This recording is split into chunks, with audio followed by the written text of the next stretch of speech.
That animated voice that says recording in progress has definitely got everybody's attention. So that is wonderful news. And good morning, all.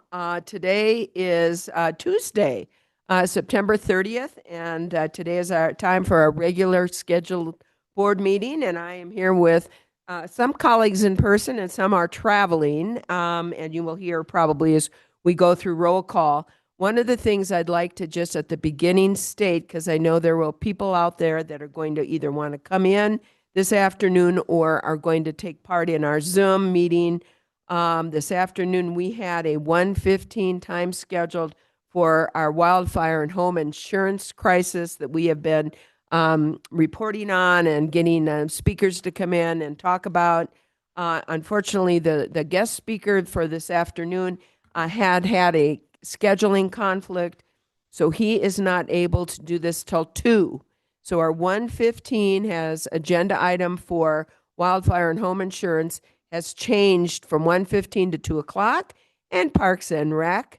And Cynthia and her crew are going to present at Parks and Rec at 1:15. So just to note, and I know Melissa from Communications has been getting it out to the public, but I just wanted to put that up front. So, and let's get started. Roll call. My name is Patrice Horseman, and I am chair of the board, and I'm also the supervisor for District 1. District 2.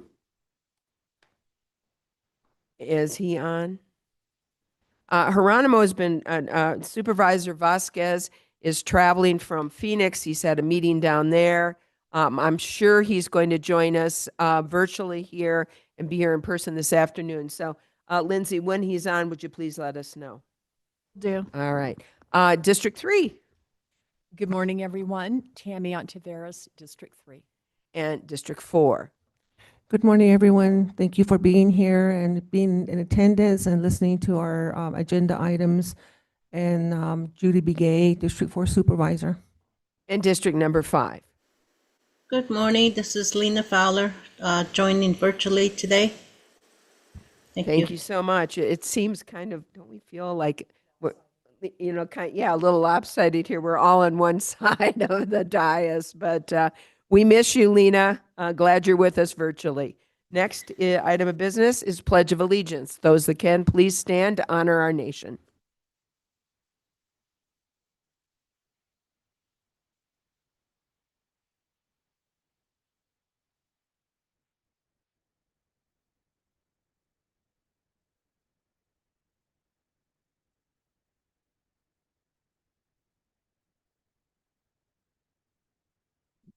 Thank you. And next is an important item we have on our agenda. It's called Call to the Public. For those in attendance and for those online, this is the time where you, members of the public, can address Board of Supervisors on issues and matters that are not on the agenda, but are concerns or things that you would like to bring to our attention. Because the open meeting law requires notice, we are not allowed to discuss an item that you may bring to our attention. However, we certainly can direct it to our staff, or we can put it up on an upcoming board meeting. So this is a time for the public to address issues. We ask, of course, since this is a public meeting, that you do so in a civil, in a professional manner, because this is, after all, a public meeting. And also that we ask you keep your comments to 3 minutes.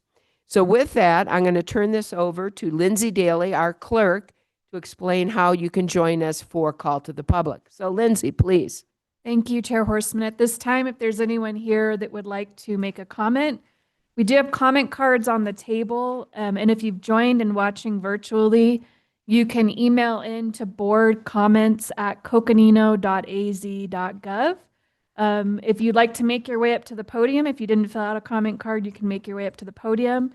We will provide 3 minutes on the clock, and we just ask that you state your name and address for our minutes. Now is the time, members of the public, to be heard.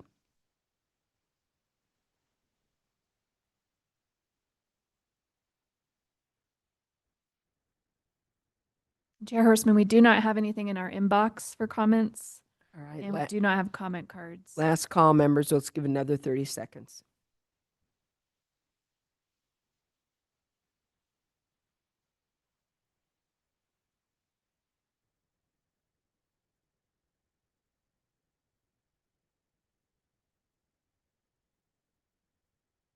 And there's nothing in our inbox, Chair Horstman. All right, well, good. Then we're going to move forward, and we have an important recognition here today, and one of our largest and hardest working departments, although they're all pretty darn hard working here in Coconino County, who are being recognized on a national level by the American Public Works Association. And with that, I'm going to turn this over to our Deputy County Manager, Eric Peterson, to introduce this. Madam Chair and members, thank you. DCM Eric Peterson. It gives me great pleasure to introduce this item. My first job in public service, the summer of 1998, was working on the Polk County, Wisconsin road crew of the Highway Department in my home county. And so Public Works, as I have come back to Coconino County, is a near and dear department in our work that we do to support public infrastructure.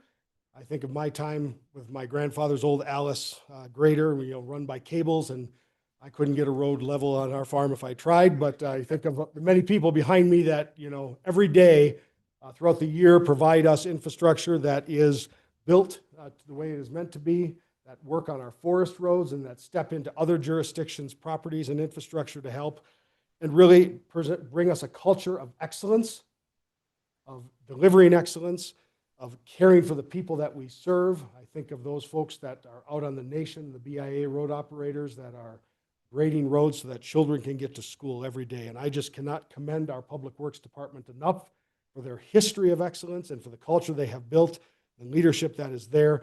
And I am so pleased to introduce Ms. Christina Ramirez from the American Public Works Association, who will present the 7th reaccreditation of our department by the association. So Ms. Ramirez, thank you for joining us from Texas. Came into town today. Thank you for joining us.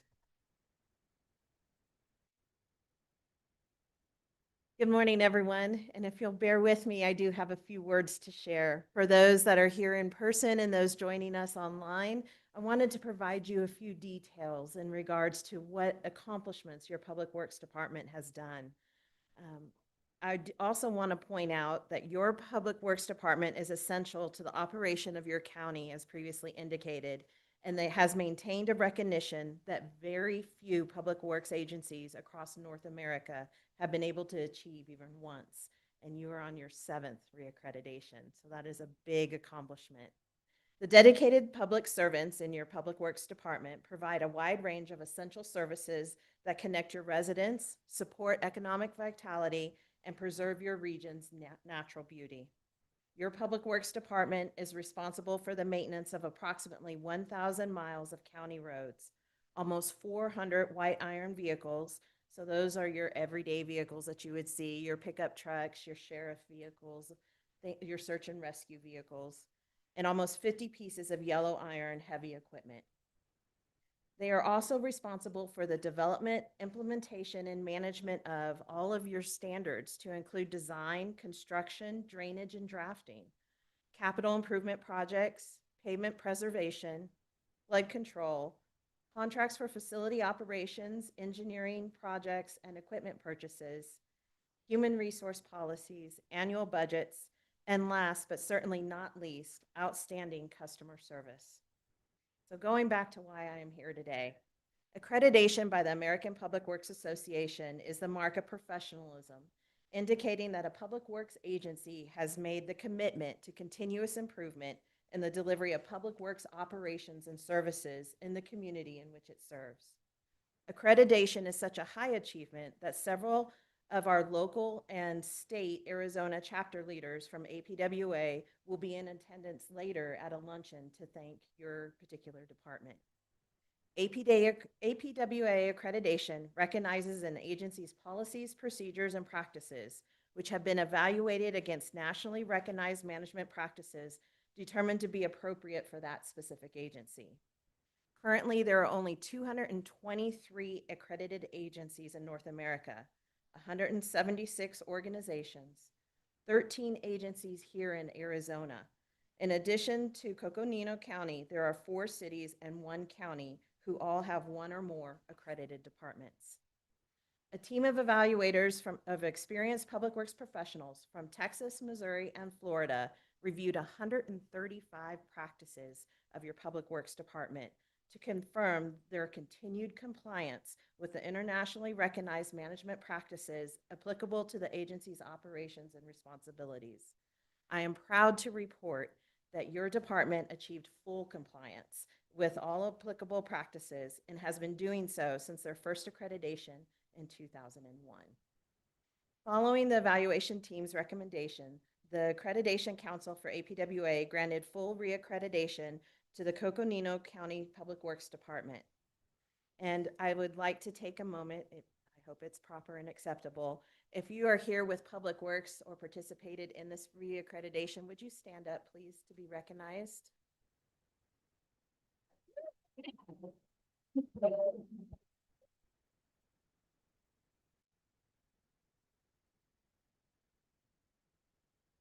So all of these individuals here behind me are your public works leaders. They are the ones that are making things happen in the field. But I want to pay specific attention to your accreditation managers, the ones that push this over the finish line. And thank Viviana Reyes, Jennifer, and I apologize, I will not be able to pronounce your last name, and Roy as well. As the current American Public Works Association board member representing Region 7, which includes the states of Arizona, New Mexico, Oklahoma, and Texas, it is my honor to recognize your director, Christopher Tressler, to recognize this huge achievement. And as he approaches, I would like to extend my sincere gratitude to each board member and your county's management team for your proactive approach and dedicated support of the public works profession. Your leadership has directly resulted in high-quality infrastructure, an exceptional workforce, and a thriving community.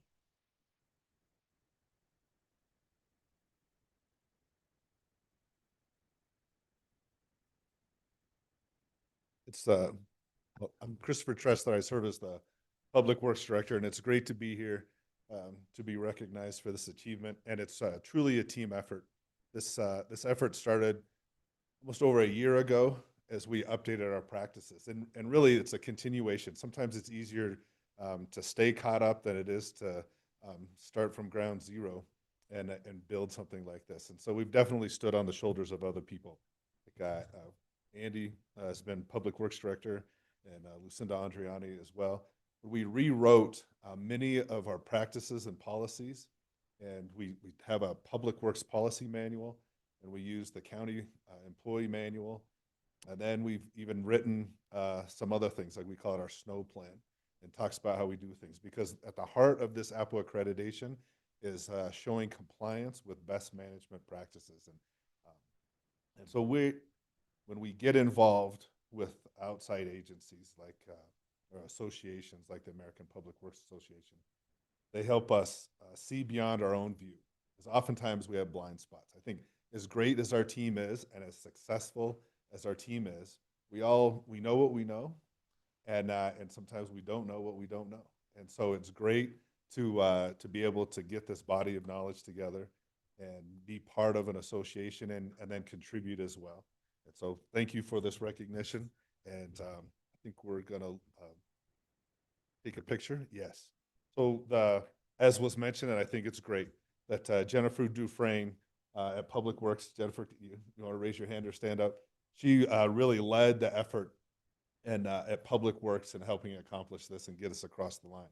Our division managers at Public Works, who played a big role in this, are Todd Skinner with road maintenance, Joe Weiss in our fleet division, Jeremy Floyd at the time was administrative division manager, and now he's a deputy Public Works Director. Chad Ocker, another deputy Public Works Director, and Nate Reisner as well. As mentioned before, Viviana and Roy Dry played big roles in this. And we have, Miranda and Shauna. Sorry, wanting to call you by your last name.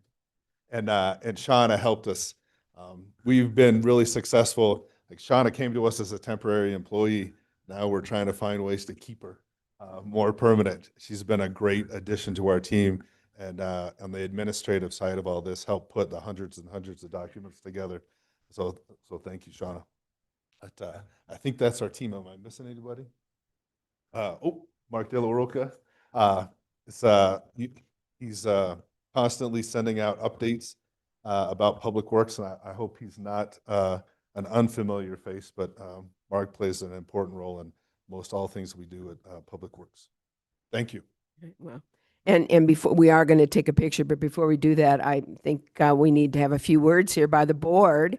This is quite an achievement. And Christina Ramirez, so appreciate you taking the time to come up here to honor our Public Works Department. And we certainly acknowledge and honor the great work that they have done for so long.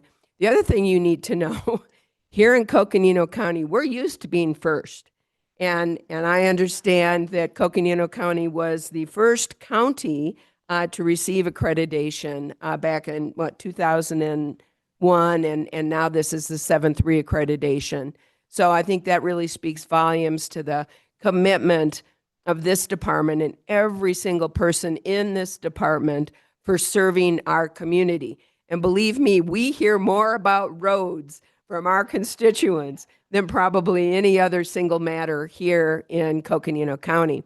And I got to ride when the holiday parade, and I got to ride in the snowplow. And that snowplow was cheered along the route. It was the most popular vehicle in the holiday parade. And I think that's because of the great work that this department continues to do to serve our people, to serve our communities here in Coconino County. So a heartfelt thank you for all of you. Nate Reisner, well, last year he was the engineer of the year again. We're used to being first.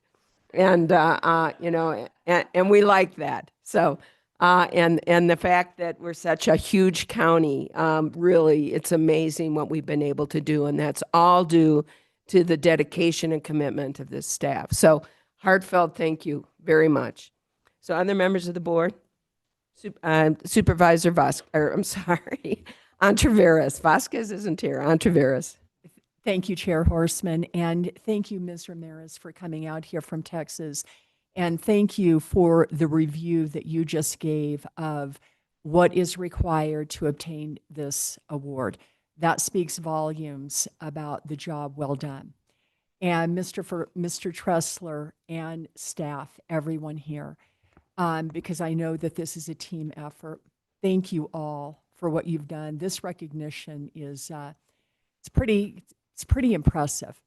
And Mr. Tressler, I just wanted to say that when you were giving your remarks, you indicated how you don't know what you don't know, and it takes courage to put yourself out there to have a third party objectively reviewing you. And that's why you guys are so good, because there are eyes on you in addition to the hard work that you do. So thank you for your willingness to do that. And when I was preparing for this hearing and I was reading in the presentation, I just wanted to point something out that it says, while this recognition is great, we're already heading to our next one. And I just appreciate that forward thinking. You got it, and now we're going forward. So job well done, team, and I know that you'll succeed again. Supervisor Begay. Good morning. Thank you. Thank you, Christina, for being here and acknowledging the staff. We do have hardworking staff. They all work together. They have skills, knowledge, and just to work together. And a lot of times, we have teams that do a lot of planning. They have a strong teamwork, and then also they're very committed, to things that they're doing, and anything that comes up, they all tackle it all at once. And so I just want to say thank you so much. And they have the skills, they have the passion for their work, and and this is what makes them number one, for in 2001 getting that honor. And so I just want to say thank you to all the staff here. Thank you so much. You guys put Coconino County on the map, and then we're going to take it to the national level and say, hey, this is where we're at now, and this is what we did. Our staff did. And Chris, thank you. There's a lot of things that we bring to your attention and you get right on it, so I just want to say thank you so much for your leadership. And, as a supervisor, you have to understand everybody and where they're coming from, and, using their talents and expertise, that's going to take you a long ways. So, and I know that's what you do. And, you have staff here that are in the office. I mean, they have a lot of communication. They're the communicators between yourself and the staff out there that are actually doing the work. So thank you. Thank you for all the work that you guys are doing out there. And so I just want to say that, this is something again, it seems like every month or every other month we're hit with something as board, and we're just like, oh my gosh, and we stand a little taller out there, so, but we really go for all the things that you guys are asking for. We support you, and, we know that, it's going to take everyone, to do this, to tackle an effort and to get it done right. So thank you, and have safe travel home. Thank you so much, Katrina. Thank you. And Supervisor Fowler's online. Yes, I'm online today, and I just want to thank Ms. Rodriguez, I think it was. I thank you so much for coming out and providing this recognition in person. And just like Chris, it just modestly just accepts the award, and it is such an amazing recognition, a national recognition that few do accomplish. And I just want to recognize your work and all of the team, and the team that is out in the field right now that have accomplished this amazing accomplishment. So I just want to thank you, and just clap and cheer you on. Thank you so much. This All right, is thank you, amazing. Thank you, Supervisor. And our county manager. Thank you, Madam Chair, members of the board. I was going to reserve comment, and I just can't help myself. And one thing that I caught, Christopher, and congratulations, and I'm so proud of this Public Works Department. One thing that I caught Christopher saying was, or is, we rewrote a lot of our practices. And I have to admit, at first I thought, well, they were really good when we rewrote them in whenever that was, 2012, 2013, when we went through the accreditation process. And then I checked my thought and remembered, absolutely you rewrote them, because we constantly need to be thinking about who we are, what we do, why we do it, and positioning ourselves in the community. And Chair Horseman, you had said when you rode in the plow, we got applause. And I remember having a sort of a shallow goal just to myself. How do we raise the prominence of public works? And Supervisor Begay, you said we stand tall. And that's what this group does. You stand tall in the face of the eye of the storm.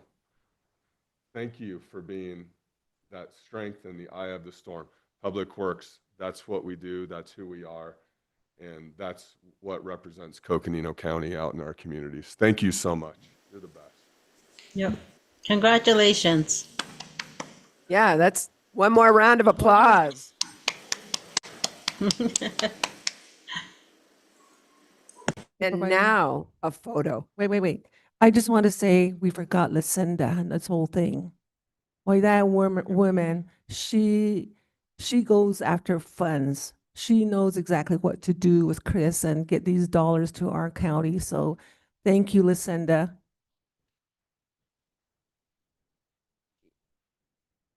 All right, let's go get a photo.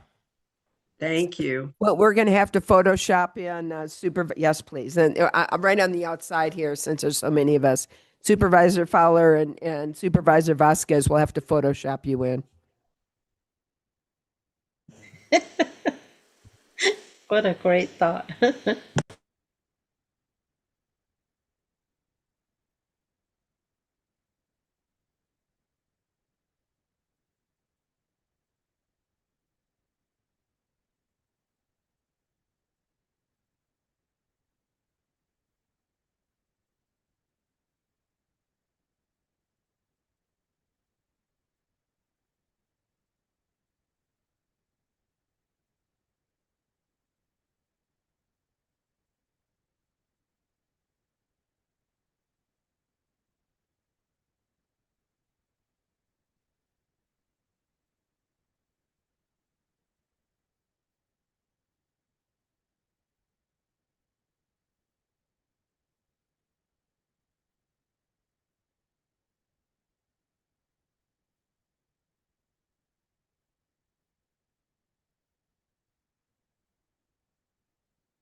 Yeah. He's so tall, I didn't see you back there.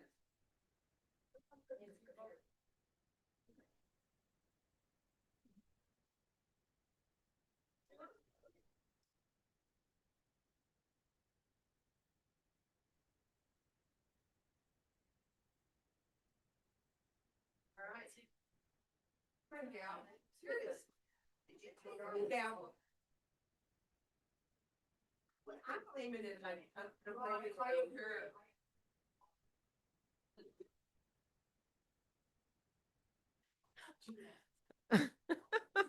All right, well, we're back, and that was great, and incredible honor bestowed on Coconino County, and much thanks to our wonderful Public Works Department. So, gee, it's not going to be nearly as fun as that, but we have lots of important things to discuss here on the agenda. First and foremost is, next is the consent agenda. And those in the audience and also members of the public, as you may know, our consent agenda are items that are more ministerial or administrative in nature. They can be done through one motion and one vote. They are then not done are not done with any discussion. So before we look at the consent agenda, I ask my colleagues if there are items they would like to pull from the consent agenda. An item pulled from the consent agenda will be open for discussion. We'll have an individual motion and an individual vote. So I would like to note, I'm going to take Chair's prerogative to table item 11, which is consideration and possible action to approve Resolution 2025-59, supporting the creation of the National Infrastructure Bank, and that's going to be tabled to a later board meeting, as I understand. Is that right? The 7th? And so I'm going to ask then if we could separate item number 6. Any other items to separate from the consent? Yes, Supervisor Begay. 15. And Supervisor 15. 15. All right. And So- Chair, if our county attorney is here, and if we could go ahead and separate number 5 as well. Very good. Any other items to separate? Then at this point, I'd entertain a motion with the removal of item 11 and the separation of items 5, 6, and 15. Do I have a motion? I have a motion to accept the consent agenda I'll second. and a second. All those in favor signify by saying aye. Aye. It's unanimous. So we are going to move along to the ones that we separated. Item number 5. Now, item number 5 is consideration of possible action to approve the fiscal year 2026 Victims' Rights Program Award Agreement, AG 2026-003, with the Office of the Attorney General in the amount of $41,000 and existing .51, that's hard, 51 FTE and corresponding budget amendment. Supervisor Ontiveros, you asked to have this separated, so I'm going to turn this to you first. Well, thank you. And I did see our county attorney here, so I thought maybe you could just briefly talk about this. Very good. Thank you, Supervisor Ontiveros, Madam Chair, members of the board. My name is Ammon Barker, the county attorney. Thank you for asking the question. This is it's important funding for our office, especially as we see funding for victim rights and victim advocacy and victim services depleting all over the place. And so this is, while it's not a huge amount, it's a significant amount for us because it funds a position in our office that provides victim notification for criminal cases. So anytime someone's a victim of a crime, we have a constitutional duty to advise the victim of what's happening in the case, providing updates in terms of court processes. And so this will help with that process and hopefully give victims some closure and some resolution in their cases. So thank you for asking the question. Thank you. And I agree, although it may not be a huge amount, it is for an important reason. And so with that, I would make a motion that we approve item number 5 on the consent agenda. We have a motion and a second. All those in favor of approving item number 5 as I've read, please indicate by saying aye. Aye. Aye. Aye. It is unanimous. Number 5 passes. Thank you, County Attorney, for being with us today. Item 6, this I asked to have pulled. Consideration and possible action to approve an agreement with the Greater Flagstaff Forest Partnership, GFFP, a nonprofit organization, to serve as the grant subrecipient for the Lowell Observatory Mesa Fuels Reduction Project. Total amount of the grant dedicated in this project is $816,779. GFFP will provide project oversight and financial management of the project. And I wanted to pull this because this is our ongoing commitment to our community for forest restoration and forest restoration projects to help to reduce or mitigate the effects of catastrophic wildfire. We all know Lowell Observatory, which happens to be in District 1, but we all know that Lowell Observatory and, of course, Observatory Mesa are very close to downtown Flagstaff and to our population center. So it is in particularly of importance for us to take a look at what we can to reduce fuels and to do important forest restoration work there. So with that, we have our very own forester on staff here. We have Jay Smith. So Jay, please explain what this is.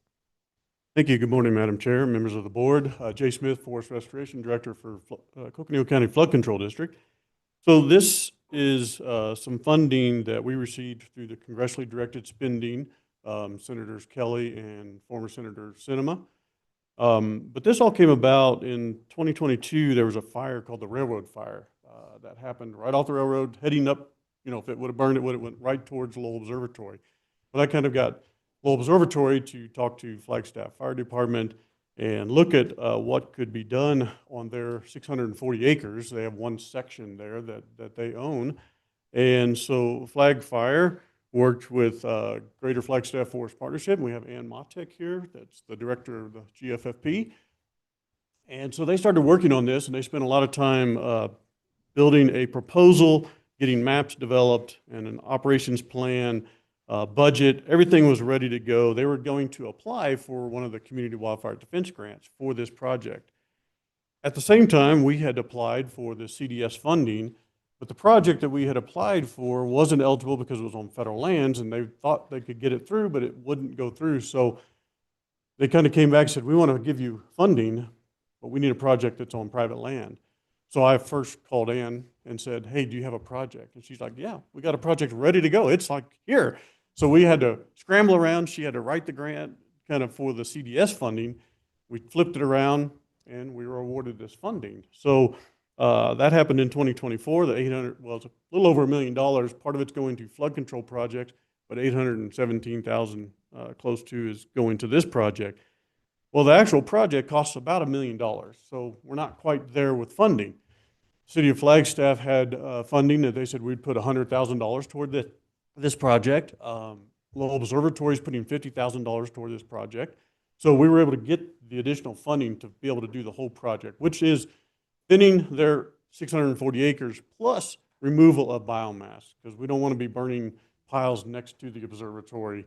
So we're going to be doing a lot of work up there.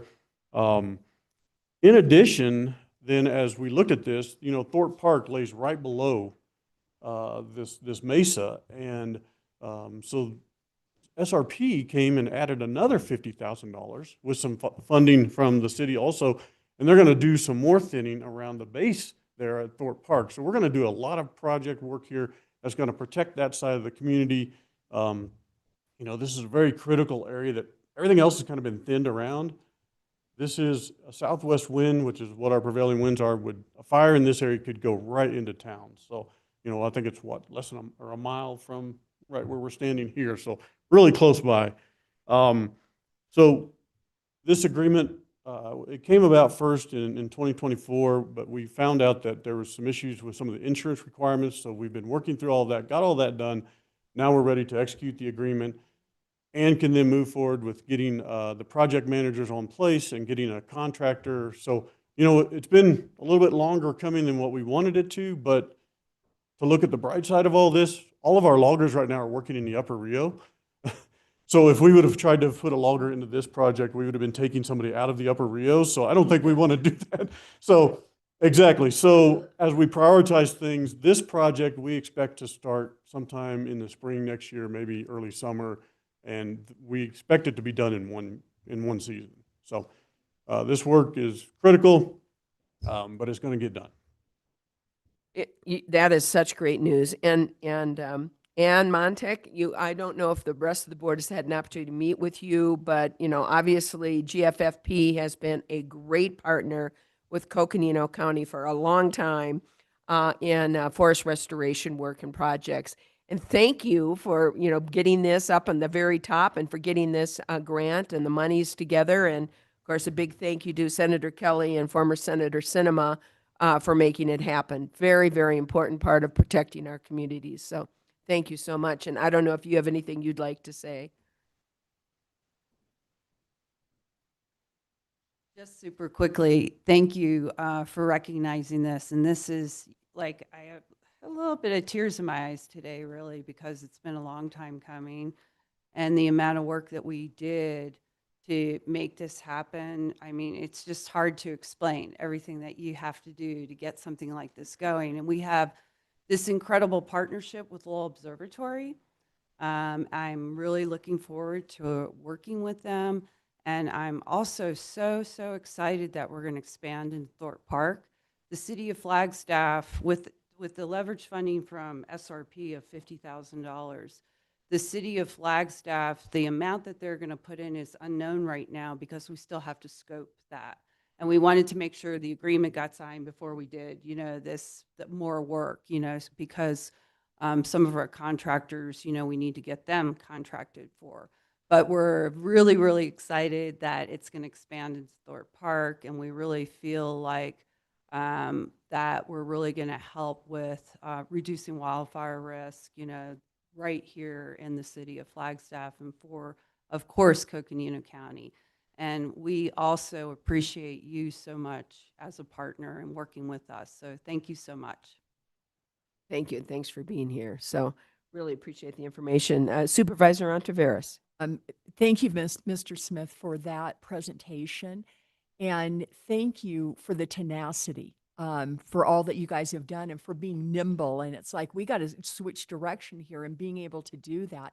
And for the collaboration, this is really impressive, really. So thank you very much. And with that, I would love to make the motion that we approve item number 6 on the consent agenda. Very good. I have a motion. Do I have a second? I have a motion and second. We have 2 seconds. I love that. All those in favor, please signify by saying aye. Aye. Aye. It is, of course, unanimous. So thank you again. Really appreciate it. Thank you for the teamwork. All right, moving on. We are on the item number 15, consideration and possible action to appoint Paul Bays of District 4 to the Coconino County Parks and Rec Commission for a term commencing September 30th, 2025 through September 29th, 2028. And Supervisor Begay, you asked to have this pulled, so I'm going to turn this to you. Thank you. I'm going to turn it over to Cynthia first. Madam Chair, members of the board, it's my pleasure to bring to your attention Mr. Paul Bays, who's approached the county wanting to represent District 4 as a Parks and Recreation Commissioner. Mr. Bays may or may not be with us.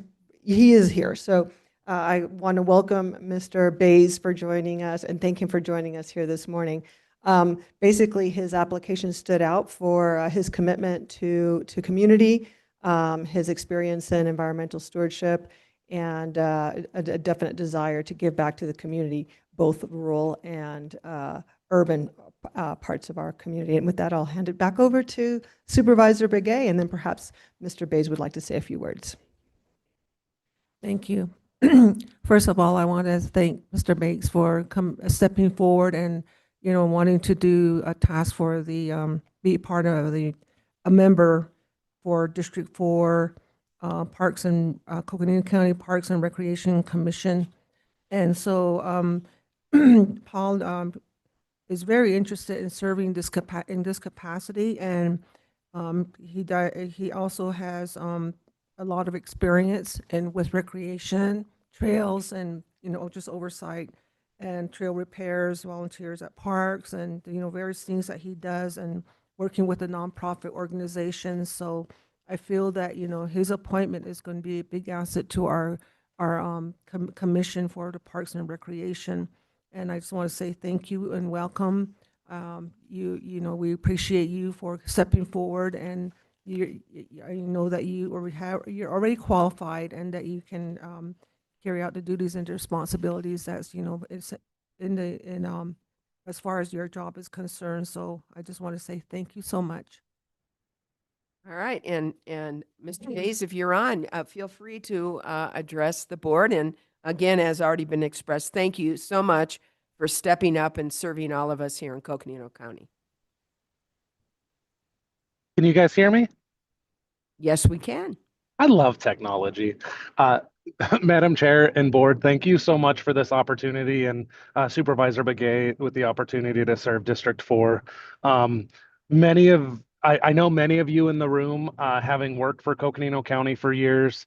Coconino County is my home. I moved away following my wife for education, and I missed Coconino County, every bit of it. So I look forward to this opportunity to give back to our community and help organize and provide some expertise and some help, and also learn from the processes. So thank you, everybody, for this opportunity. Thank you. With that, I would like to go ahead and make a motion at this time. I make a motion to appoint Paul Bays to the Coconino County Parks and Recreation Commission representing District 4 for a term commencing September 30th, 2025 through September 29th, 2028. I'll second. We have a motion. Thank you. We have a motion and a second. All those in favor signify by saying aye. Aye. Aye. It is unanimous. Thank you, and thank you for serving. Really appreciate your service. All right, we're moving along. We're doing great. uh, the board needs to resolve as the Flood District Board of Directors. So with that, I'd entertain a motion to resolve as the Flood District Board. Do I have a motion? So move. I have a motion. Do I have a second?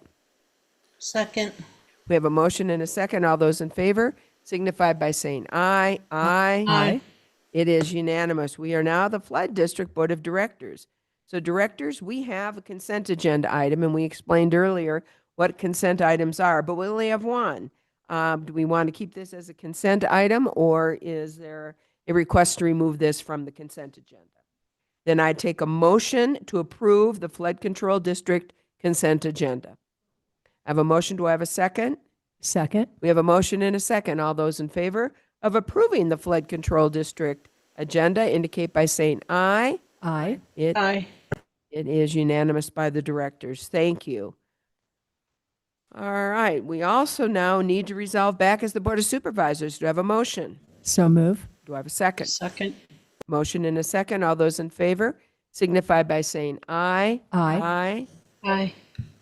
It's unanimous. We are now the Board of Supervisors, and we have a discussion item. This is a presentation from Coconino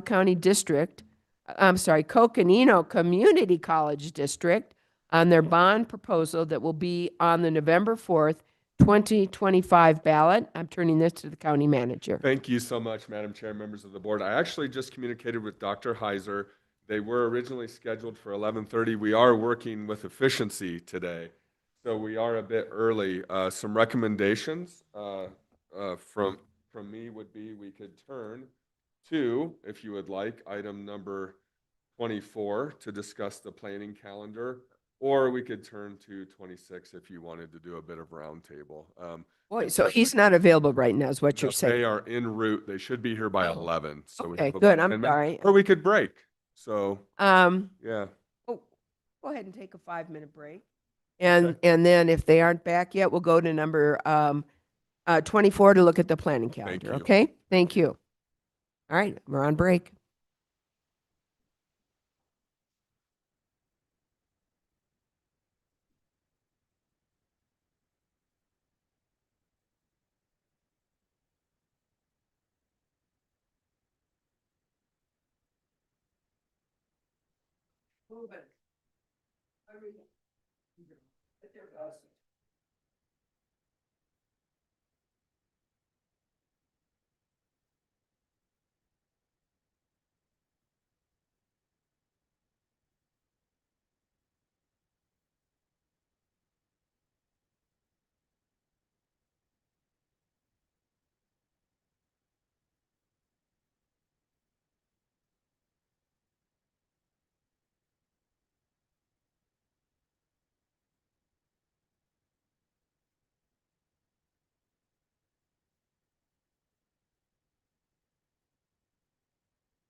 College. So thank you for being with us today.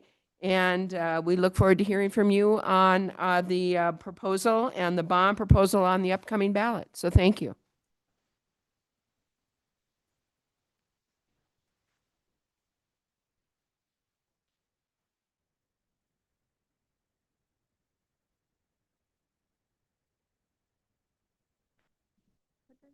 Awesome. All right. I'll use it to keep me centered here on the. I do. It is for sure. Well, good morning, Madam Chair, members of the Board of Supervisors. Happy to be here today. Eric Heiser, President, CEO of Coconino Community College. Wanted to give the Board of Supervisors a chance to see our presentation. This presentation has been, how shall we say, well worn. It's been around the community. I think we're into the 30s for the number of presentations that we've done around the community. And this will actually conclude the last of our governmental entity presentation. So we've presented to Flagstaff City Council, Williams City Council, Page City Council, and now Board of Supervisors. And then again, span the gamut from community interest groups, community organizations, and really anyone who would have us is where we have been. But definitely wanted to get in front of you all today and make sure that you got to see firsthand. I know most, if not all of you are well aware of what this bond is going to do, but certainly happy to answer any questions as we head along the way. So ballots will be out in about a week and a half. Again, not something I need to tell you all. You're very well versed in the elections around here, but this is a single issue ballot with one exception, the Pinewood Fire District. That area will actually have two issues on their ballot. They'll have Pinewood Fire District and then our ballot question. But everybody else in the county, this is a sole issue ballot, and the request is for Coconino Community College to issue bonds of up to $100 million for what would be our first capital construction project in over 25 years. So the last capital construction bond that was passed by the voters of Coconino County for CCC was back in 2000. And that actually built our Lone Tree campus. So for those that are familiar with Lone Tree, that was how that campus got built. This bond, I would say, obviously much larger and much more inclusive of the entire county, as opposed to just being a Flagstaff centric. So the bond in and of itself is perhaps unsurprisingly very Flagstaff heavy, but we also have projects in Page and Williams as well. We'll talk a little bit more about those as we progress here. These are just kind of the highlights. What's it going to cost? Where's it going? The average cost for those in the Flagstaff area, it looks to be about $6 to $7 a month for the average assessed property in Flagstaff, and then about half of that amount for those in Williams and Page and across some of the more rural areas of the county. There are no administrative costs built into this bond. This is completely capital construction. That's a very deliberate move by our district governing board.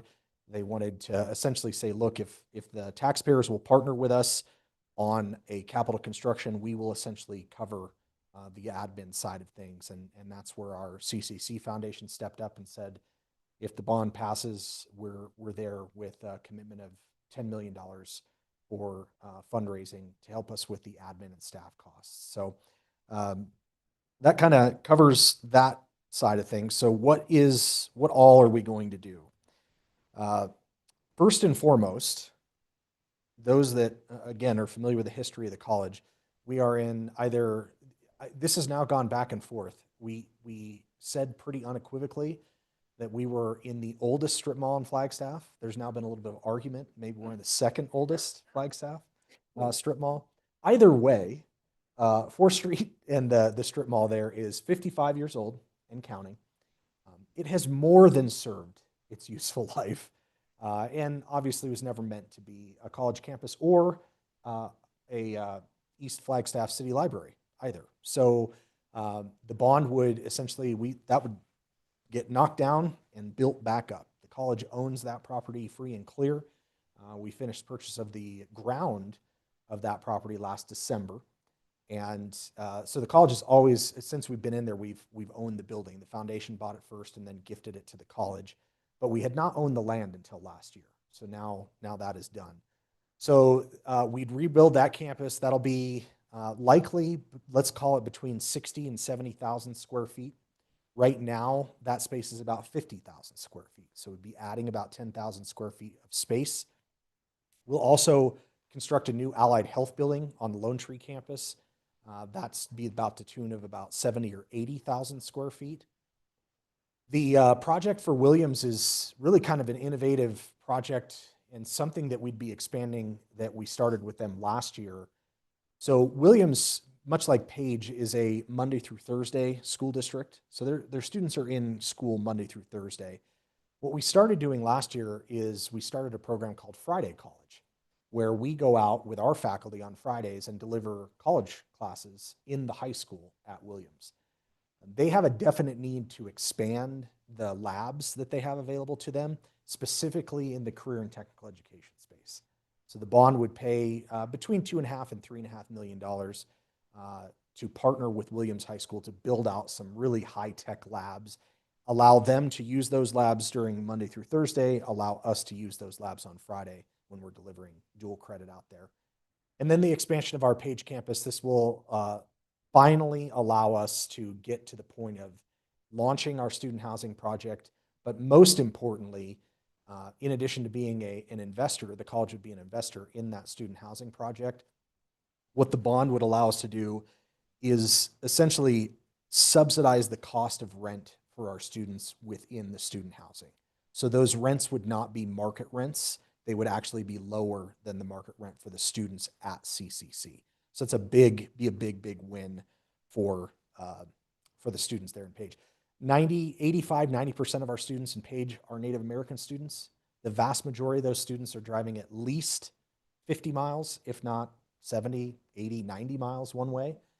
Being able to keep them in Page throughout the week and the weekend, if they'd like, and off the highways is not only from a safety standpoint, something that we're very interested in, but we know from a completion standpoint, if they're with us during the week, they are much more likely to complete their studies as opposed to going back and forth, each day throughout the week. So that's the very high level. But as you can see, projects in each kind of corner of the county.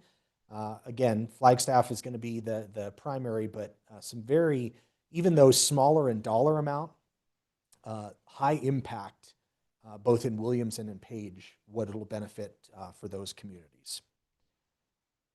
So what would the time frame look like?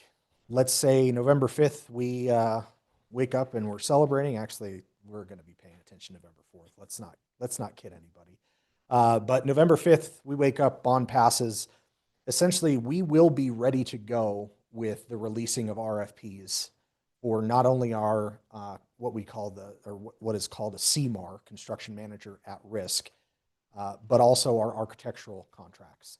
Those would literally go out that same week or the next week. So those are being prepared right now so that if the bond is successful, we won't waste any time. Those contracts will be, or the RFPs will be let probably just before things close up shop in December for Christmas. We'll start finalizing, getting the finalists from each category. And then when we come back in January, we start awarding RFPs and architectural and CMAR contracts. From that point, realistically, we're probably 9 to 12 months worth of design. So no, we're not turning dirt and turning shovels in 2026. That's really more about the architectural design and getting things finalized. Spring of 27 is probably the most realistic. There's the optimist in me that thinks maybe winter of 26, but spring of 27 is probably when we get shovels in the ground, which would then mean late fall 28 or spring of 29 when we get into the buildings. Some of the things that we've been presenting on, again, I think a lot of folks, there's very few, actually I've not run into anyone who doesn't see the value of CCC to the county. But I think what surprises a lot of people is just the amount of economic impact that this college has within the county. So we've been sharing, obviously, with folks in these presentations what it means. What does the return of the return of investment for students look like? What does it look like for the state? A couple of big numbers in this slide here that I want to point out. For our students, for every dollar they invest with us, they get $5.50 back. You're not going to do better than that on Wall Street. You're not going to do better than that in crypto. You're not going to do better than that pretty much anywhere. That's an incredible rate of return. The state, both Coconino County and the state, sees $6.20 for every dollar of taxpayer money that is invested with the institution. Again, a phenomenal rate of return. When you consider both straight cash, but then also the societal impacts that this college has on our county, that number per year is well over $200 million. So when they're talking about the societal costs, we know that folks that are educated are much less likely to be needing social supports and the social systems that we have. That savings is added into the cash that we contribute, but also the savings to our taxpayers. So a very, very big impact on the county. This is just pictorially what that looks like.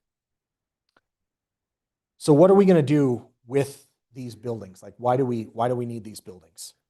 The main play here is two different areas: allied health and then construction and manufacturing. Though there's a very specific reason that we're after those jobs. The state has asked the community colleges, all 10 districts, we'd really like you to focus on what they have deemed H3 jobs. H3 stands for high skill, high wage, high demand. Can't be H2, can't be H1, needs to be H3. You've got to check all of those boxes. Because what that means, and we know this specifically in Flagstaff, if our programs are H3, the likelihood of our students being able to stay with us in Northern Arizona goes up insurmountably. I mean, it's one of those things where you can look at the job trends and the jobs that are out there and the amount of money that our students can earn when they graduate with us. There's a direct correlation, obviously, if they're making more money, to them being able to stay in Northern Arizona. That honestly is one of the big reasons we're trying to move this forward. We are tired, frankly, of exporting talent. We're tired of educating students and then them having to go down to the valley, because that's where those opportunities lie. If we focus on these H3 jobs, these jobs are here, whether they're in Flagstaff or across the county. They're going to be able to stay here if they want, obviously, contribute to the tax base, raise a family, and being part of our local workforce. So that's really the job areas that we're interested in. 4th Street, in terms of what we're looking at there, that will nearly triple the size of our construction program, be able to add advanced manufacturing. And when I say construction, we're talking HVAC, electrical, plumbing and heating, construction management, all of those things. That's a program right now that is out of room, does not have the ability to expand anymore at 4th Street, and we can only allow so many students because of that capacity. We're planning on moving our High Country Training Academy, of which the county is a partner, the Coconino County Sheriff's Office is a partner. That's our law enforcement academy. Getting them specifically designed space, about 10,000 square feet, for a law enforcement academy. Right now, they're with us on Lone Tree in classrooms that were not designed for the things that you have to do for law enforcement. So having a specifically designed, specially designed space for them will only continue to enhance HCTA. These are what we call our anchor programs. These are programs that keep us solidly on the east side. Adult Basic Ed and GED, again, we feel like a very good fit, having the library there already, to have our ABE and GED programming there. We're also exploring a very, I would say it's innovative, but not first of its kind innovative, partnership with Boys and Girls Club. So there are examples kind of throughout the U.S. where community colleges have partnered with Boys and Girls Clubs to co-locate their facilities on a community college campus. That to us there's not a more perfect fit. And the reason behind that is a lot of the kids that are going to Boys and Girls Clubs, so you're talking 3rd, 4th, 5th, 6th, 7th grade, these are the students we're after. These are the students we want to know that they have a home with us at CCC. Unfortunately, oftentimes they don't know about us. So if they're with us on our campus starting third, fourth, fifth grade, we have a much better opportunity to show them there's a home for them at CCC. There's a place for them. There's a college education for them. So we're working with Boys and Girls Club to figure that out. But again, that's probably about another 7,500 square feet worth of space on the east side specifically for Boys and Girls Clubs of Northern Arizona. And then the East Flagstaff Library, the big win for them in this whole ballot initiative is they'll essentially double in size. So that the East Flagstaff Library right now is about 10,000 square feet. They would go up to 20,000 square feet. So they'd be able to double the size of the library there. So huge impact, really kind of turning it into what we're calling an educational hub for the east side of Flagstaff. And we do also note that we're adding parking because that's always a question. So, all right, I'm going to turn this over to Diana. My favorite part.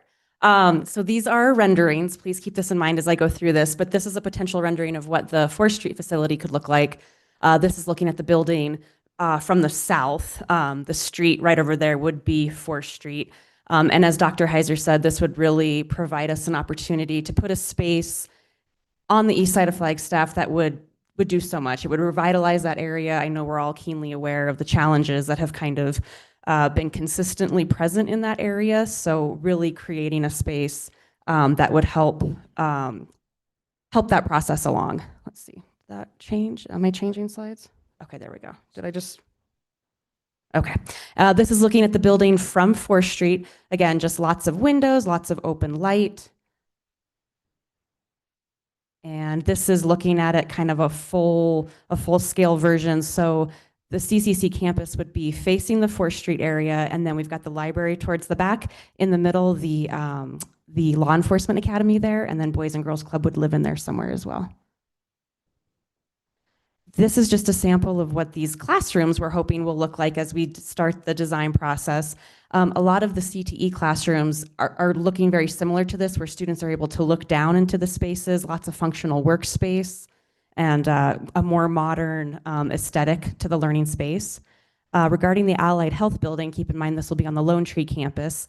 We are looking to expand our nursing program up to 20 students per year. This program is at capacity every single year. I think what was the most recent stat, that 85% of our nursing students stay in our Flagstaff community. So if we're able to expand this program, that will serve the Flagstaff community and our rural, outlying communities as well.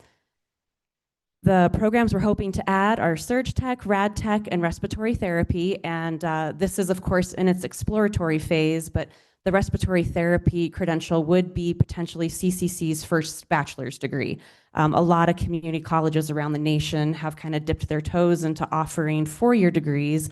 This is not in competition with NAU. They do not currently offer this degree. And, Dr. Heiser can tell you, but he's been in conversations with NAH, and they've informed him that we could supply students for the next 20 years and still not meet the need that this particular field is having, particularly due to COVID and just burnout and folks looking for different careers. So that would add 15 to 20 students per year per program. We'd also be housing our EMS, EMT, paramedic, and fire science programs there.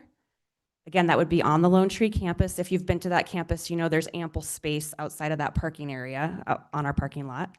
And this is, again, just a potential rendering of what the Allied Health facility could look like. Interior shot. And let's see, again, classrooms that really mimic real life work environments. So the Allied Health classrooms would really look like a hospital, look like a emergency room, things that would allow our students to get that type of experience before they even step foot in the workplace, preparing them even further to be successful in their careers.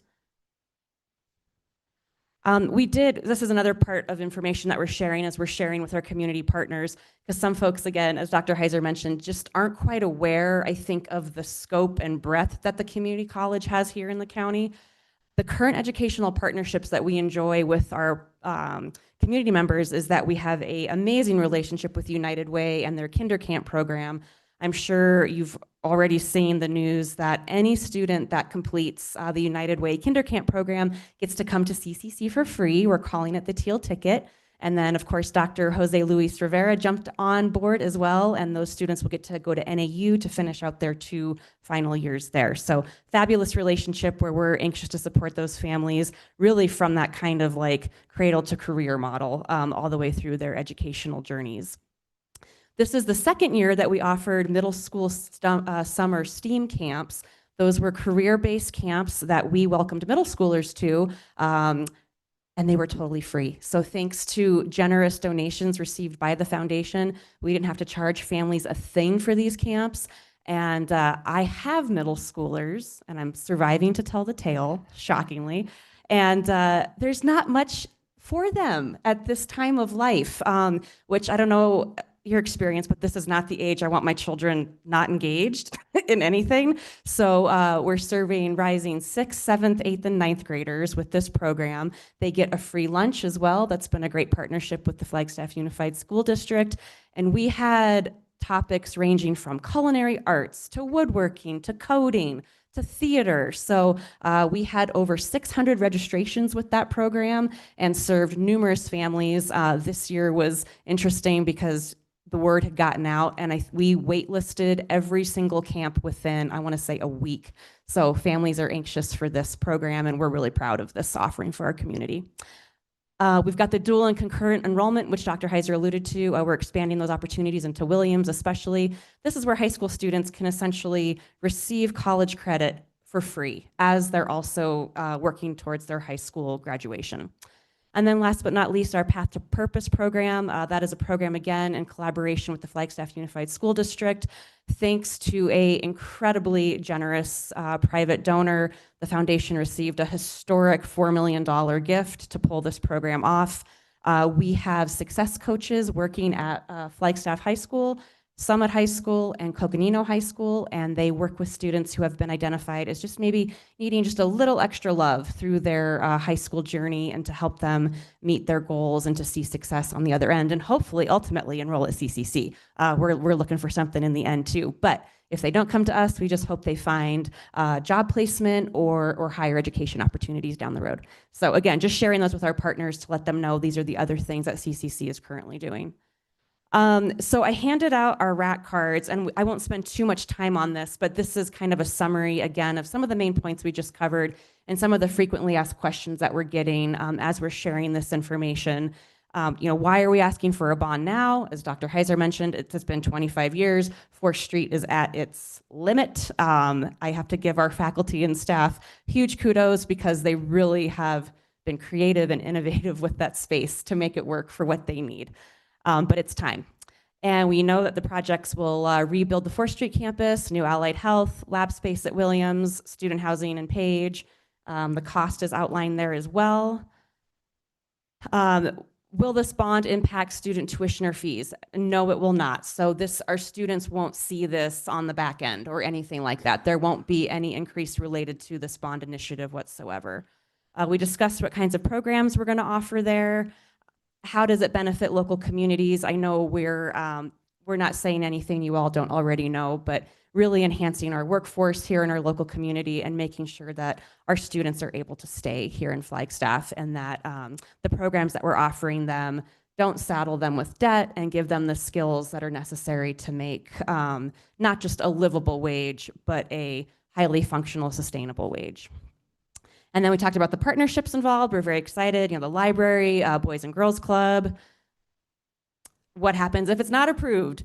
We'll just continue marching forward. However, we will not be able to do all the things we just described. But CCC will just operate as we always have. We just won't be able to expand in the capacities that we've outlined today. And then we know who's eligible to vote, all registered voters residing within Coconino County. And then I know you guys know better than anybody, it will be mail-in and polling place as well. And this question, where are we gonna live while we're constructing all these beautiful spaces? It's gonna be a little bit of controlled chaos, but we'll get through it. We will plan on relocating our programs. We've been talking to NAU about partnerships there, talking to NAH about having our nursing program potentially live out of the hospital. So those conversations are happening. And Dr. Heiser's done a great job of kind of pre-gaming staff and faculty for some mild disruption, but knowing that the outcome is going to be extraordinary at the end. And I'll let you talk about this. So last part here, just this is from, we've been working with Stiefel. They work a lot with community colleges and K-12 districts in the state in terms of how they arrived at everything. Again, for this audience, you all know county assessor is the one that is setting assessed valuation. Assessed valuation is not market valuation. We've been very clear to folks that you see a number on there, you're like, holy cow, Zillow says my home's worth 4 times that. Am I gonna have to pay for it? No, you're not. This is a secondary tax. It is not a permanent tax increase. And again, the average cost to a Flagstaff homeowners between $6 and $7 a month. Will some pay more? Yes. Will some pay less? Yes. That's just the average. And then Williams and Page, the $2 to $3 a month roughly would be their increase there. But in terms of how we arrived at that, worked with Armando in the assessor's office and also with Stiefel. So with that, Madam Chair, I'd turn it over for any questions that supervisors. Thank you, and really appreciate the full review. And Diana and Eric, I remember when the Lone Tree campus was being built. Seems like only yesterday. And I love, Diana, the photos that or the drawings, if you will. It really keeps the flavor of that Lone Tree campus. And it's such a great building. It's such great space. And every time, we're there, I take part in an event that's there. And I'm going to take an AI class there soon. But every time that I take part in it, I'm so impressed with how that has been laid out in the space and what it offers, not only the students, but really the whole community. So I'm really pleased to see that. And just to remind the public, they also can get some additional information. You have a website, and for those that would like, can check out the website on this. And this is Bond 490. And it will be on the ballot coming up here. And as you say, ballots go out in the next week and a half, as I understand it. So mail-in ballots will be going out, and we hope to get people excited and interested in this. It's important our community be heard on this very important event. And I was very happy to be able to make a pro statement in that. Certainly for people who have other questions, et cetera, check out the website, or I'm sure, you're out in the public quite a bit. I'm sure of you. And I see Nat White's here. Everybody knows Nat White. So if you have any questions, you can always go to Nat White and ask him directly. And, this has been such a great, CCC has been such a great benefit for our community and for all of Coconino County. I'm really excited with the programs you're able to provide. We get the space to provide them. And really it helps, as you say, the return on investment economically, but the return on investment in terms of the professionalism and expertise and services, medical care that it provides is much beyond just the return on investment in terms of financially. So very excited about this, excited you're bringing this forward, excited about the future of CCC. So Thank you, other Madam Chair. comments, members of the board? Supervisor Ontiveros. Thank you. And thank you for this presentation. I went to CCC, attended classes there at the Flagstaff campus and also in Williams. Of course, there wasn't a campus, but I think they were in classrooms, maybe at the high school or something. And I also remember the strip mall when it was a strip mall. It was the Tasty Freeze on the corner there. I still remember what stores were in there. Yeah. Anyhow, moving on, I thank you for also briefly describing where everyone's going to live during this period of time, because it is for not a long time, but for some time. And so that was something that I was wondering about. The other question that I have is I've been reading about this. Of course, there's been reports in the Arizona Daily Sun. And one thing that I'm curious about, if you could speak to, It's going to the student housing in Page, which you did describe. I do understand that. But then it goes on to talk about the workforce portion of housing. That's something I don't understand. So could you like start at ground zero with that and then walk me through that? Absolutely.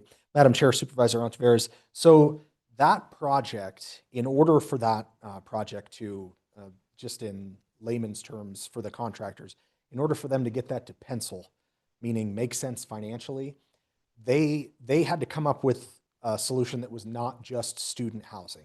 So we will have student housing on, obviously that's our portion of the project, but then also the city of Page will benefit by having workforce housing on that same area. There'll be some pretty good separation or delineation, but it's going to be on the same plat. And the idea was Page, much like really any other area of the county, is not separate from the housing issues that we're all experiencing. And the city of Page was very interested to say, well, look, man, could we kill two birds with one stone here? Could we knock out student housing and also add some workforce housing to our portfolio? So the workforce housing side is a separate project that is on our land in Page, but and it's the same developer. The developer is Gentera, which is a local firm. But they will build student housing for us and then workforce housing for the city of Page. And when I say city of Page, they're not sponsoring it. It's just for the residents in and around Page. Okay, so if I'm understanding it correctly, CCC is going to be investing the funding for the student housing, and the funding for the workforce housing is coming from The developer. the developer Correct. itself. Okay, and I do understand the concept of it does need to pencil, so I do understand that. So the funds to the workforce housing in Page would not be funded by this bond. That is correct. Okay, Yep. got it. Thank you very bet. much for that. Yeah, thank you for that question. Supervisor Begay, you have comments?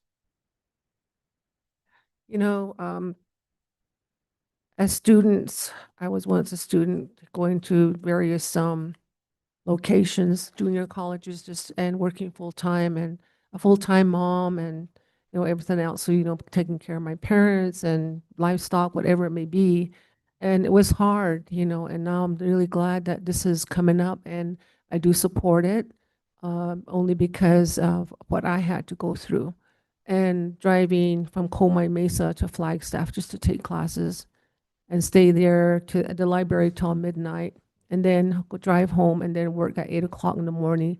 And that was a lot. But, now I'm really thankful that this is being brought up. And I guess a question I have is how much publicity, or are you hitting all, areas where people are, actually really understanding the bond? So like in Page, there are a lot of Native Americans that live there. So what efforts have been done, because they have to understand.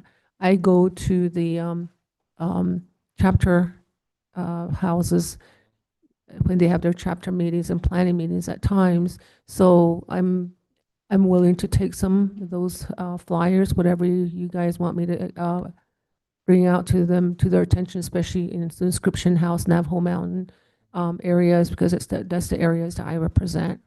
And you are right, there's kids that come in miles away, and, having carpooling at times, sometimes they hitchhike, so it does stress. And we tell our kids to go to school and, and make better for themselves. And, one day, they'll be very, very successful in some jobs. And our kids are all different too. They have all their certain tasks or jobs that they're interested in.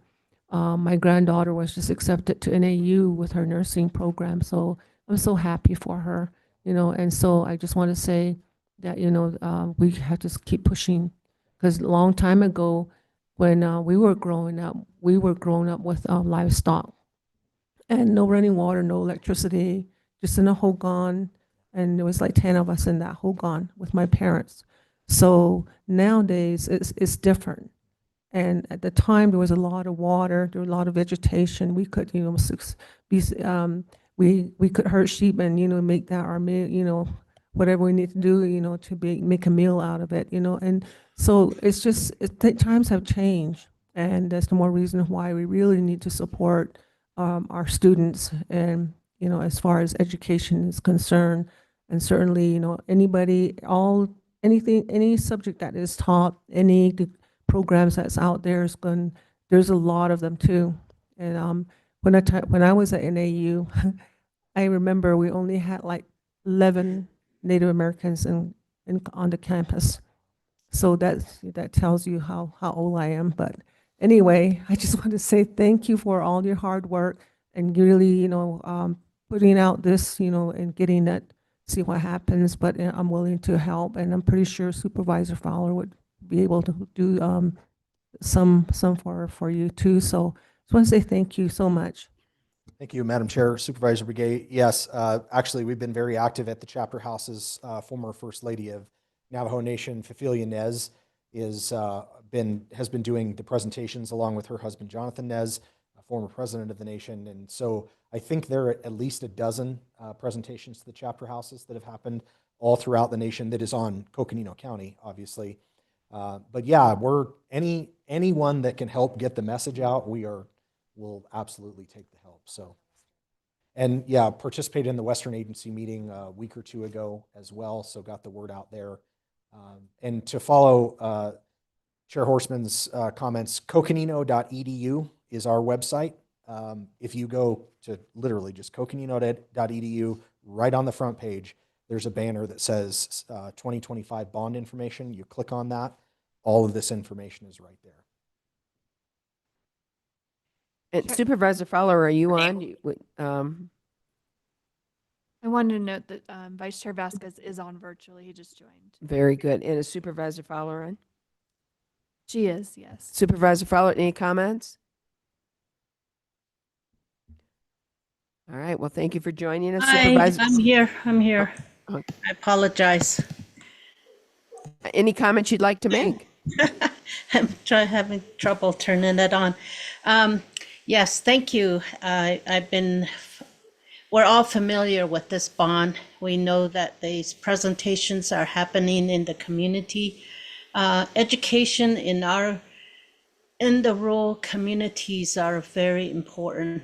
And then educational institution partnership is also important with other institutions. We have, we talk about the regions there, and it's really challenging. Yes, I've gone to the community college in Page and late at night, and we have students still sitting there and waiting to go home. So we're familiar with that.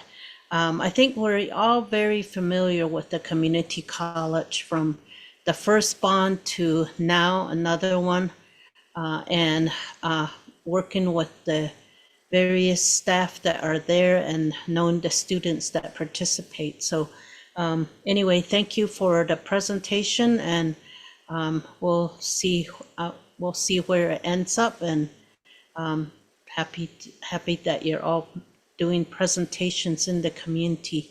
Yeah, we were at the Western Agency Council, and the presentation was on the agenda there. So thank you so much. I know that you're out in the community. Thank you.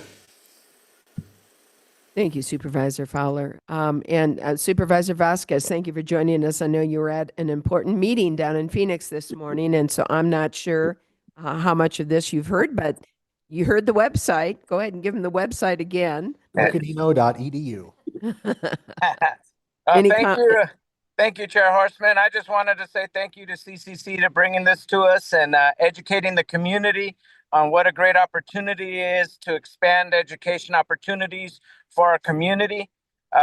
Coconino Community College is a gateway to so many technical skills, and then also to the university for so many of our students and so many of our workforce here in the community. And this is a great opportunity to expand those opportunities for our community members. And so I look forward to supporting this and seeing some more of the public presentations around it. So thank you.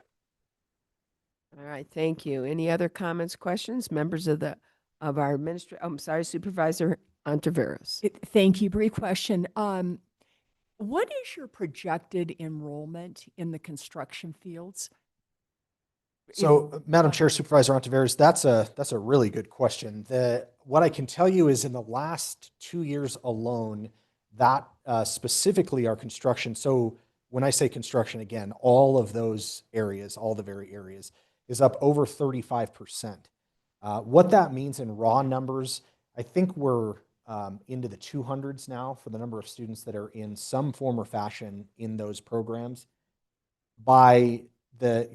If the bond passes, the ability to expand that up to about 600 is where we could get. So that's obviously we're very interested in the ability to nearly triple the size, because right now, especially in those programs, they're all hands-on, and you can only have so many students in the lab at one time. So by expanding that space, adding more faculty to teach, really at varying times, evenings, weekends, you open that possibility of education up to more and more students. So the construction is one of our biggest growth areas, second really only to allied health. Those are the two big growth areas that we're seeing. Okay, thank you very much for that information. Yeah. You know, one thing we always, and we really appreciate it, as board members, we get invited to your graduation ceremonies. And I can tell you, every time I don't have a conflict, I want to be there because I enjoy seeing the families there, honoring their students, and it is really wonderful to see. The second thing that's really wonderful is how many are in the healthcare field that are graduating from CCC. And, you know, certainly so important, especially for us in rural America and rural Arizona. So you're right, construction and the health field are wonderful areas to be really focusing on here with this. So really appreciate it. So any other closing comments? County Manager. Madam Chair, members of the board, I would like to thank Dr. Heiser and Vice President Sanchez for being here today and sharing the presentation and the direction of the community college going forward. It's always great to work with solid local community leaders that think about and accept the reality of what are our local issues and how can we come together to address those local issues, and knowing healthcare, construction, et cetera, are such huge parts of our workforce that need attention.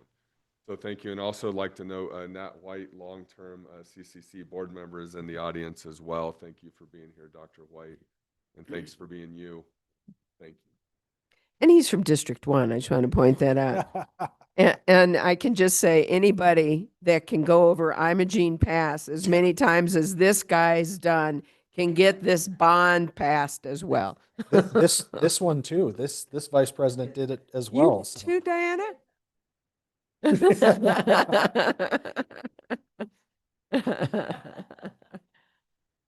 Yeah, that's impressive. Very impressive. So, well, thank you so much. Really appreciate the information. And I know members of the public will take part on the website. Go ahead and give us the website again. coconino.az.gov. That's it. And I really appreciate you being here. Thank you. Thank Appreciate you. the time. Thanks.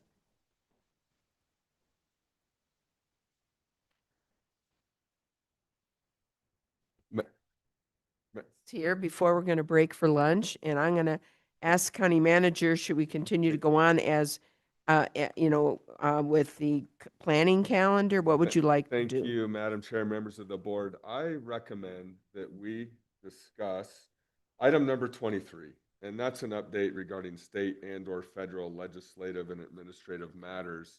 And with that, we'd just like to talk about a potential, as we know, the conversations that are happening at the federal level, the potential for a federal shutdown and how that may impact we at Coconino County and how we are preparing ourselves, poising ourselves to manage through that. Michelle Axelin, I believe, is on as well. She's been communicating with Deputy Manager Philpott, and that is a constant communication of If this happens, then what? So with that, I'll turn it over to Eric Peterson, Deputy County Manager. I will note that in our planning efforts and your work as a board, financial planning, we anticipated potential turbulence. And in doing so, we established a reserve fund. We established a fund that would allow us locally to remain stable during these turbulent times. That said, it's not a permanent solution, but again, just want to reiterate the work that you as a board did in providing for that stability fund to remain stable. And like we said with Public Works, the eye of the storm. So with that, I'll turn it to Eric. And I'd like to just make a really brief comment on that. You know, one of the things about local government is we are, as they say, it's where the rubber meets the road. We're the service providers. We're the ones who work and provide the services to our community. You know, we had a Public Works acknowledgement this morning. We're always working with HHS and their outreach on child vaccines and other programs. And the only way we can really do it is through partnerships with all parts of our government, state and the federal.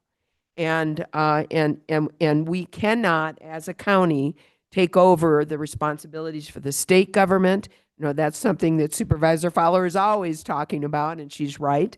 And we can certainly not take over the responsibilities of federal government.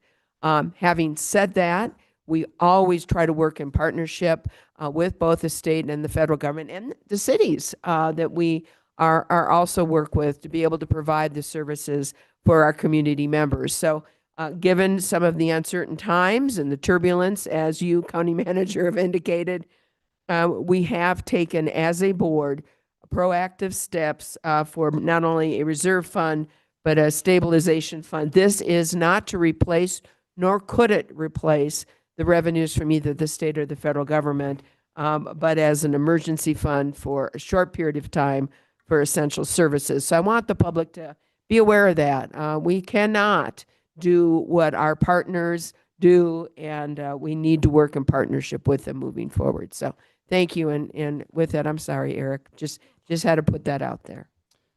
Thank you, Madam Chair. Members, Eric Peterson, Deputy County Manager.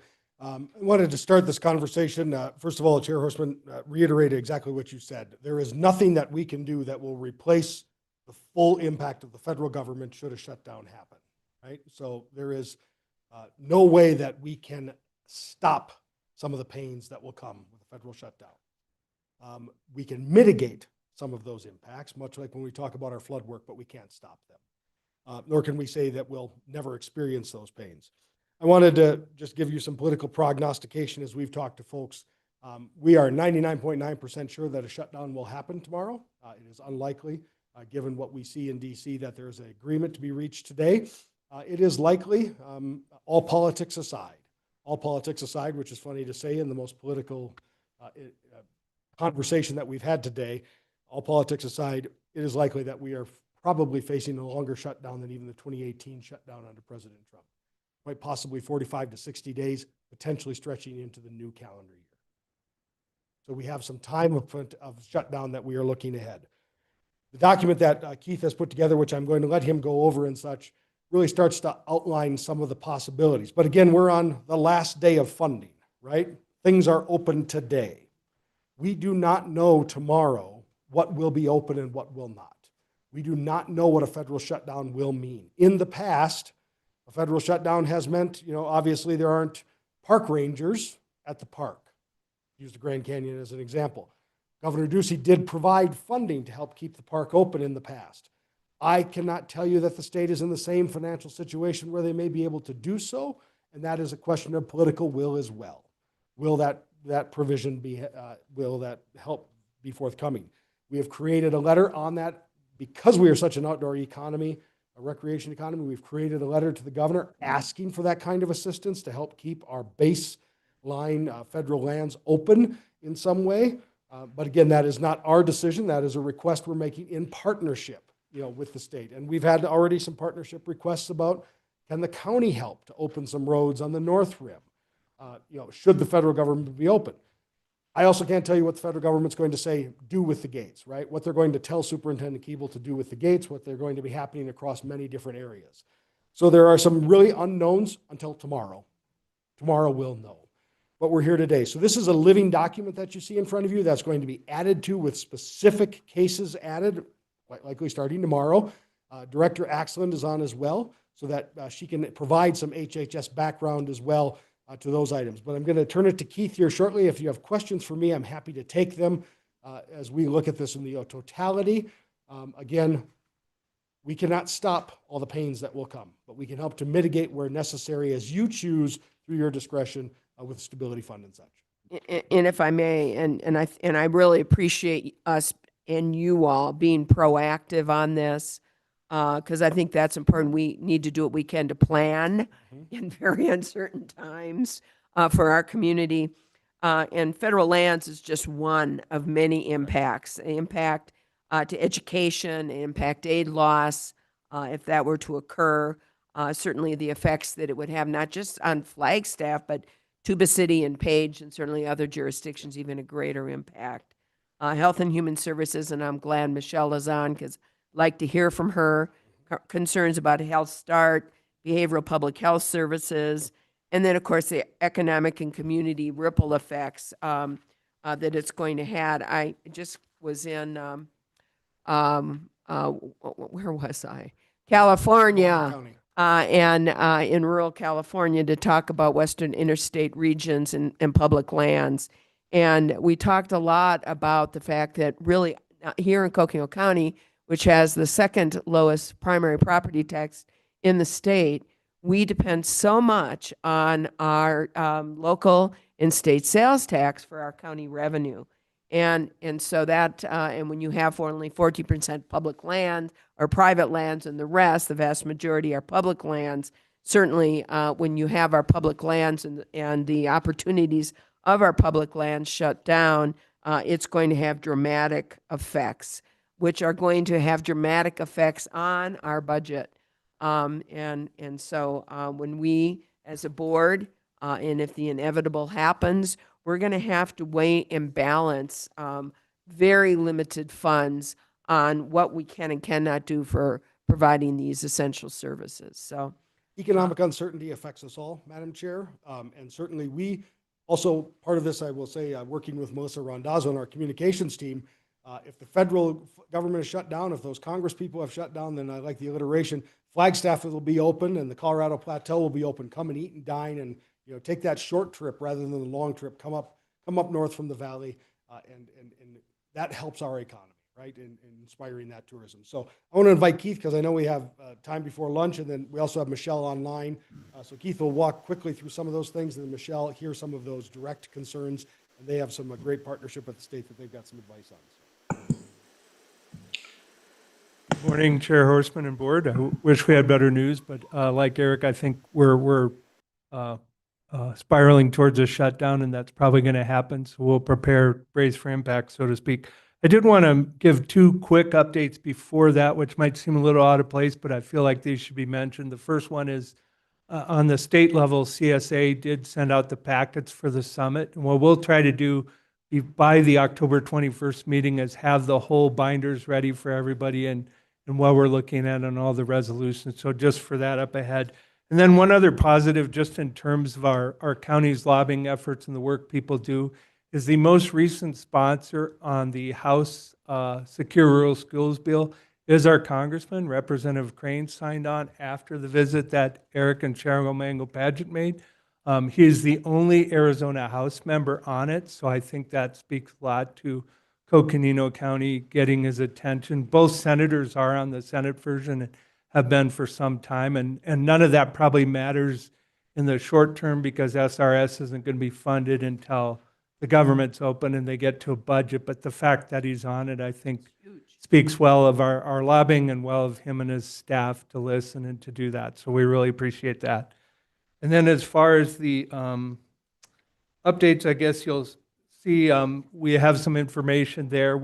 I won't go over everything, but what I will do is outline a little bit of the couple things on federal lands and impact aid or education, and then I'll let Director Axland probably speak to Health and Human Services if she's available. But I think in terms of a difference too between this and the previous shutdown, the longest shutdown we had before was 35 days under the first Trump administration. That one was only a partial shutdown because before they had shut down, they had funded 6 of the 12 departments, including notably education and HHS. So this time, the shutdown happens tomorrow. They will not have funded any of the 12 departments, so it'll be a total shutdown instead of a partial. And total, I mean, not that everything stops, but that there isn't a single department that's been funded past that other than funds that are already there, and that's what I'll get into. So on the federal lands part, the impact is really hard to figure out because the agencies aren't really communicating what their plans are at this point. They're probably not supposed to. So we do know in the past that when there was shutdowns that they did keep the Grand Canyon open on a limited basis. They may or may not do that again. They're in a different budget situation than we were in 2018. So we don't really know for sure if they're going to keep it open on a limited basis. But even if they do, there would be issues, things like slower response times for search and rescue. There wouldn't be federal law enforcement probably out there. We'd still have the sheriffs and stuff can respond, and they mostly do anyways on federal land. There'd be things like permitting and environmental reviews would be delayed, so things like grazing permits. I think that could impact forest restoration and other things like that potentially. If it's longer term, there could be impacts to BLM and Forest Service that are greater, slowing post-shutdown service recovery.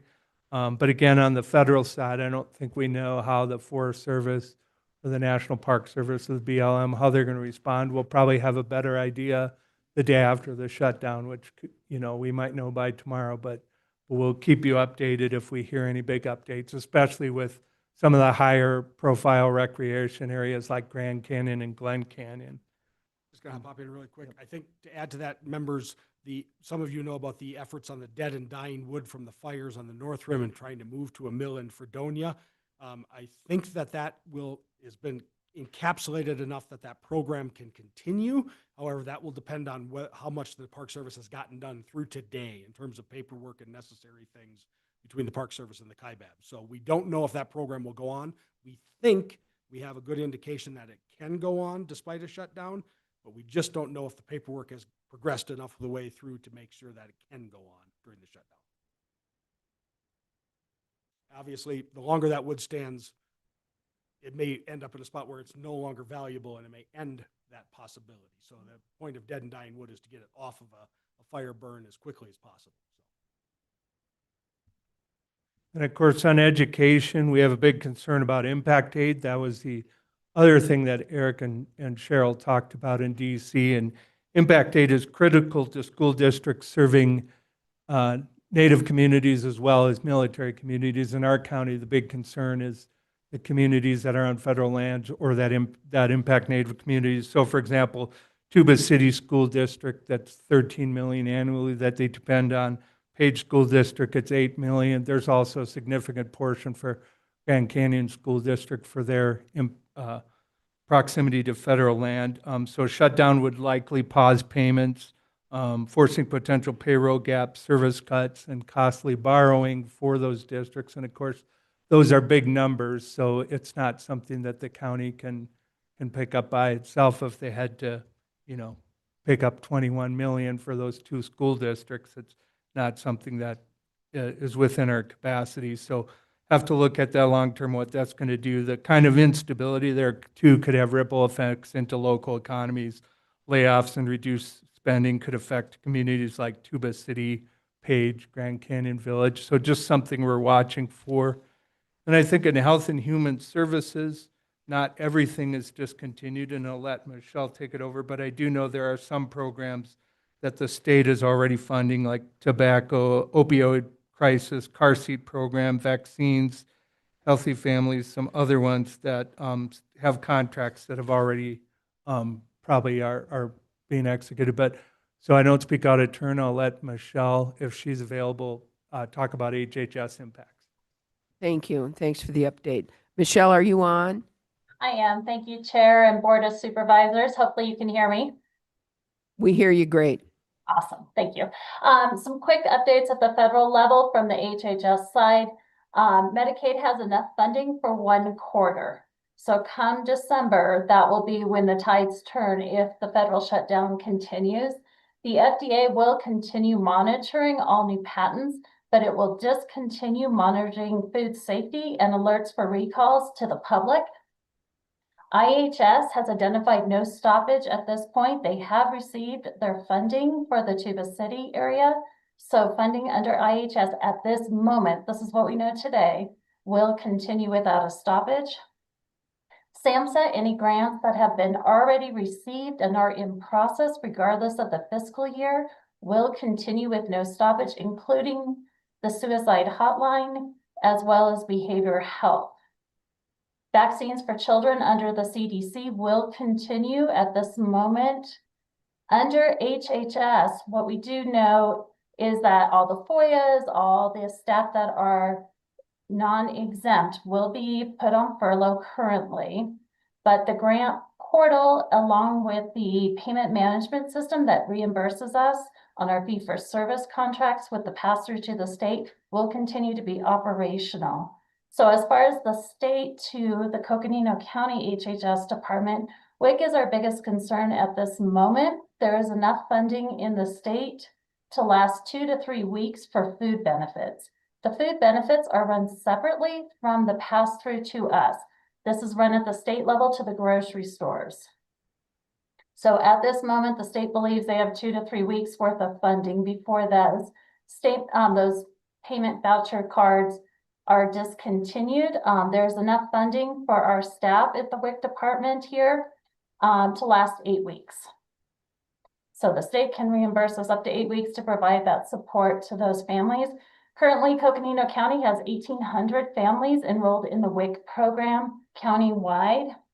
As Keith alluded to, all of our other programs on the health side do have their current contracts in place. There is enough funding to go right now, but again, things can change quickly.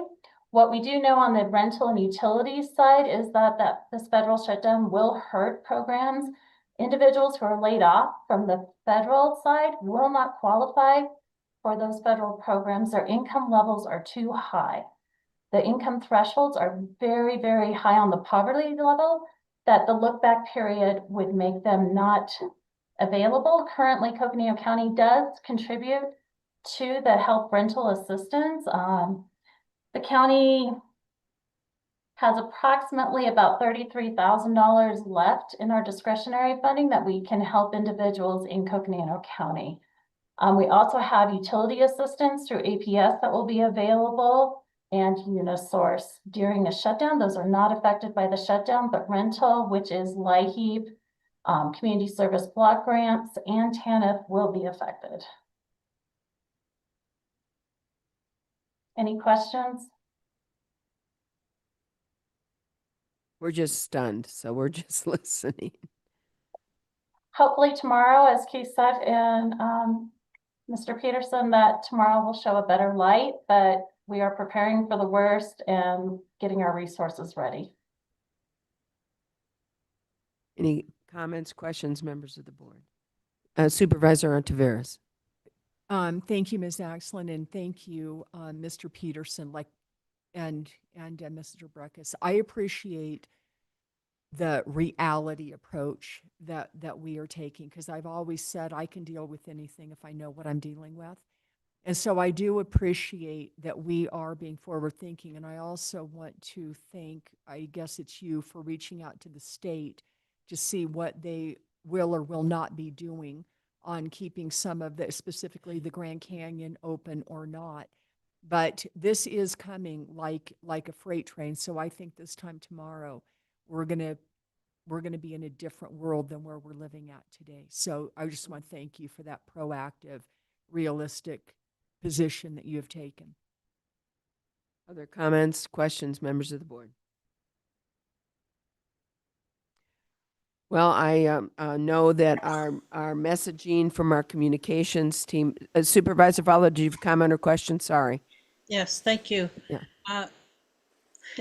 this is always an adventure whenever there's a shutdown that's about to take place, and then having to deal with it during this shutdown. It impacts, whether we realize it or not, it really does impact our individual lives, our planning, our working with other partners. Since we work so closely with our partners, you know, what impacts them impacts us. So we'll find out how how this will impact them and how we will be able to react to it. I know that, you know, the businesses are very concerned. This is an economic crisis that it just adds to. Just the uncertainty is, when we started this year, we talked about uncertainty, and it just continues, and it's just really pretty, the impact is really devastating in a lot of ways to our businesses and to our communities and our families. So I just thank our staff for following this and just really being prepared to respond however way that we can. And we're always there to try to be there to work with our partners and try to help them wherever that we can. So I appreciate it. Thank you. Thank you, Supervisor Fowler. Any other? Yes, Deputy County Manager, Eric Peterson.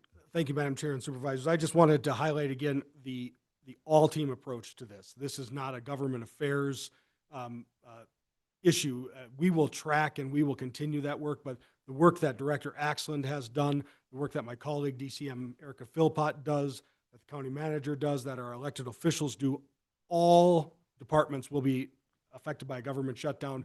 So we reach out for information through government affairs and the work that Keith and Sean do.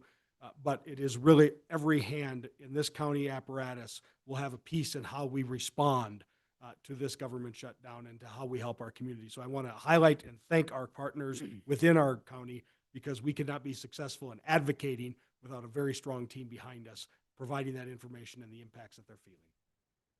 Thank you, and that absolutely is the case. So, and I think as we move forward, I think the communities are going to look to all of us for information and communication. And I know you've been working with our communication director, Melissa, and others. We want to make sure we can get the word out to folks. So, I want to echo with what Eric said, because originally we were prepared to go this afternoon. So Deputy County Manager Philpott and Director Axland pulled together some information really quick to make sure we could present this morning.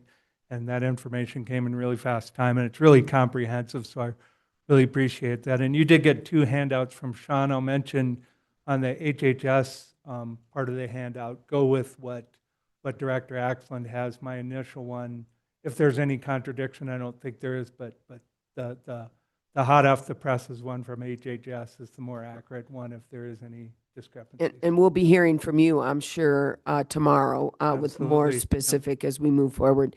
I'm sorry, Erica Philpott. Thank you, Chair. And I just wanted to thank Michelle Axland and her entire leadership team for meeting with our Finance Director, Siri Mullaney, this morning at 8 a.m. to talk about potential impacts, what we're looking at. And so that planning was already going on first thing this morning. And they are in the middle of some cubicle moves over at HHS and have a busy day there. But they made time for this really important topic and to make sure that we were planning proactively and getting ahead of the possibilities. So thank you to all of them and to Siri as well. Yes, thank you. Madam Chair? Supervisor Fowler. Yeah, if I could add, thank you for having a letter ready to be sent to our governor to address the shutdown at the national parks, with especially Grand Canyon National Park, with all the state resources. That's going to be really important. It happened in 2018 and 19 with this Utah governor and the Arizona governor. So I just want to thank staff for getting that ready. Thank you. Thank you. All right, any other comments? Supervisor Begay. Oh, gosh. I wish we didn't have to be faced with this. But unfortunately, this happens year after year, but not as drastic as this here today, as we hear, from the staff. But I just want to say that we're all in this together. Whoever wants to help, if there's anything that anybody can do to help, I think we need to afford that. And I just want to thank the staff for being on top of all this information. Certainly, I'm not sure what Bob and Anna had for us, or maybe you've already got information from them. So I just want to say thank you so much, but there's a lot of, I'm really concerned about the health aspect of it and all other areas that our budgets are not going to be there for a bit or so, and we don't know how long. But I just want to say that you just have to be vigilant and just do what we need to do together and help one another to write letters or just anything. So I just want to say thank you so much for your leadership, and also Eric, and also Andy.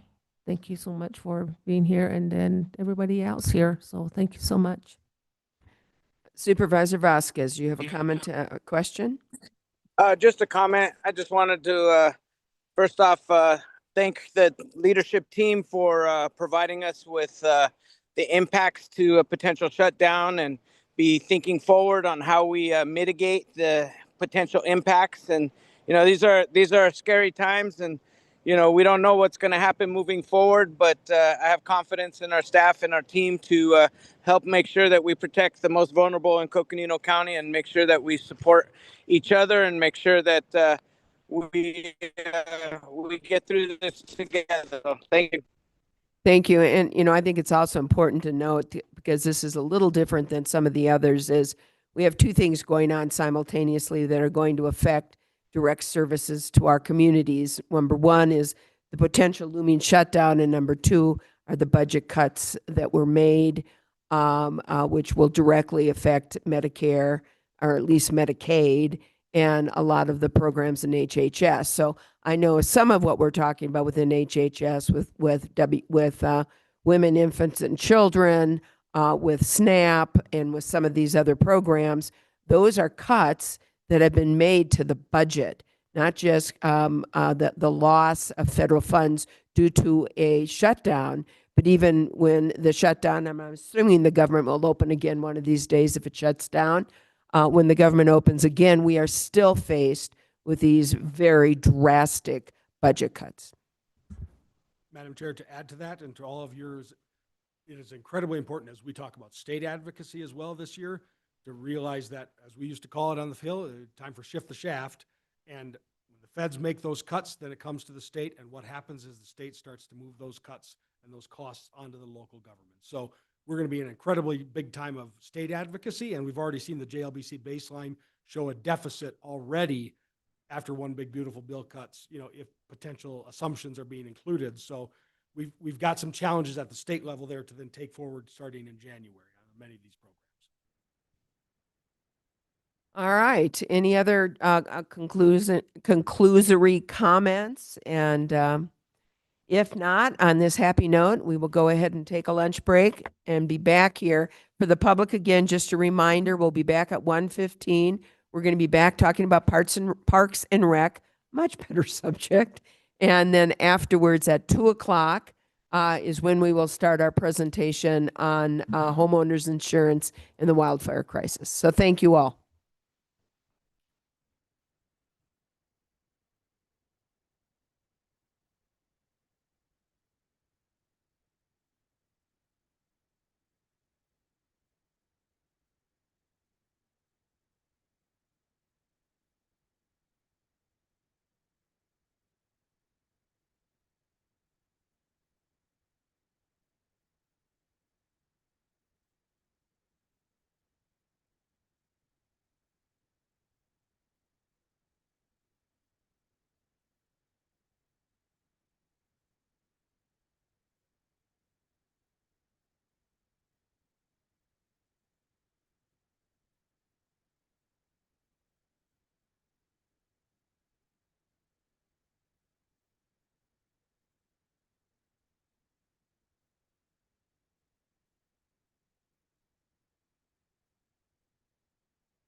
Well, welcome back to our regular scheduled board meeting. And as we have announced before, we are switching 21 and 22. We're going to go forward with 22 first, which is on the conservation easement and future county easement templates.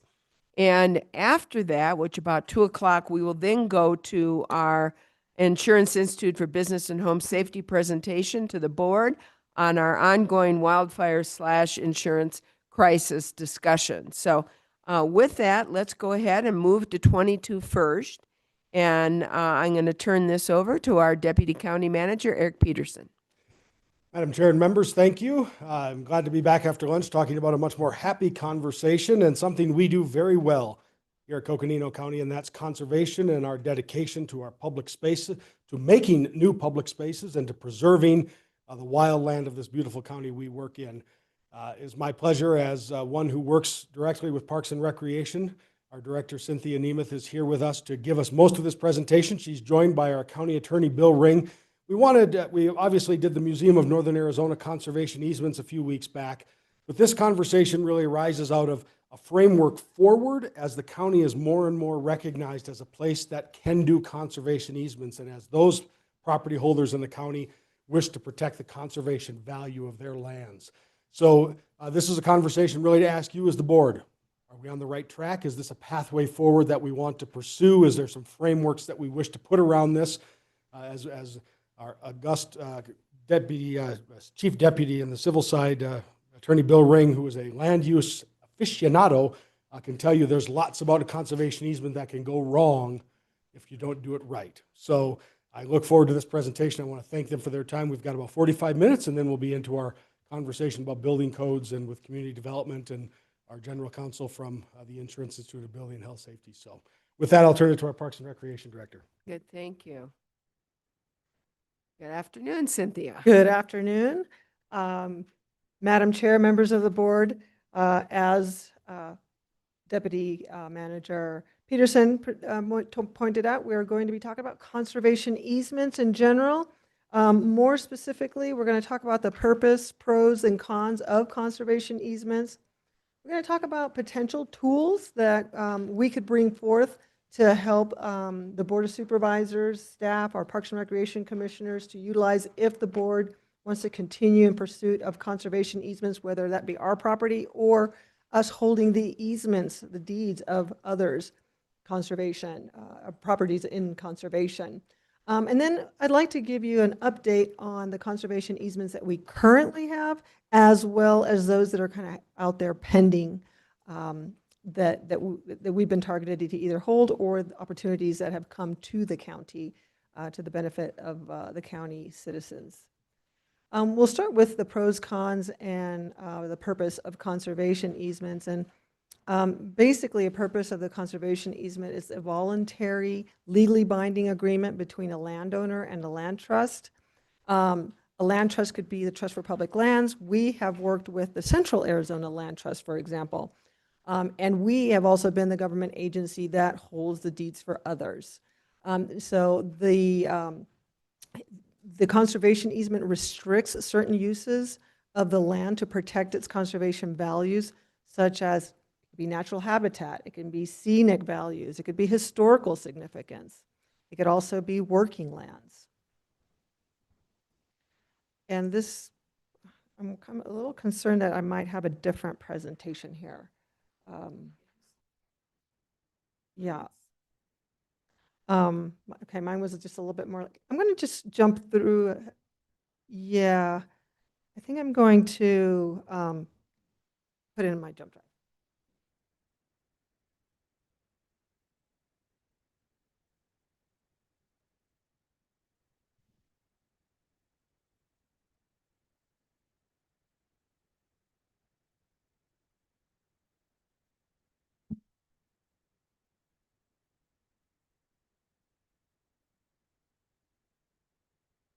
Makes sense. Okay. Like I don't know how to. As soon as I'm not in my own computer, my own laptop, everything, let's see here.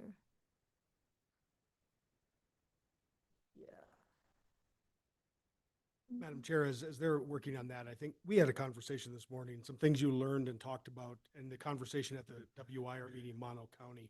Just wanted to preface that, the conversation about a land trust and whether or not, if, as you think about the future, should the county be the holder of these easements? Or is there an opportunity for us to create a land trust through the county, and the county created one? I don't know the answers to that, but is there a spin-off entity that we should create that is us, but it is not necessarily by a department to run those easements? So I just bring that up as a. Yeah, and I was actually going to bring that up too. As you know, I was at the Western Interstate Region Conference in Bridgeport, California, and Bridgeport's a very small community, smaller than or smaller than Flagon, smaller. Their Mono County is smaller than Coconino County. But one of the things they've done, very similar to us, it's primarily a public lands county.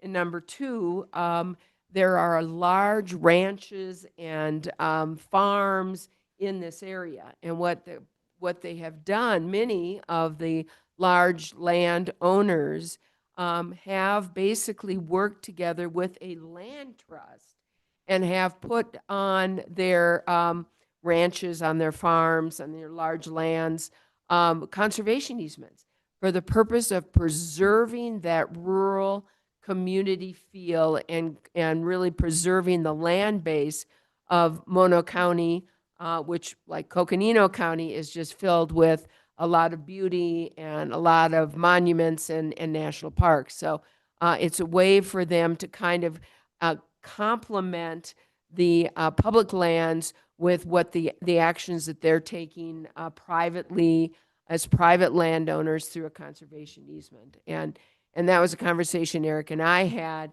because we in Coconino County have taken that on to hold these conservation easements. And Mono County doesn't own any conservation easements. They're doing theirs and they're being held through a land trust. But anyway, I'll be quiet now. No, that's actually a really good, example of how conservation easements can be used. And I also wanted to point out that Mr. Ring here will jump up as he sees fit and has more to contribute to the conversation. So back to the pros and cons of conservation easements. Some of the pros are that it keeps land in private ownership and in preservation. It supports agriculture, as well as it can provide other public benefits such as open space, recreation. It protects scenic views, permeable surfaces, and it also can reduce the tax returns on the person who makes the donation, right? So if they're donating their land in conservation, they can receive some tax benefit from that. It also reduces the owner's property tax payments because the market value has been reduced, because what happens with the conservation easement, you're actually deducting the development value of that property. So there may be cash returns, so they could sell their conservation easement as opposed to donating it. But what they do is they sell it at a reduced value, meaning again that development value has been deducted from the market value. So they're only getting the value of the land minus the benefit, the value that they would have gotten if they could actually build on it. There are numerous environmental benefits, wildlife benefits. It does, when a community is interested in it, reduces the pressure on development, and it also, the land is more affordable to others in the future who may want to buy it, as long as they understand the conservation restrictions that come with it. Some of the benefits of a conservation easement is that, some of the, right, where am I at? Restriction, there, thank you. Oh. Some of the downsides of conservation easements is that the restrictions are permanent and they're very difficult to remove. It may also reduce the tax collection from the local government, from the local assessor. There is ongoing oversight that's required. So there may be opportunity cost, cost in fuel to get to the place and that sort of thing. It takes someone to get there to ensure that the conservation easement terms are being met. There are still transaction costs for the person who is putting their land in conservation, despite the fact that they might be donating it or whatever. There are still costs associated with it. There are also additional liabilities, especially if the land is being made open to the public. There's liabilities if there's some litigation that has to come about because some of the terms aren't being met. The land uses, land use priorities or opportunities can change between generations and future owners. So that then can pose challenges, especially since the restrictions are in perpetuity and they're difficult to remove, as I earlier mentioned. There's also differing interpretations by subsequent deed holders. So imagine we hold the deed on a conservation easement belonging to, let's just say, the Museum of Northern Arizona. The county decides that they want now a land trust or some other government agency to hold those deeds. We can assign those. But that new deed holder can have an entirely different interpretation of what the restrictions are. So there can be some differing interpretations and challenges for the property owner in that regard, because they may see the restrictions as more restrictive.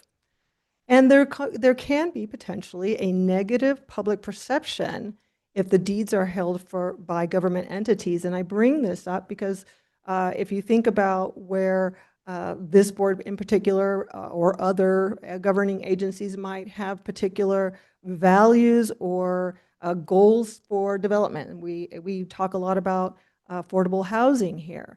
And then on the other side, we're putting land in conservation and making it undevelopable. So there may be a public perception of mixed messaging there, which could be seen as a con.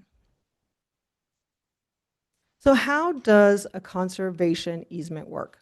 So a landowner contracts with a trust, a land trust, such as, for example, we have worked with the Central Arizona Land Trust, but there are many others, or a government agency. There's the two options that one would have. And they would discuss the conservation goals and to see if it's a good fit. I mean, is it aligned with the values of the trust or the government agency? The property is evaluated by the trust for its conservation values. So like, are we doing a good service by protecting wildlife habitat, open spaces, historic features, whatever those values are. Terms are negotiated between the landowner and the trust, and they can talk about, well, what's going to be restricted, what is going to be allowed, can we build on this property, can we establish a building envelope, will there be public access? Those are the types of conversations you might expect to hear. Additionally, then, when there's agreement that a conservation easement is going to be pursued, one of the first documents that are prepared is what we call a baseline document. And what this does is establishes the current condition of the property at the time that the easement is being pursued. Then an appraisal is conducted, and the landowner can claim a tax benefit to determine the property's value by extracting, again, that development value of the land. Then there's the easement funding and closing process. This is where the landowner can either sell or donate the easement. If it's sold, the trust may pay the landowner for the development rights. As an example, when we acquired the Frontieri property, we sold the development rights to the not to the Central Arizona Land Trust, but to the Army National Guard, to those in Camp Navajo. So we received funding for releasing our development rights, and actually we didn't receive the development value. We received the value of the land minus the development rights, and now the Central Arizona Land Trust holds us accountable for upholding the restrictions. So that's an example there. And then there's a long-term stewardship where that involves the trust or the government agency, whoever holds the deed, to monitor the property on an annual basis to ensure that the easement terms are being upheld. Any questions so far? No, okay. So one of the things that we've been talking about, and yes. Supervisor Fowler, do you have a question? Yes, who does the monitoring? Great question.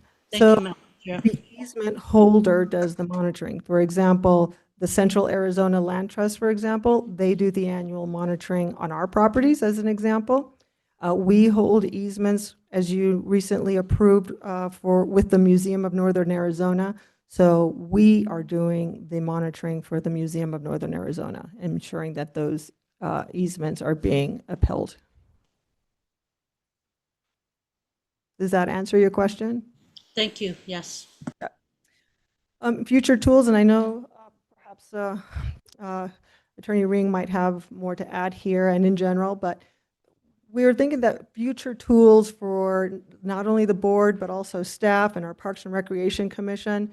One tool that we're thinking of is a set of guiding principles that would help serve as a decision-making tool as to when do we not pursue conservation easements for ourselves, or do we decide to hold the deeds for others? And for what purposes would we entertain this? And this tool could be used by staff, as I mentioned, the commission and supervisors. It could align with the board's strategic priority initiatives, whatever they may be at that time. And it could be a working document. Another tool could be that the county develops its own easement template. Up to now, we've been utilizing the documents that have been brought to us, and it might be helpful for us to have our own. Let us be in the driver's seat when it comes to conservation easements. And this template could align with the county's strategic priorities. We could already determine certain restrictions that are important to us. We could already determine certain allowances that are important to us. We also keep in mind though that all of those terms could be negotiated and would be negotiated. We could talk about the maintenance obligations. We could talk about the rights that the grantor would have. We could establish those up front. We could talk about what the enforcement and mediation measures could look like. That any sort of termination clauses relative to the deed assignments to other easement holders.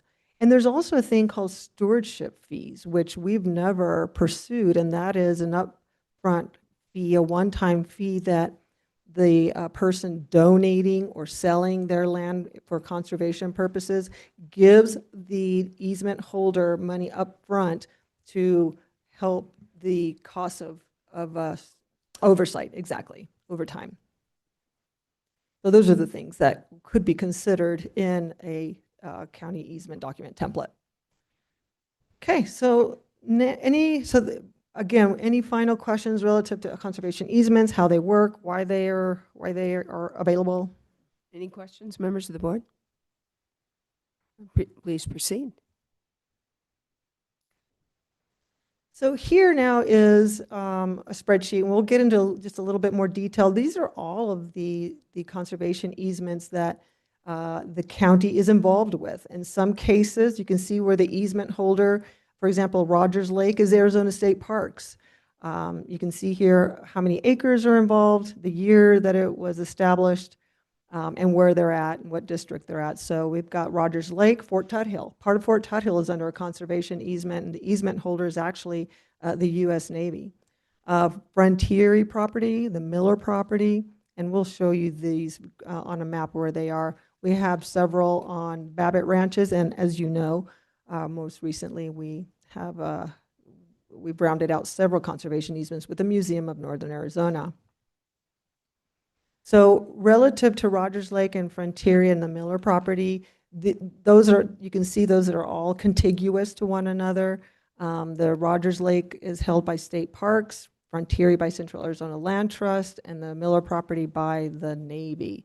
And what these particular conservation easements do is they protect a very important wetland natural resource that we have there. Wildlife, there's passive recreation, so that's permissible. You know that the view sheds there, many of you know, are just out of this world. There are historical and cultural resources there.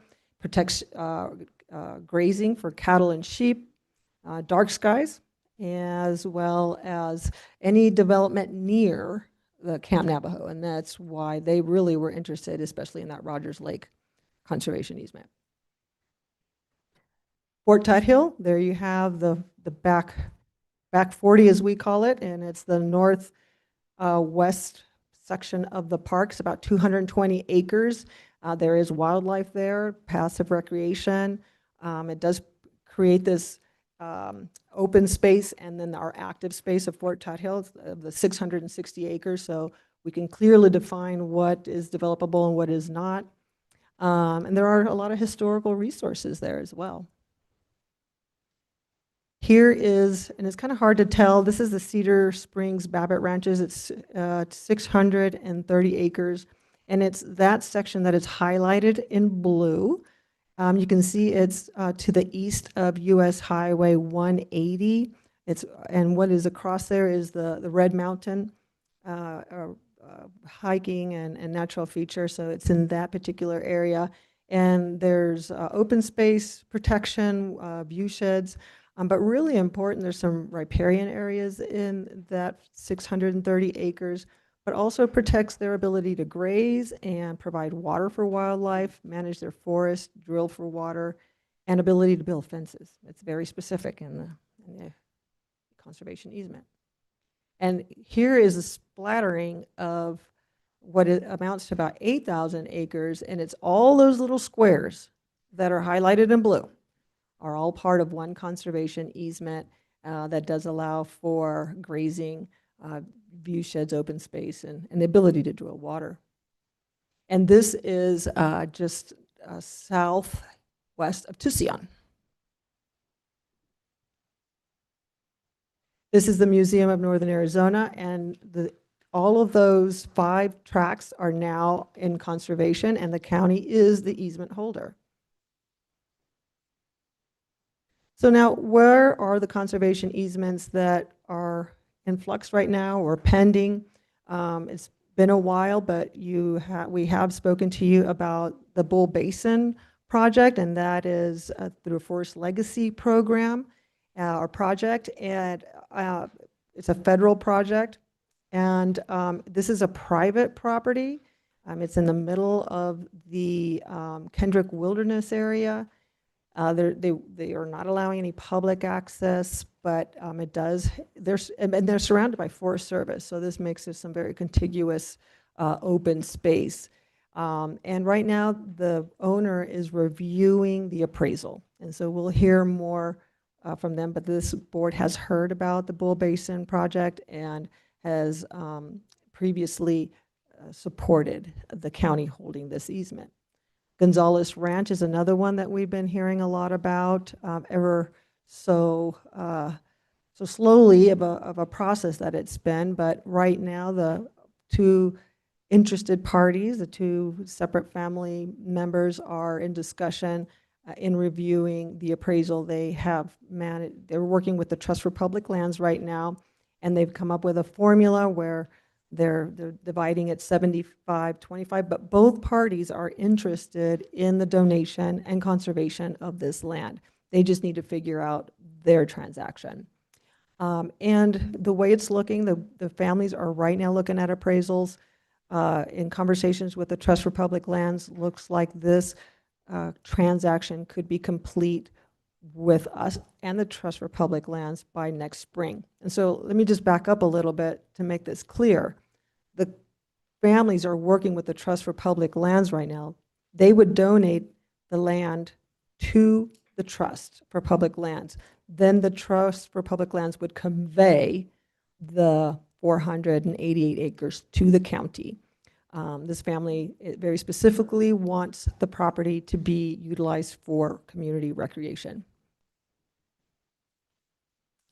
The other one that is actually recently we've heard that is probably, I mean, there's been no action, but the Arboretum recently approached us. It was earlier this summer about potentially partnering with them, the county being the easement holder on 200 of their acres. They were looking at it as a fundraising opportunity where they could sell the land without the development rights, and the county would be the easement holder. But they're not able to find the right partner at this point in time. So that's been kind of set aside. But I wanted to let you know that we have had that conversation with them, and it's possible that they may come back if they find the right partner. Kind of like what the museum in Northern Arizona did is what they're looking. Similar, very similar. And here's where the Bull Basin area is in the Kendrick Wilderness. You can kind of, it's what's highlighted in red. And I mean, they do have some wetlands there, which are of interest, and there's a lot of watershed there. There are some historical resources there, but you can see where it's at. And this one is a bit of a jaunt to get to. You can see I-40 there to the south of this, to the south of the Bull Basin. The Gonzales Ranch is right off of the I-40 in Williams. So you would take that exit, oh gosh, I can't see the name of that exit, but it's, I think, like the second or third exit to the north. And there's the Quinta Hotel is right there. So that is where that's at. And it does have that little water there, that little lake. And then the Arboretum, not very well defined, but this is more or less the area that they pointed out to us that they were interested in putting in conservation. And I'm going to toss it over to Mr. Ring at this point. I don't know if the board, Madam Chair and members of the board, it's Bill Ring from the County Attorney's Office. Maybe pause for a second and see if there's any questions before I start any comments. Questions or comments? Please proceed. Thank you. What I'd like to do is address how a conservation easement strategy can fit into the mission, vision, goals, objectives, strategies, and tactics of the Board of Supervisors as you set policy and give us direction on the topic of conservation. And I think this is a timely moment because I know that shortly you'll enter into another retreat where you can delve into the question of what strategies and tactics you would like to implement in order to achieve the goals and objectives. So there's a strategic reason for thinking about conservation easements at this very moment in time. The second thing I would tell you is that as a recipient of conservation easements, the state statutes are very favorable towards the government being the holder of these conservation easements for the benefit of the public. And I think Cynthia's done a very good job of explaining what some of the pros and cons are of conservation easements. To add to that, when you look at, and Cynthia, if I might have the ability to go back, yeah. When you look at the spreadsheet of conservation easements currently in the county's inventory, you can see that there's over 10,000 acres of conservation. But one of the things that is true in our history is that it's come to us in a piecemeal fashion. And it can create management complications for operations and maintenance.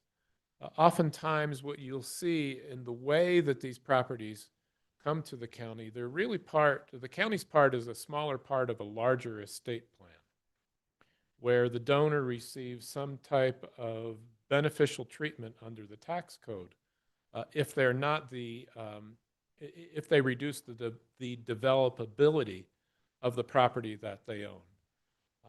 And so these come piecemeal, they come not with intention of ours, but really with intention of the donor or the grantor, and we are the recipient, and we receive it according to the terms and the conditions that the donor, grantor, sets for us.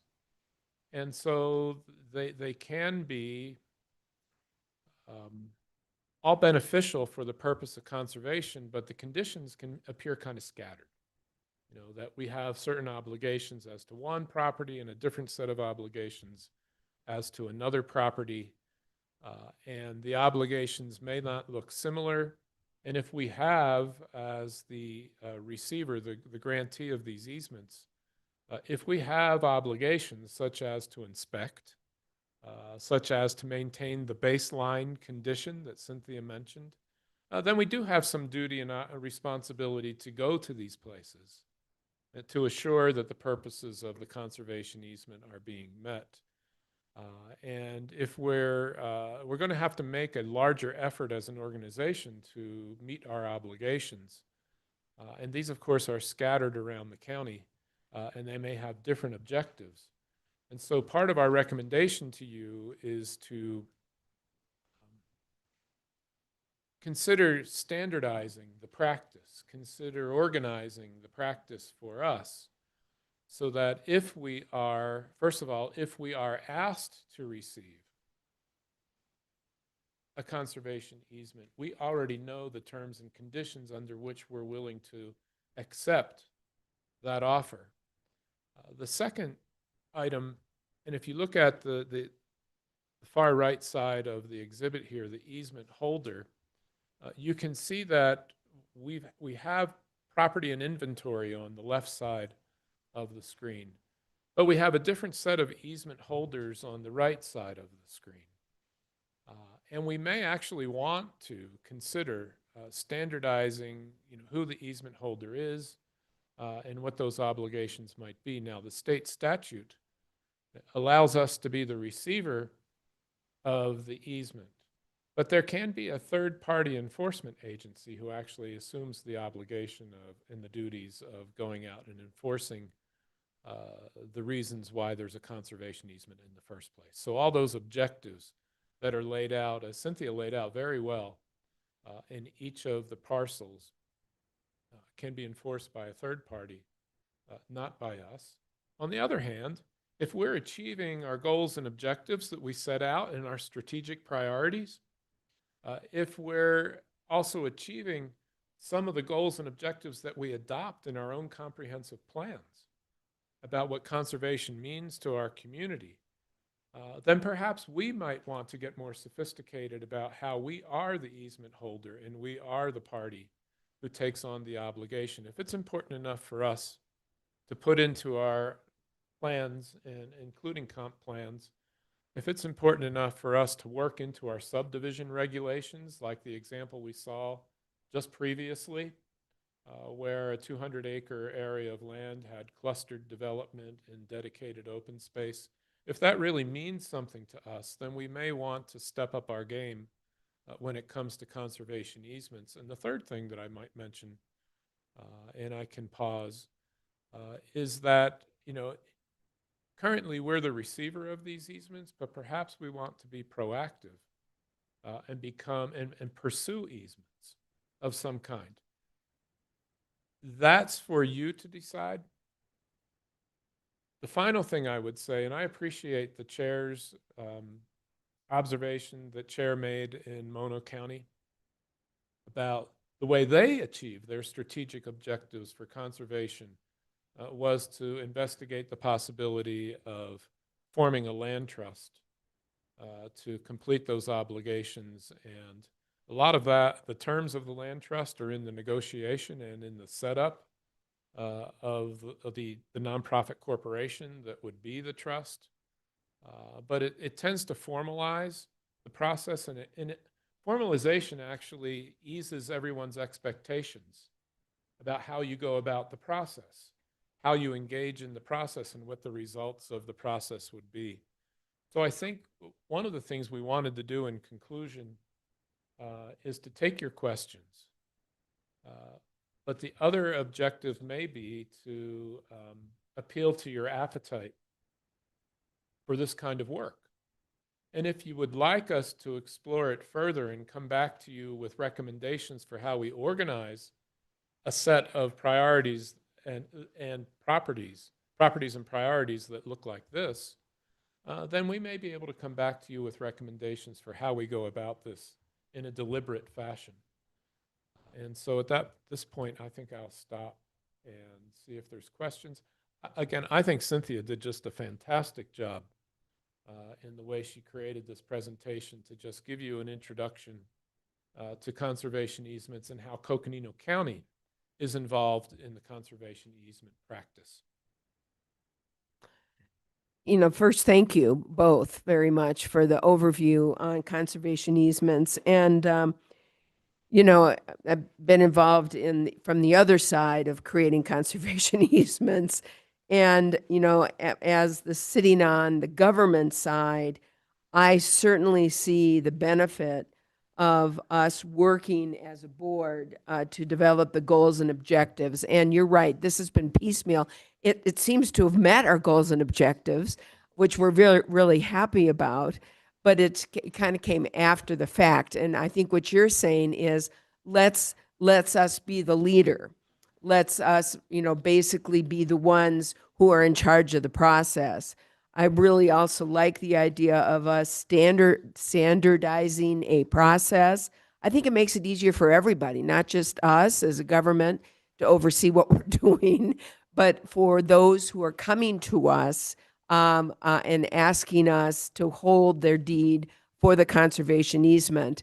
I just think it makes it easier for everybody. And we know what we're looking at, and we know what it means if we're able to standardize the process. So I really like that, and develop a template which everybody can use. And we're all in agreements as to what it means.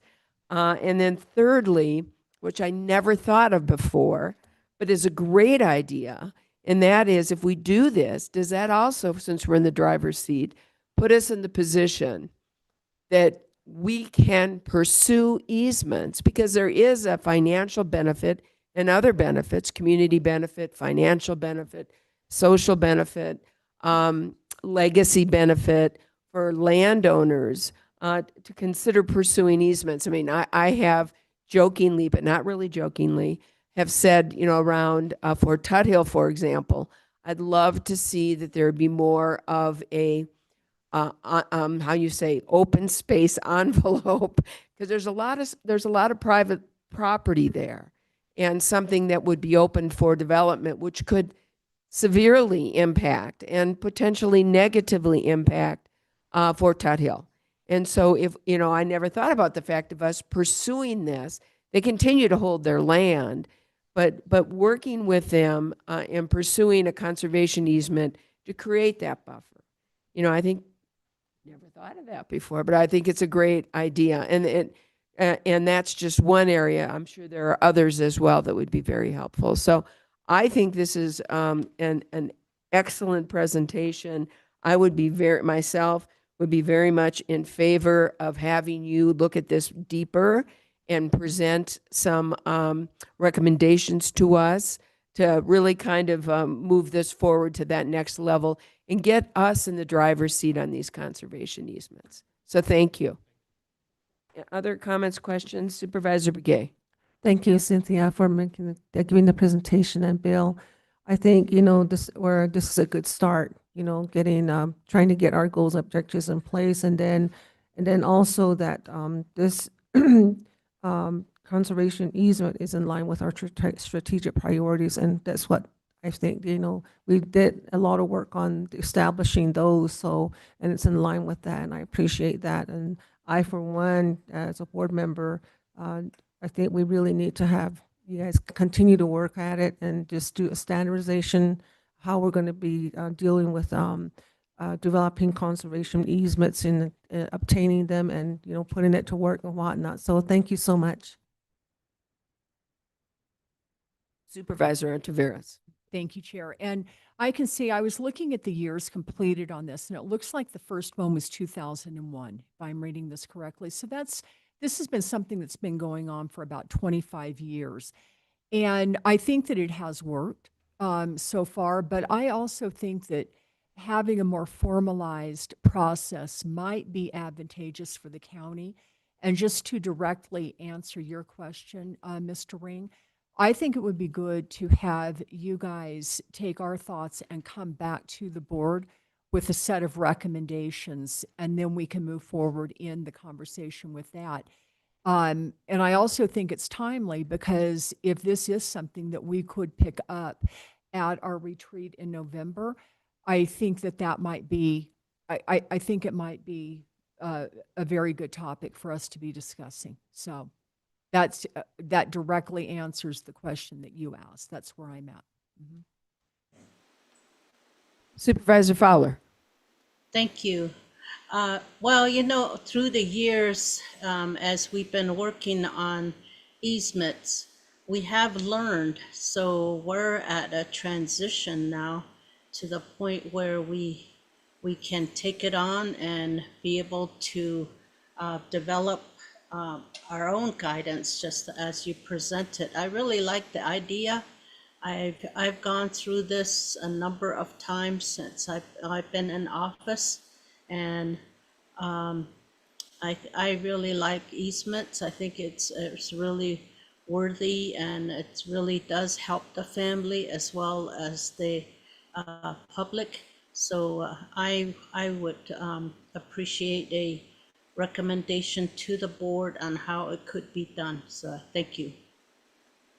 Thank you. Supervisor Vasquez, are you on? Can you hear me? Yes, we can hear you.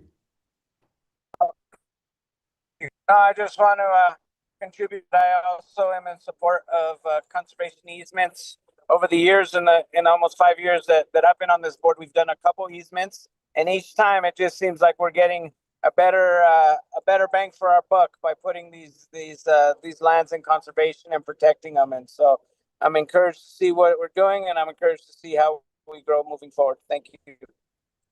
Thank you for your comments. So I think it's unanimous up here, as we appreciate your bringing this forward and look forward to further discussions on this. And I also think we'll try to include this as part of our upcoming retreat and really move this forward. I really like this. I think this is fabulous. Yes, Deputy County Manager Eric Just have Peterson. one conversation. I think I know the answer from all five of you, but I want to make sure we add into that conversation as we look at the goal of potentially using conservation easements. What should we put in, and with a small amount of taxable land? And much of this is taxable land coming into the easements. Do we have any goals or parameters? Think about this for that conversation in the future. Any conversation about taxable land loss? Sometimes we take on these easements, they end up going into a non-taxable entity to become a non-taxed parcel, which is fine. We can do that. That's part of our goal.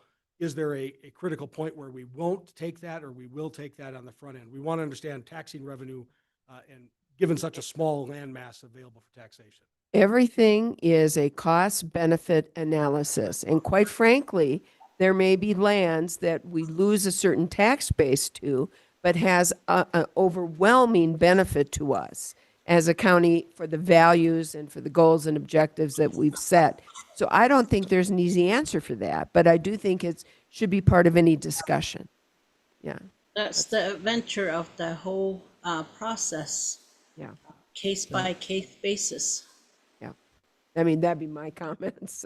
Yeah, that would be mine too, because everyone that's going to come in that could potentially come in on their own, or even if we were to seek it out, I think it's going to have to be literally a case by case situation to see. We're going to be weighting the benefit of it, whether it be water conservation or something like that versus the tax thing. I see what you're saying. I don't have an easy answer. That might need to come to us in the recommendations that I'm asking for. Yeah.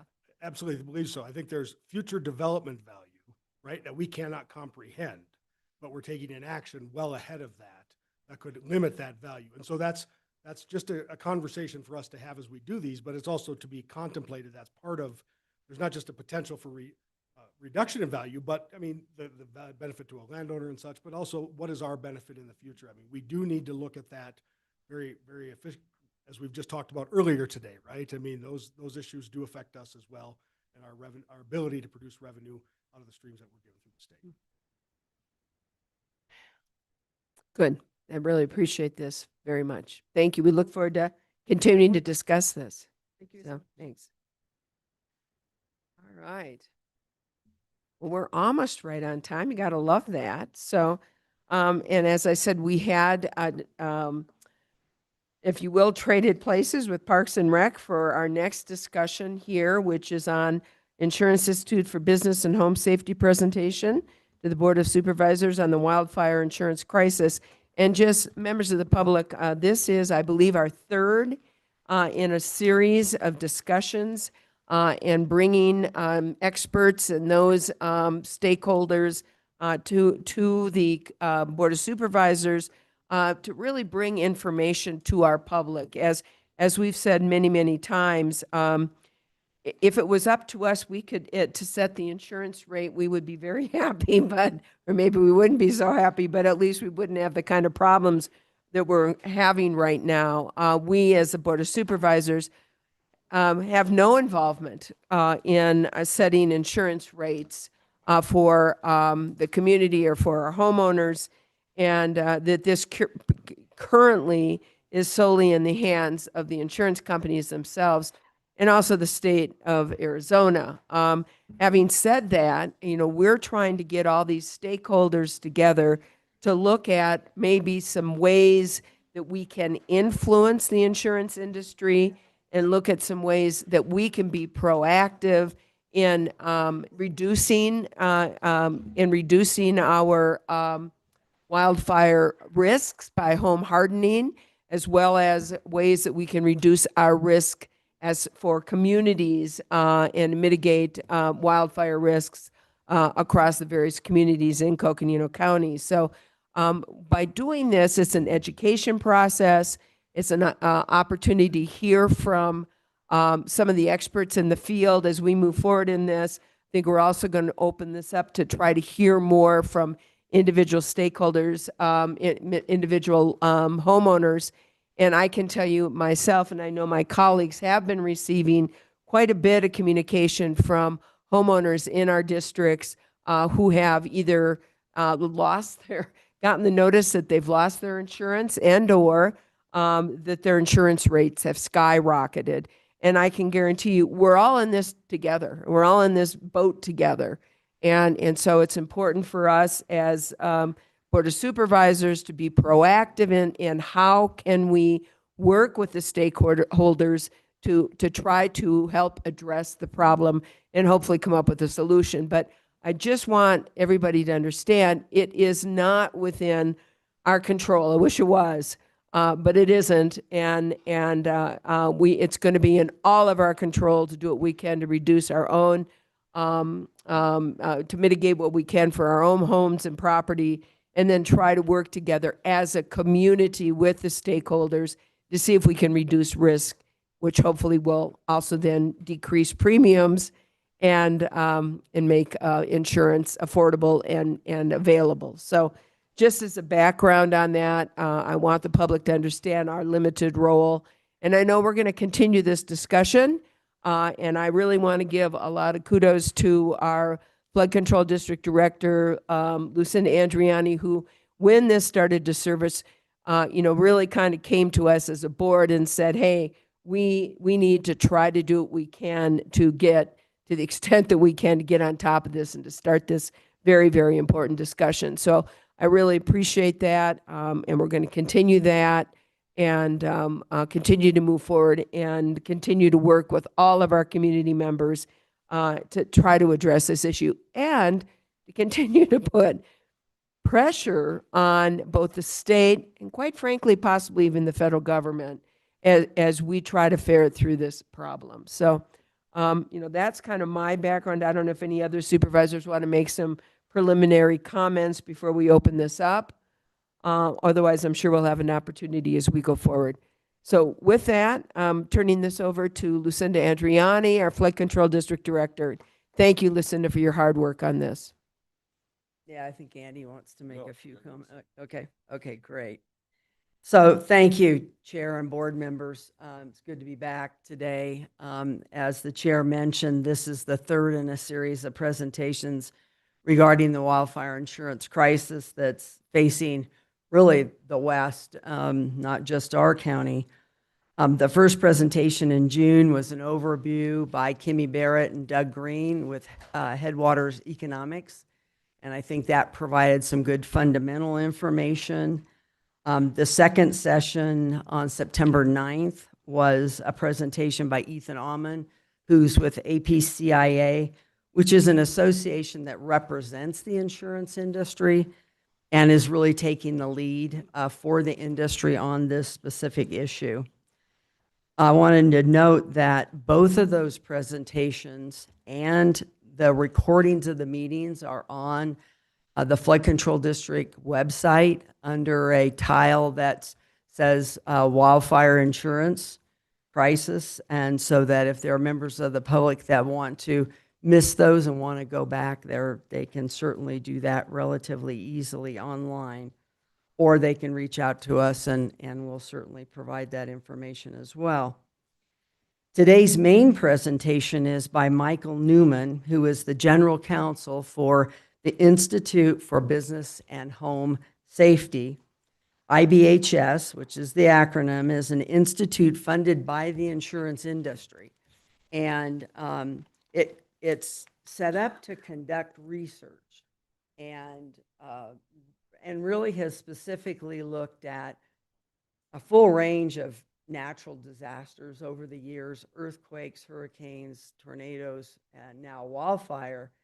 And they develop the research, and then out of that research, they identify they identify standards and what are construction standards and other construction related and property related things that can be done to lower the risk of that particular type of natural disaster or other threat to private property.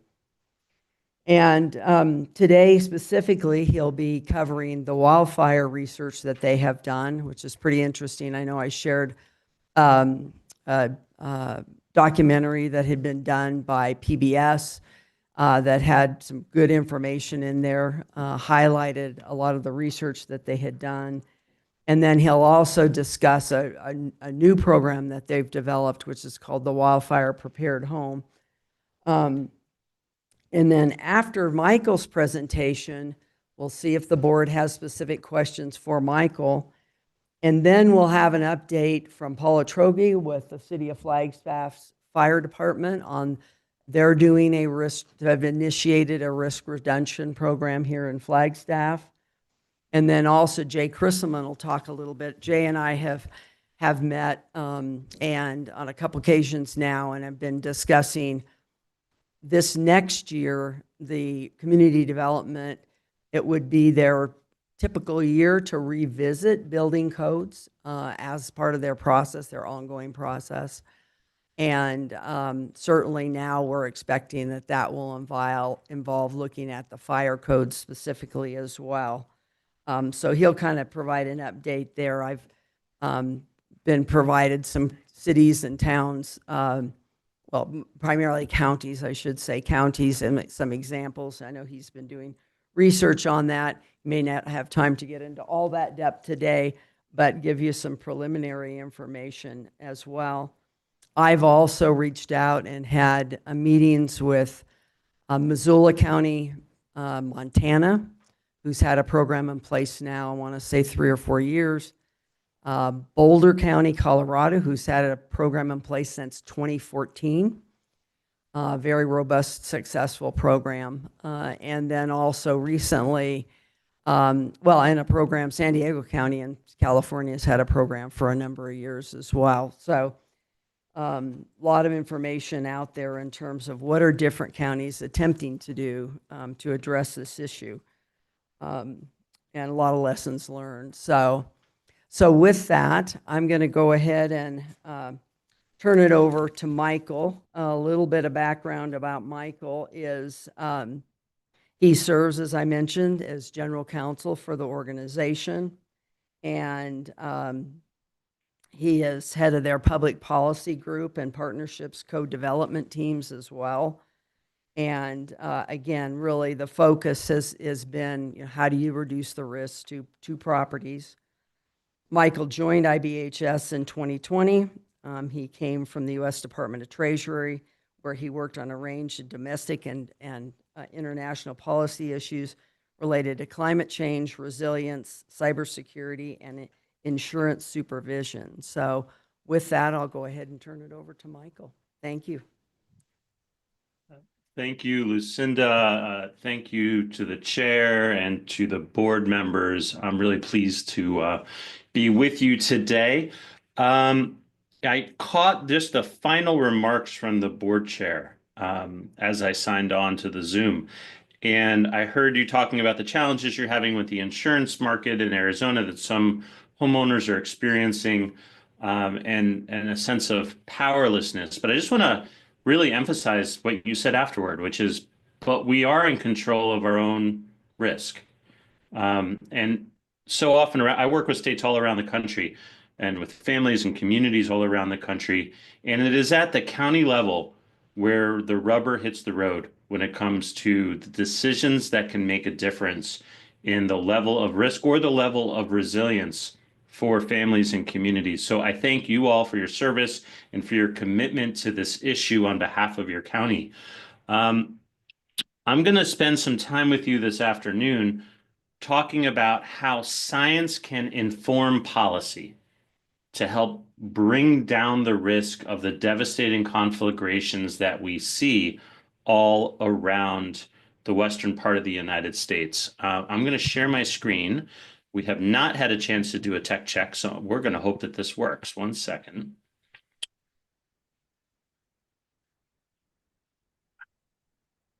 Can you all see my screen? Yes, we can, Michael. Excellent. So I want to dive right into Los Angeles. We all know what happened. Held by furious winds, the wildfires raced from hillsides to neighborhoods and destroyed over 16,000 structures and making thousands of families homeless just like that. But I want to share about a guy named Kip Katz. According to news reports, Mr. Katz lived with his dog in a 70-year-old house just below the Altadena golf course.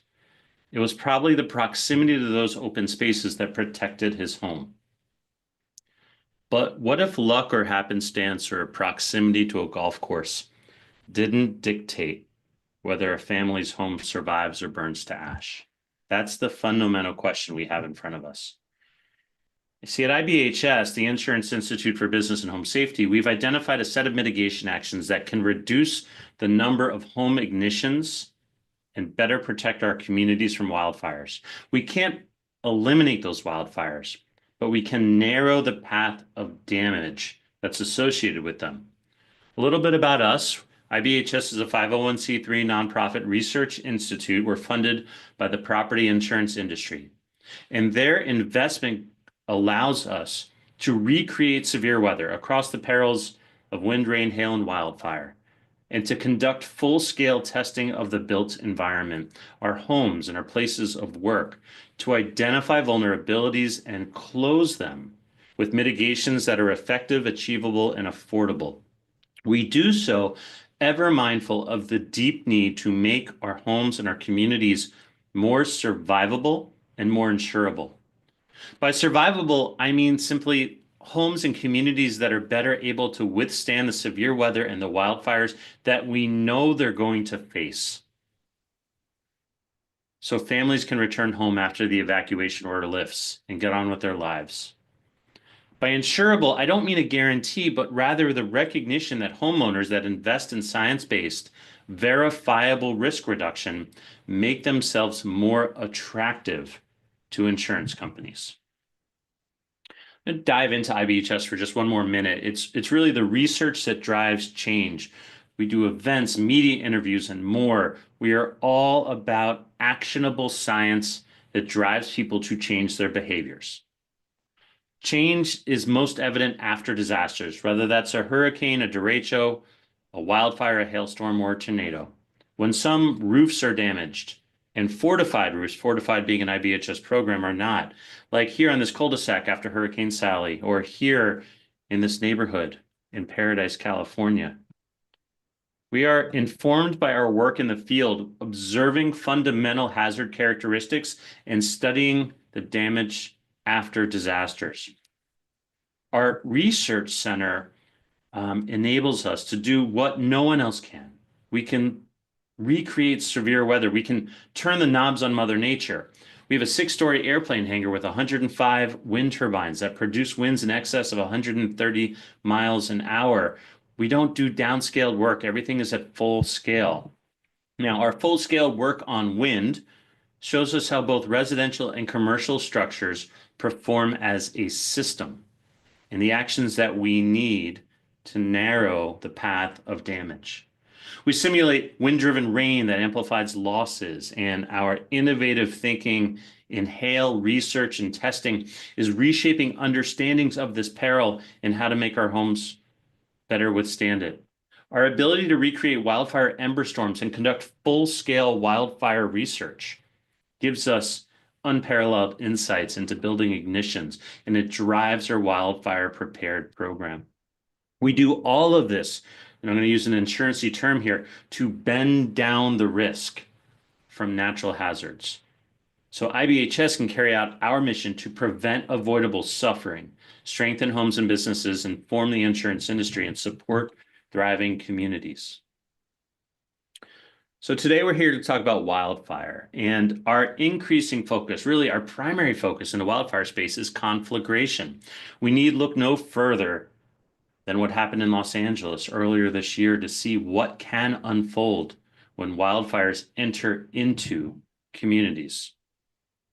Now, conflagrations occur when the fire enters the built environment, our neighborhoods, and an uncontrollable structure-to-structure fire spread begins. I want to emphasize uncontrollable. While the efforts of fire services are honorable and valiant and brave, they simply can become overwhelmed by large-scale conflagrations. What happens when wildfires enter into the communities. At that point, it's about evacuation. It's about life safety. It's not about defending necessarily the structures anymore.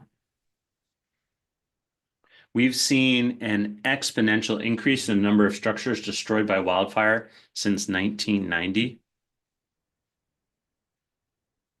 But I want to make clear that conflagration is actually not something that's new. Now, consider this quote. But none spread so wide or caused as much damage as the city mainly consisted of wooden buildings tightly packed together along very narrow streets. This poorly built urban sprawl, together with dry weather and a strong easterly wind, created the perfect conditions for the rapid spread of the fire. I want to invite questions and invite interruptions here, but can anybody guess which fire this is referring to?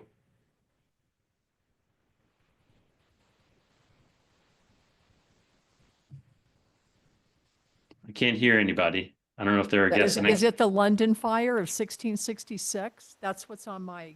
Ding, ding, ding, ding, ding. Okay. The London fire. You are the first person who has ever gotten this question right. So, Well, wait a minute. Wait a minute. We've got the answer in front of us. oh, you looked ahead. That's not fair.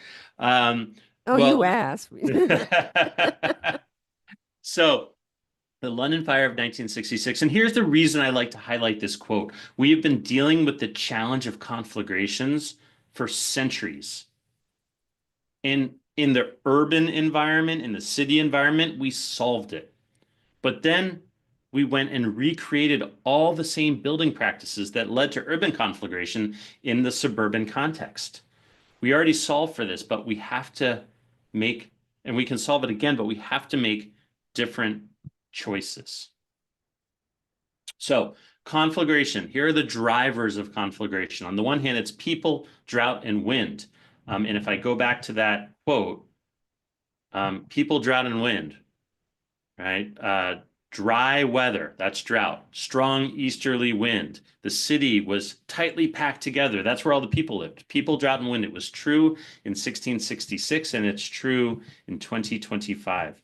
So people, drought, and wind are the factors that impact whether a conflagration happens in the first place.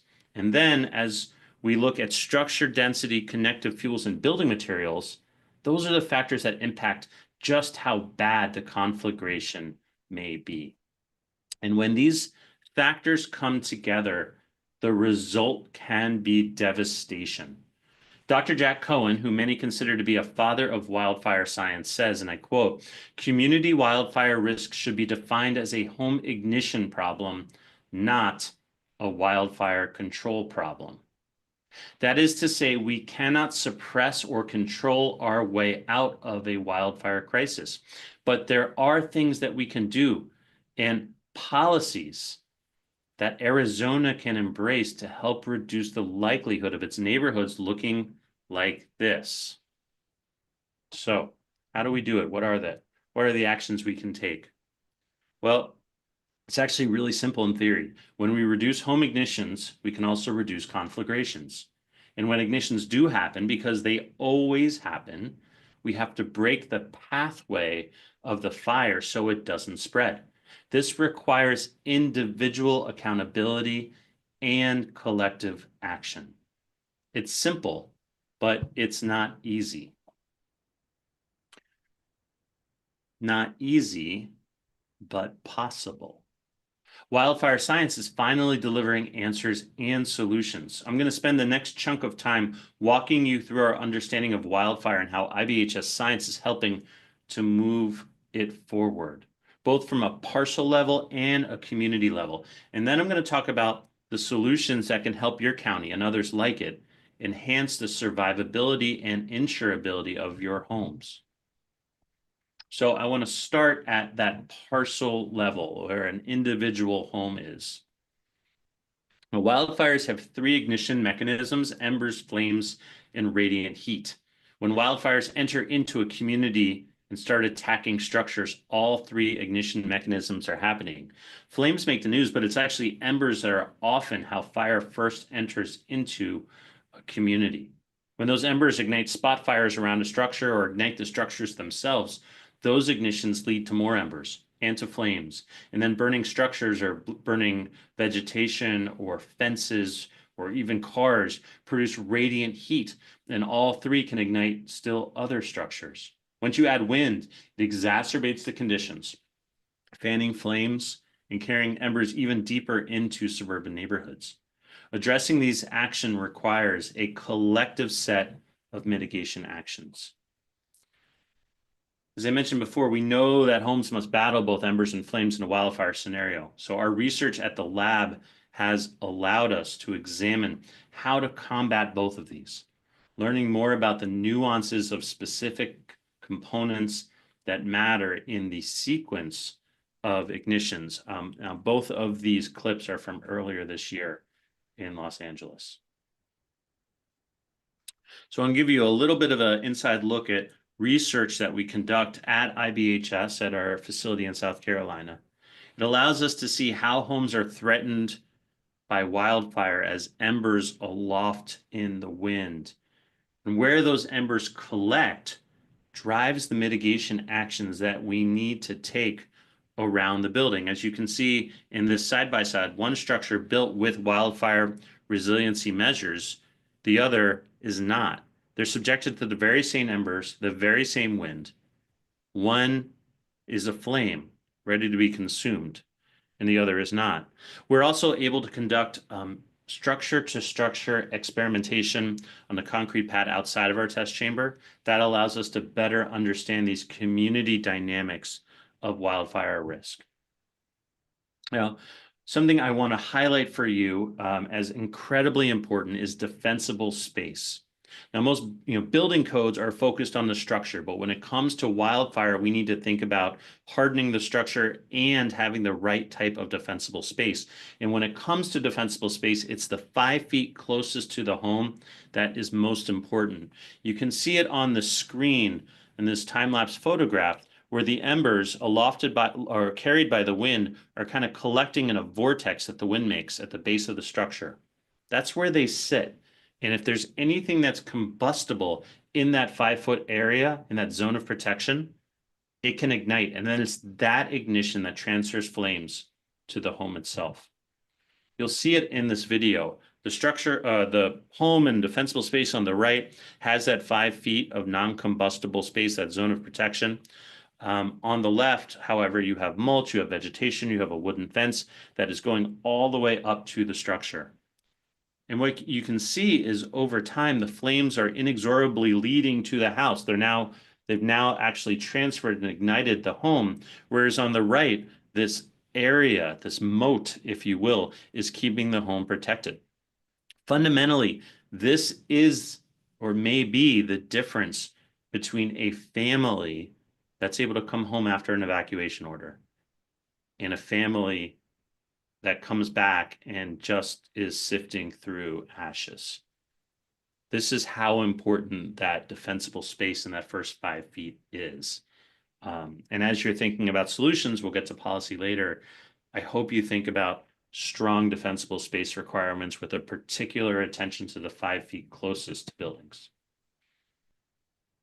When mitigation actions are made to the structure and the surrounding defensible space, we can meaningfully reduce the risk of home ignitions. So the science has led to a set of critical mitigation actions to reduce home ignitions. Again, it is a system of actions. Wildfire is the type of peril that will exploit any weak links. So this is a system, and I emphasize that again, a system, because they must all be taken to reduce the risk of wildfire igniting a home. So a Class A roof is a necessary step. Also the defensible space that I mentioned before, and that extends beyond the 0 to 5 foot area. But the most important part is in that 5 foot area. And then some basic building features: ember resistant fence, having 6 inches of vertical non-combustible clearance at the base of a wall. All of these actions that you're seeing here are to reduce the risk of ignition from embers. And remember, in a wildfire context, embers can be blown by the wind sometimes more than a mile ahead of where the flames of a wildfire are. Okay, now let's turn to the community dynamics of wildfire and the neighborhood level actions that can reduce the risk of that conflagration I mentioned earlier. Now at IBHS, we assess community dynamics of wildfire risk through modeling, through field observations, and through experimental testing at our research center. So a word more on that testing. After a wildfire, you're really left trying to piece together clues from mere ash. I have been to Lahaina, I have been to Los Angeles, and you can't really tell what happened. The ash doesn't explain how fire reached a home. It doesn't explain what caused the initial ignition. It doesn't explain how it moved beyond the neighboring structures. To answer these questions, you actually need to watch a building burn without stopping it on purpose. So at IBHS, we sacrifice individual structures in a controlled environment so we can save future neighborhoods. And this is what we've learned. While the landscapes of Hawaii and Arizona are vastly different, once wildfire enters into a suburban or urban environment, it doesn't care whether the scenery is coastal or desert. The way that it engages with the built environment is the same. And so I'd ask you to pay attention closely to the kind of dynamics of the wildfire in the neighborhood and pay a little bit less attention to the beautiful Pacific Ocean in the background. We know that the factors of structure spacing, connective fuels, and building materials are the key factors influencing conflagration. Now on Front Street in Lahaina, you can see here where the yellow box is, a home that survived. And look to see how much further the spacing is from the houses across the street than the homes right next door, which were closer in. When you have more structure spacing, your exposure to flames and to heat is reduced.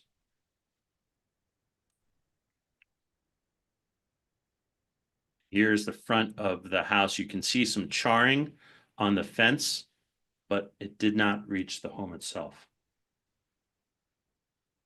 So next, connective fuels. Connective fuels are natural pathways that enable fire to spread through flame and radiant heat between structures. It's how the fire gets from home to home to home to home in a chain. They can follow these pathways through man-made fuels like fences or even cars or garbage cans. Or it can be vegetation, privacy hedges, trees, and the like. In either case, we need to break the pathways that fires take from parcel to parcel, structure to structure, and able to reduce the risk of conflagration. And finally, exterior building materials. How we build oftentimes puts a thumb on the scale in preventing the spread of fire in a conflagration. Building materials, ones that are ignition resistant, are what we look for. While not fireproof, these materials give homes a fighting chance. It's a thumb on the scale in the balance against a wildfire strength. I want to highlight, though, that if buildings are too close together, if you don't have that critical attention to structure spacing, then the ferocity of wildfires can overcome even strong exterior building materials. Again, like at the parcel level, this is a system. You've got to do it all to reduce your risk. So one last note before I get into our wildfire prepared program. Wildfire does its damage in the extremes. I've long been struck by this statistic. Less than 1% of all wildfires lead to over 95% of all structure loss caused by wildfires, which is to say, only the very worst wildfire on the very worst day is the one that's going to impact your community. But if that one shows up, it can do a lot of damage. So, wildfire requires a system of mitigation actions that can protect against embers and flames and heat on the very worst of days. IBHS's Wildfire Prepared program responds to that need. Wildfire Prepared Home has a focus on ember ignition. Wildfire Prepared Home Plus has an additional set of mitigation actions to protect against flames and heat. These will look familiar. I went through them earlier, but this page is really useful to have for your reference. It includes all the mitigation actions that can protect against, on the bottom in orange, embers, and then in blue on the side, radiant heat and flames. Wildfire Prepared Home is relatively easy to address on a retrofit basis. You're not dealing with a lot of structural changes, presuming that you have a Class A roof, and most, not all, but many roofs are Class A. It's not a lot of major structural work. The expense is largely going to be in the defensible space zone of removing anything combustible from that 5-foot area around your home. Wildfire Prepared Home Plus has more of this building material choices that in all likelihood are easier to do at new construction than in retrofits, but it is still possible to achieve a Wildfire Prepared Home Plus designation from a retrofit perspective. So I said designation. What is this? Here is how it works. The Wildfire Prepared is a voluntary program where individual homeowners can apply to IBHS to get a designation from us that says their home meets the requirements of the technical standard for wildfire prepared. A homeowner will go on to wildfireprepared.org. They'll apply and pay an initial application fee. Then they have to submit photographs of the outside of their home. This is for eligibility purposes. We review those because the majority of applicants that don't achieve a designation don't achieve it because their defensible space is wrong. So that's an initial step to make sure that the defensible space is correct. Once that happens and that checks out, they're eligible, then we send out an inspection company that takes more photographs, does more documentation of all the different aspects of the wildfire prepared technical standard. That then goes back to us for quality assurance review. And assuming it all checks out, the homeowner receives a designation. That designation is good for 3 years, subject to an annual landscape review that can be done by submitting photographs, again, using one's phone. The reason we have this annual landscape review is because green stuff tends to grow back.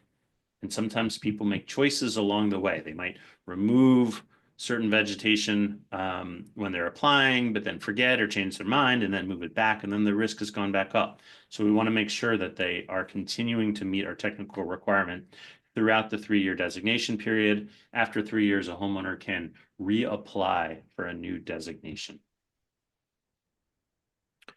Wildfire Prepared is now available in California, Oregon, New Mexico, and Nevada. There are 3 things that will bring our program to a new state. The first is action by a property insurer in Arizona that's a member of IBHS, and most of the large insurance companies are IBHS members. If they base a business decision, be that a rate filing or an underwriting guidelines on Wildfire Prepared or incorporate that into their business, we're going to show up in the state. Second, builder action. If a large builder is doing a new neighborhood and they want to do it to our standard, then we will show up and meet them in a state and make the program available. And then finally, state action.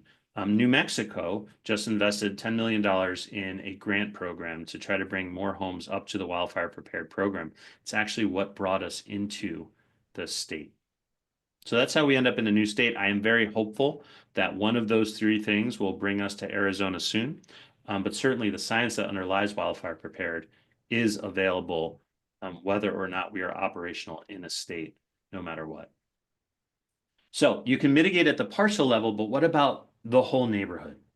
We need entire communities to mitigate so that we can break that chain of conflagration and allow neighborhoods to act as a fuel break instead of a fuel source.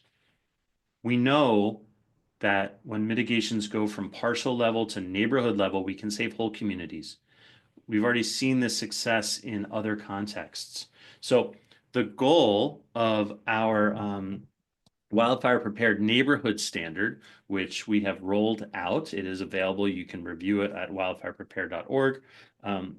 It's piloting in some communities right now, and then it's going to go live in more places next year. The goal was to develop an adaptive system and process to provide a system of mitigation actions for a neighborhood, but also to provide a benchmark for understanding a neighborhood's risk from conflagration.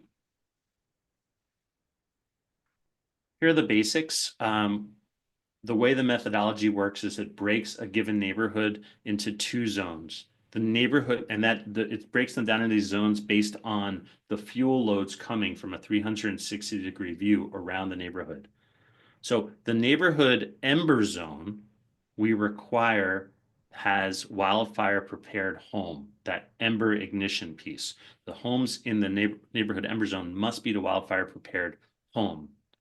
The neighborhood flame zone requires that the homes have a higher level of resilience to be prepared against its wildfire prepared home plus, which will help protect against those flames and heat. The core principles of Wildfire Prepared is we want to prevent initial ignitions, but we know that initial ignitions will still happen. So when they do happen, we want to slow the spread of fire within the neighborhood.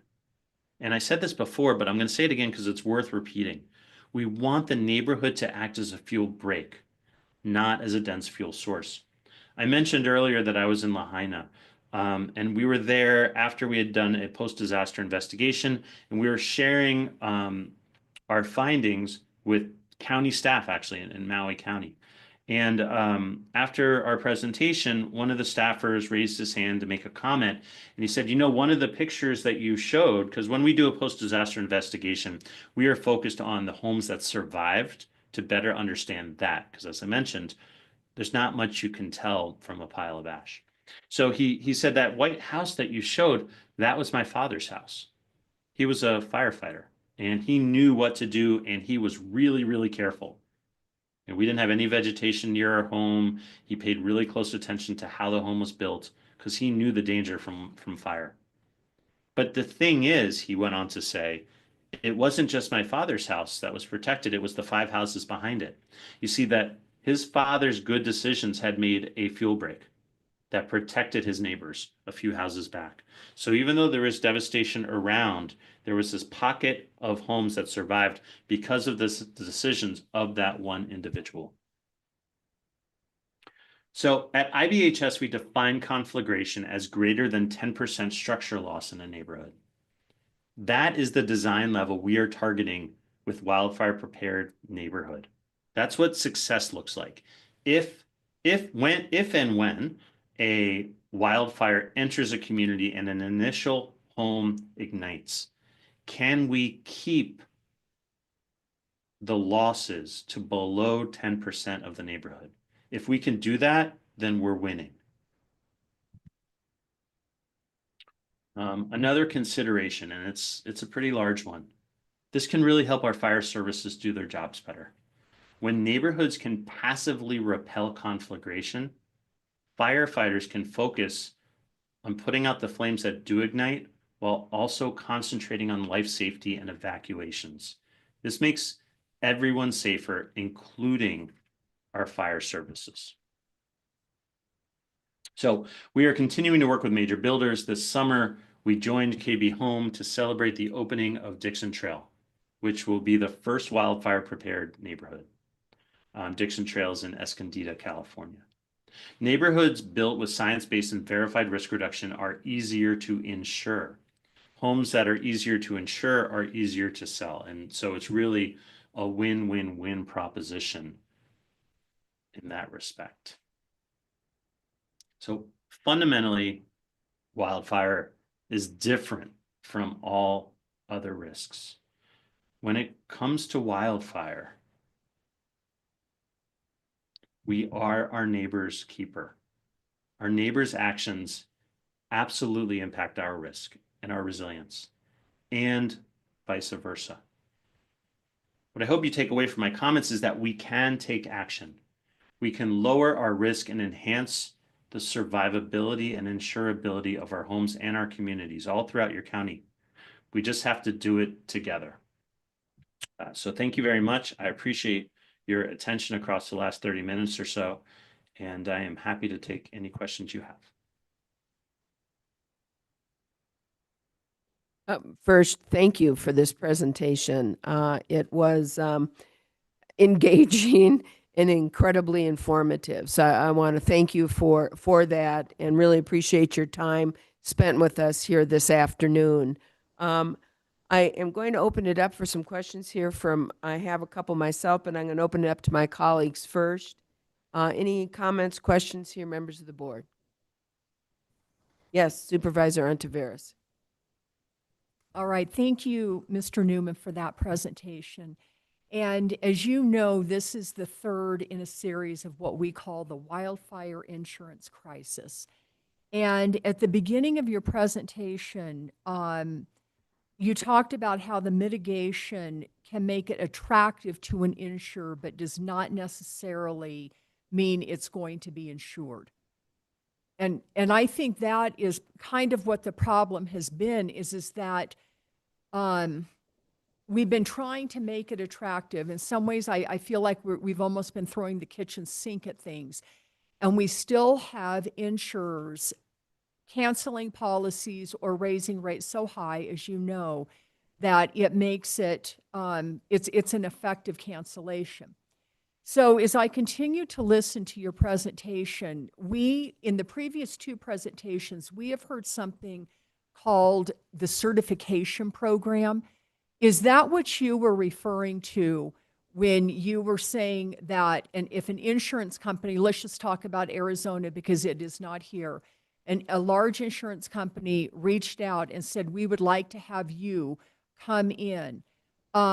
Is that where we start doing what you just suggested, and we basically get a certification that then says you are insurable now and you're going to get your insurance? So let me unpack.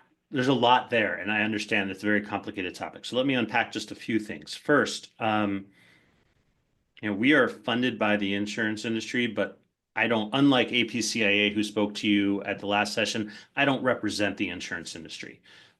So I can tell you that every insurer, in my experience, reflecting on conversations I've had with them, approaches these issues a little bit different, has different risk tolerances, has different exposures that they're willing to have or not have. So every insurance company is going to be a little bit different. Here's what I know from 5 years at IBHS, though. Here's what insurers need to see. One, they want risk reduction that they know works, that is grounded in science. And that's why they invest in IBHS, so we can conduct the science and come up with the mitigation actions that are proven to work. Second, they want verification, right? We all have that inclination to be like, oh, yeah, I did 80% of what I meant to do, so I'm just going to say I did it and hope for the best. That's a human thing. Insurers want, particularly with wildfire, when it is necessary to do a whole system of actions, they want verification that all those actions have been undertaken.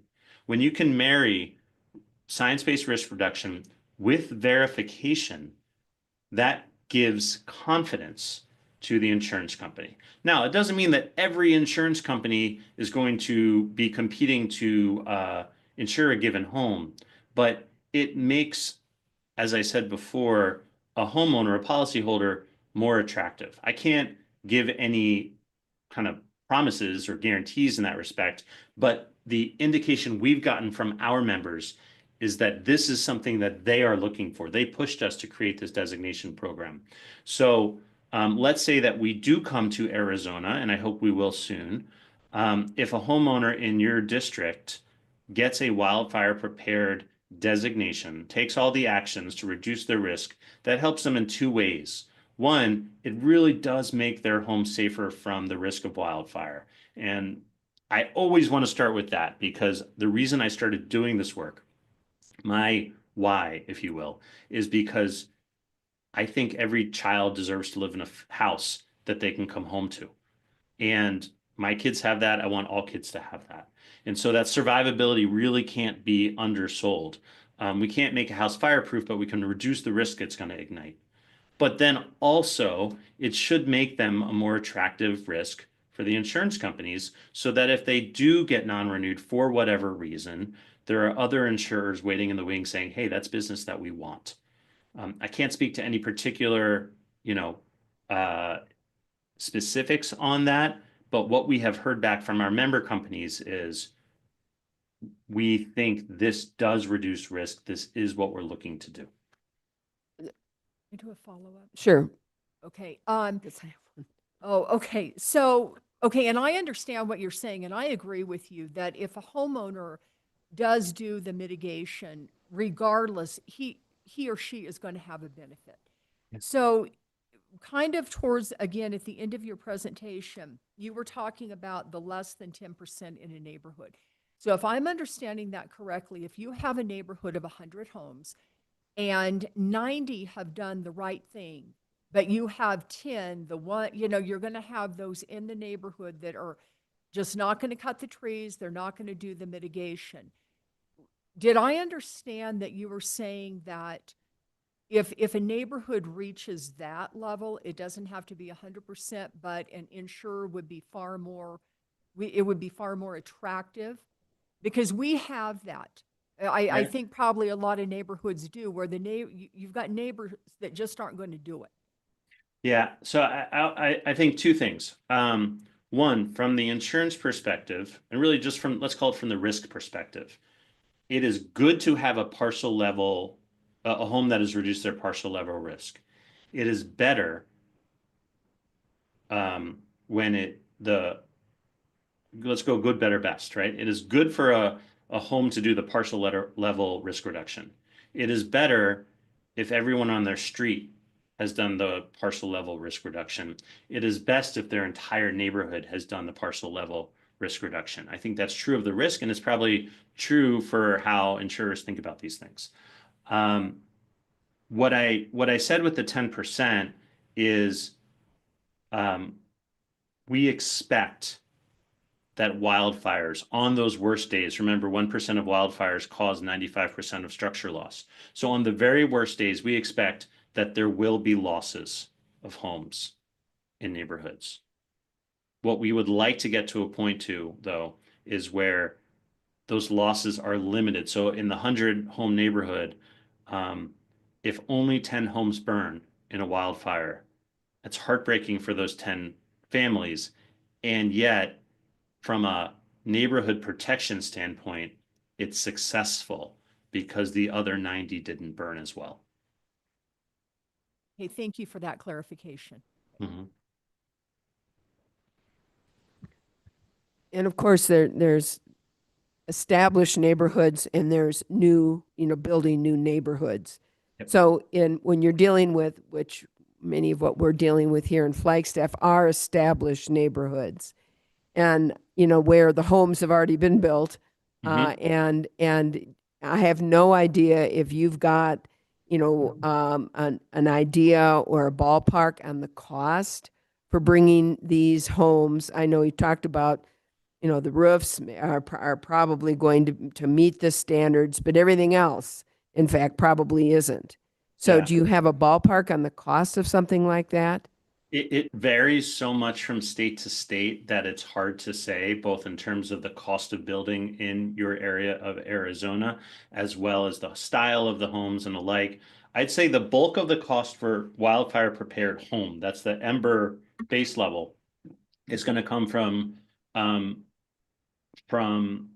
defensible space. And so to the extent the neighborhoods have that more desert aesthetic where there's probably a lot of combustible material that's already not in that first 5 feet, it might be less expensive. Beyond that, it's often, putting in ember resistant vents. That might be a $50 or $100 job. That's not much. So depending on the cost of the defensible space, it might be in the thousands of dollars. It might be a little less. You made a really good point about existing neighborhoods versus new neighborhoods. Building codes, which I strongly encourage you all to think about, and we'd be happy to work with you and your staff offline on that, can be really, really effective for both for new construction and then defensible space as well. But we do have this problem of many neighborhoods that were built decades before we had the current understandings of what it takes to reduce the risk of wildfire. We recognize that not every neighborhood can get to the level of wildfire prepared neighborhood that we've set out. So one of the things that we're working on and we'll make public is a stair-step approach for those neighborhoods. Even if they can't get up to wildfire prepared neighborhood, what are some reasonable steps that they can take over time to try to reduce their community level risk? So you have listed California, Oregon, New Mexico, and Nevada as states where they have basically working with you and the wildfire prepared programs of IBHS. In those, and I don't know this, and maybe Lucinda does, but what are the insurance rates in those states? It depends. So again, with insurance regulated at the state level, the dynamics of every state really are different. And you do not want to be bored by a disquisition on the California insurance market. I'm sure that many others could tell it to you with greater experience than me. But it's hard to compare across states. What I can tell you, I'm sorry, what are you then, IBHS, not you, but your company doing to help to facilitate the relationship with the insurance companies for adopting these standards, if you will, to reduce insurance rates or at least provide insurability? Yeah, so I think we work with all of our members. Our information is available to them. We are, as a 501c3, our almost all of our information, our guidance is available publicly. I'd encourage anyone watching along at home to go on to ibhs.org or wildfireprepared.org and learn more about the wildfire risk reducing that you can do in your own home. We also work with our insurance companies about that, but we do not get into their business decisions. We are prevented from doing so by state and federal antitrust laws. I can tell you that I serve on Arizona State Wildfire Resiliency Committee or working group. I'm not quite sure what the name of it is. It's within the Department of Insurance or the Department of Financial Institutions for the state. And we're having these conversations at the state level as well. I would like nothing more than somebody to take action in a way that would allow us to come to Arizona. And I think that's going to happen in the not too distant future. And to be clear, that just is what brings our program operationally to a state so that a homeowner can apply to get a designation from us. I'm sorry, I can't hear you. I'm sorry, that's because I didn't turn my mic on. So if the homeowner applies, goes through the process that you've laid out for us, is there a cost to the homeowner for this certification and evaluation and certification? Yeah, at present, it is, I believe, $125 to an application fee. So it's not, I realize that that is out of reach for some people, but it's not exorbitant. It helps pay for the inspection costs, as well as some back office things. It is not a revenue generation tool for us. And there are, I think the main cost associated with this, I should just reiterate, is in actually doing the work to reduce the risk. Any other comments, questions, members of the board? Supervisor Begay. Well, thank you for the presentation. I think, looking back with the other presentations that were done and then looking at this, it seems to me that we have to go back to the people that own the homes and, there's a lot of education. Look around, do inspection around their homes and, because there's additional mitigations against getting into getting flames and stuff like that that was expressed in here, like just covering your gutters and upgrade windows and doors and upgrade them to non-combustible decks and all of this, and then plus the roof also ensuring that the roof is a Class A type of roofing. So all of these are things that, I think something that we as a county really need to look at with the homeowners. And then from there, try to upgrade ourselves, to see how we can get insurance. So that's the way, with the whole presentation, it just kept going back to the community. So I guess we just need a push start, and that's what we're looking for. Where do we go? How do we go about it? To get the insurance, the insurability, to our homeowners, because it has to happen too. So I just want to say thank you for the presentation. And I feel that, it's going to be a responsibility that we have to, it's an individual responsibility for the homeowners. But, on the flip side of that, we as the county board of supervisors and administration, we have to be role models and, to try to go forward and, move it on. And thank you, Lucinda, and thank you for your staff, for really trying to put various things on the tables for us, to really understand, how, or really try to help our people that live out there to get insurance and lower the insurance or whatever it may be that we need to do. So I know a lot of places in like big cities, they have homes that are within maybe a fourth of an acre. They're just side by side, and this one is some areas are calling for 5-foot non-combustible zones, and then also 5 to 30 foot the defensible space zones. Those are things that it needs to be I guess addressed, and I think that would be better approach. And so that's what I'm thinking. So I just want to thank the presenter for this. Thank you. Thank you, Supervisor Begay. Just to emphasize something you said, it is absolutely about individual accountability and collective action at the county level. And forgive me, I don't know all the actions that you are already taking, but WUI codes, defensible space codes, education, you're right, is so critical. So to the extent it's possible and financially feasible, investing in education and home assessment programs. I also think, frankly, and sometimes this is more state than county, but incentives. Are there any ways that your county can find to, whether it's through taxes or through other means, incentivize these collective sets of risk reducing actions? These are all tools in the toolbox. None of them are a panacea, but they can all help move the needle and drive consumer change. We in Coconino County, as you know, is our one of the highest areas of risk of wildfires. And so one of the things City of Flagstaff, Coconino County, Forest Service, our private partners have done is try to reduce or mitigate that risk of catastrophic wildfire. But as you say, you can't suppress or control yourselves out of wildfire, and we get that. I think we can do what we can to mitigate and reduce that risk. And then, as you say, it is individual accountability and collective action. And quite frankly, I think that that's been the approach, Coconino County, I think that's been the approach of the city of Flagstaff. But we then need to know that when we do this, that we work together to do this, that it is going to produce the results that we're all looking for.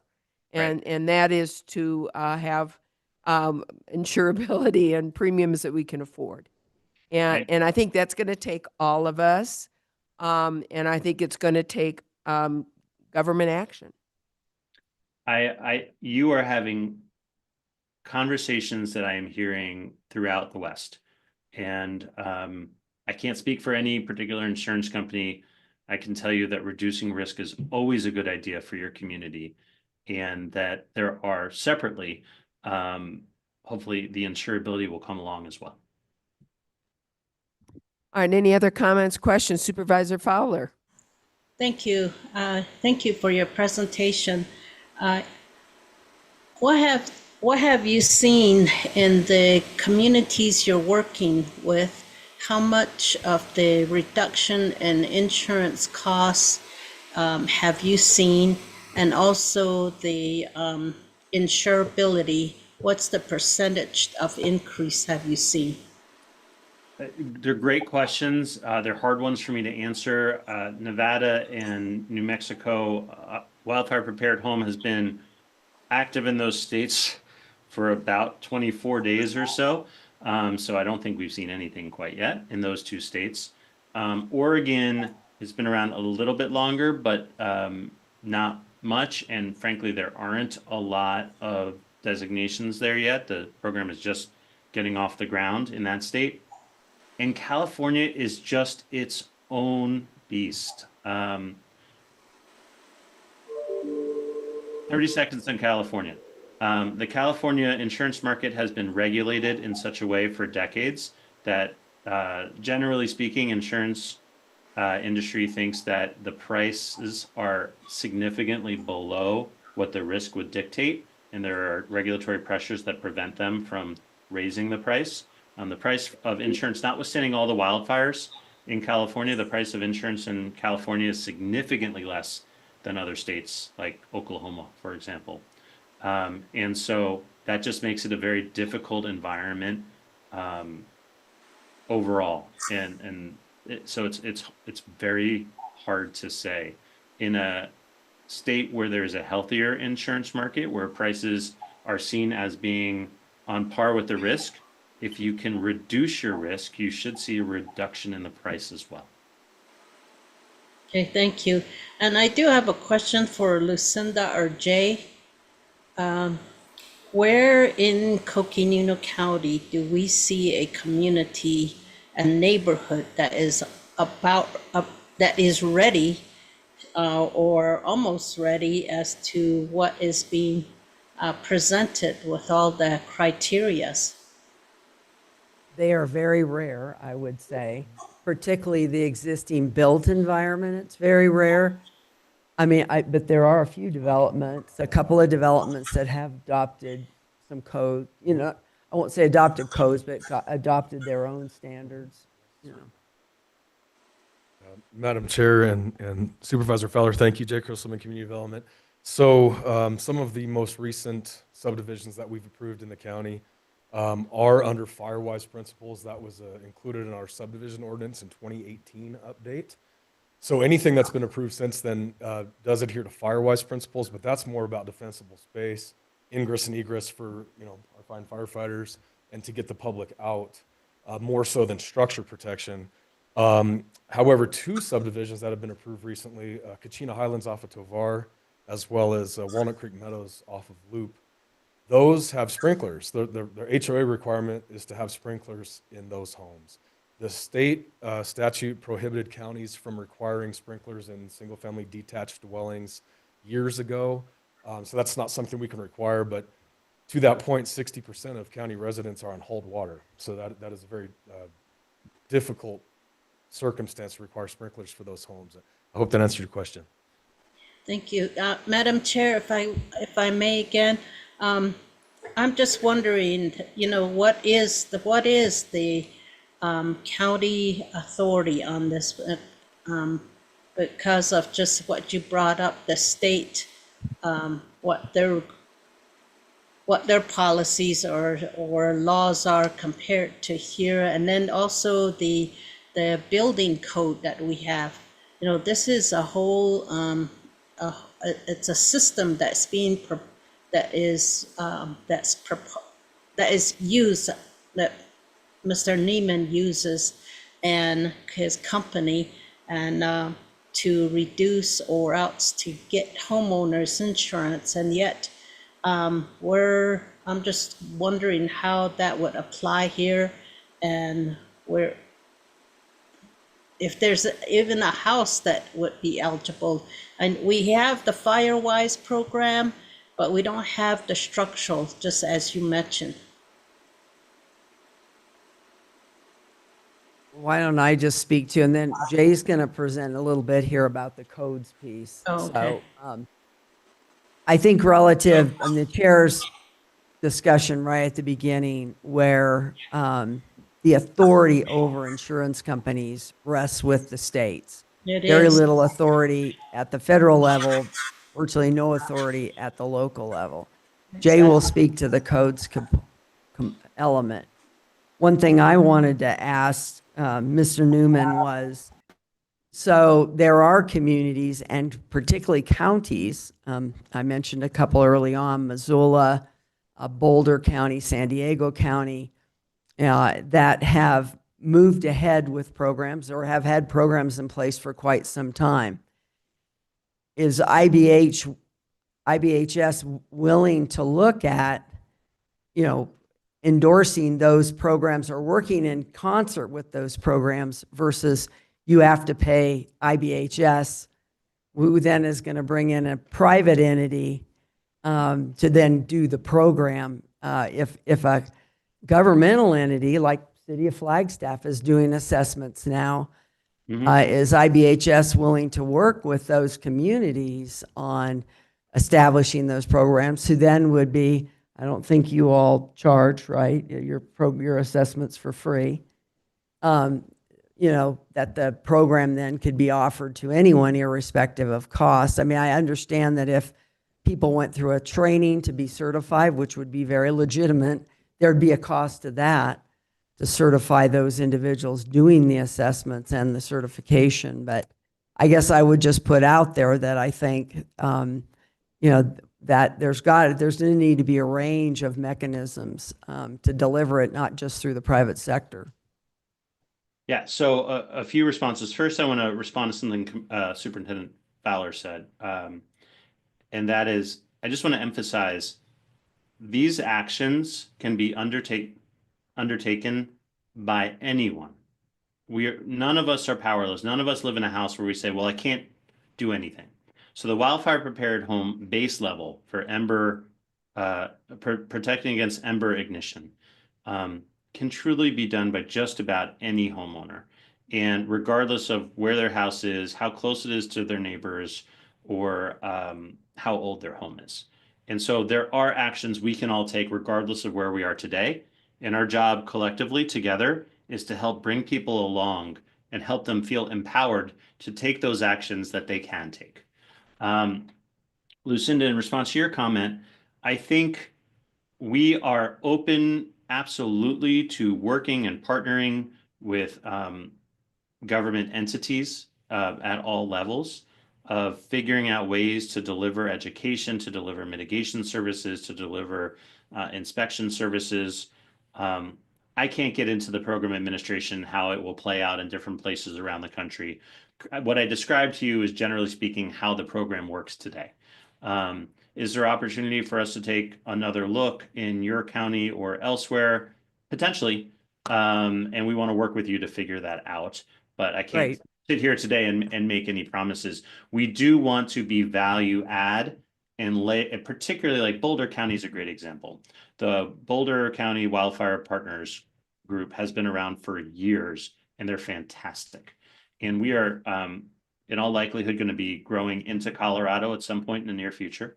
And it is not our intention to replace that excellent work.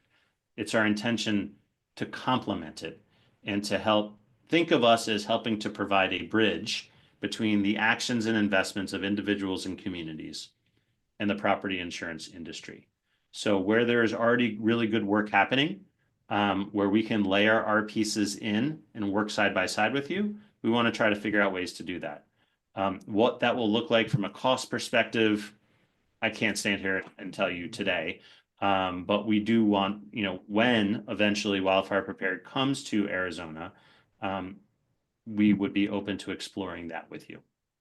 Great. No, I appreciate that. And I think that's going to be fundamental to building the trust with our constituents and our residents to support them in taking action and also, frankly, being able to fund some of those actions because not everybody can afford to do the work that we're talking about. And I think all those communities I mentioned are looking at either are doing or are planning for some pretty important and creative ways to fund those kind of improvements. So with that, should we go ahead and transition over to the City of Flagstaff? I just want to say thank you all for your time and your attention. And please don't hesitate to reach out to me in the coming days, weeks, months with any questions.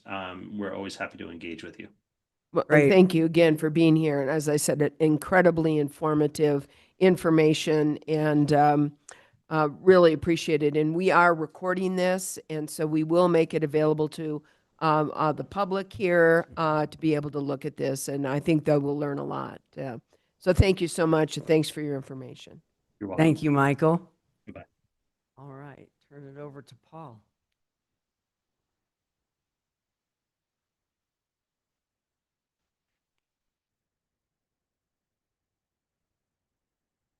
And thank you for being with us this afternoon, taking some time out of your valuable afternoon. So Thank you, appreciate it. Chair Horstman. So good to see you. Board of Supervisors, thank you for having me. I had the pleasure and the opportunity to meet with County Manager Bertelsen last week and invited me in to give some public comment today. And what I'm going to talk about, it's actually going to complement what Mr. Newman was laying out for us a little bit. So I guess the one thing that I would lead with is I would maybe invite questions as I go. That's okay, if that's a standard that we're good with. And I just want to say thank you, for having me in to discuss this important topic. I really appreciate listening for about the last hour about just how informed the Board of Supervisors is on this topic. I think that allows us to come in and have a higher level conversation, which is great. So really appreciate that. And then to Lucinda, we first had a conversation about this in classic Flagstaff fashion, walking our dogs on an observatory mesa about a month ago. So I'm here today just to kind of chat a little bit about a project that I'm in. Of course, yep. An effort that I'm involved in, complementary to what we just heard about IBHS, with an end state of having IBHS in the state of Arizona as a standard. A couple things that we offer here locally. I think we have some wildland fire action guides. I think those may have made their way around the room. One thing I want to make sure that I offer everyone in the room today while I'm up here is a home assessment that we, within our program, we offer free of charge. So please reach out to our office, any community member, anyone, member of Board of the Supervisor, any county employee, please reach out to us and let's stand in your driveway and let's have a conversation about what a lot of this is. I think that's a really important step in everything that we're doing. So I'll lay this title out once, and then I'll kind of lead with what we affectionately call the WUI working group. And so that is a 4-stakeholder member effort, originally coordinated by the Western Fire Chiefs Association and the Gordon and Betty Moore Foundation, which I'm sure a lot of folks in the room are familiar with. Gordon and Betty Moore is the funding mechanism for a lot of the work that we're working on. It's an ongoing discussion and effort between state fire chief organizations, insurance commissioners, for us in the state of Arizona, DIFI, state insurance trade associations, APCIA, and it sounds like you guys had the presentation from Ethan recently, a couple weeks ago. And then the state office that sets code. And so for us in the state of Arizona, that's DFFM. We're lucky enough to have a partner in this effort of DFM Director Tom Torres. And so that's going to be really important as we get to that part of our process where we're looking to bring IBHS into the state of Arizona. And so having him involved and helping set that code, excuse me, is a really important process. We're obviously all feeling the impacts of non-renewals, spiked rates due to insurance. Coming into the latest insurance cycle, which began in about 2020, we were realizing that legacy systems and practices were sporadically collecting data by different entities at different times, and that's resulted in uninformed catastrophic models, which has also resulted in the insurance industry not able to price risk effectively. If I were to define the problem statement for what we're running into, I think that is probably it. That's a lot of what we're working on, is building a system that's going to inform the insurance industry on how to better price risk at the community and neighborhood level. You heard Michael talk about it a little bit. It's not just parcel level homeowners that are dealing with this. This is something that we're experiencing at a community level, so we need to be able to set ourselves to better gather that data on how we can effectively reduce the risk across communities across northern Arizona.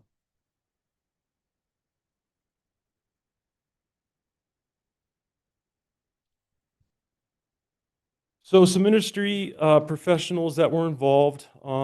So this effort that we're involved in, the multi-state strategic realignment project, it involves 7 states: Arizona, California, Colorado, Idaho, Nevada, Oregon, and Washington.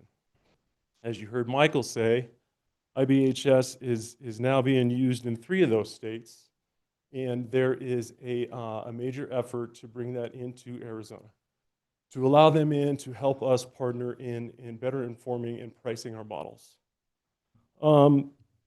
The process, the project that we're involved in, it's 3 phases. The WU Working Group project has 3 phases.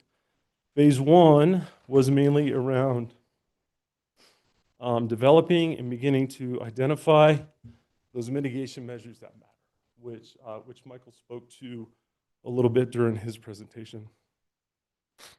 Phase 2, which was just completed, just a couple things to touch on there. The whole point of it was understanding existing options for data collection and drafting a plan at scale across those 7 states.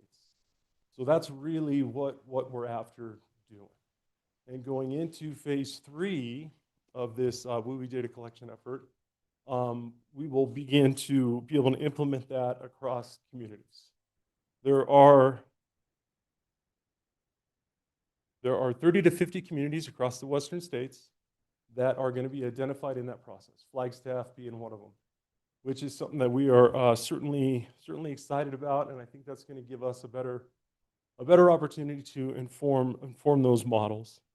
Rationale of phase 2 really centered around three key principles: increasing the data availability, enhancing transparency, and fostering alignment in all the data and in all the efforts that we're making to reduce risk in communities. the WUI Western states, in that effort that we're making, let me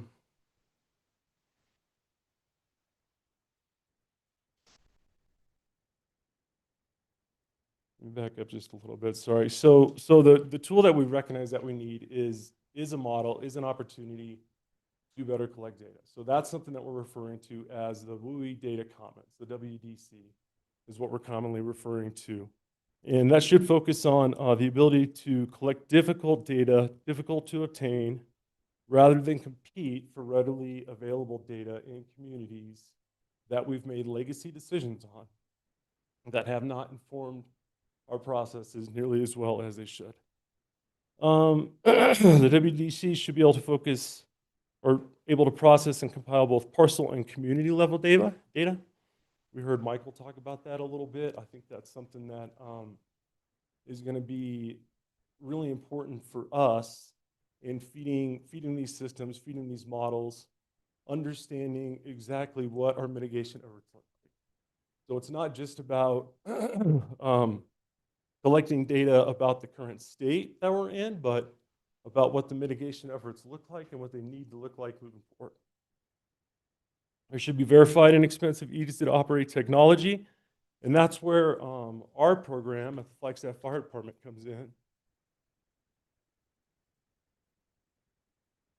Excuse me. So we have been involved in, again, those home assessments, collecting that parcel level data and using some of the technology available. One of them is an app called WUI, W-I-I, that allows us to create a vertical alignment and feed data back into the system that is going to complement that process. The WUI Data Commons is already occurring across 3 of the 7 states. Arizona, we were the last to come into the process. And this is going to allow us that opportunity to compile both that parcel and community level data.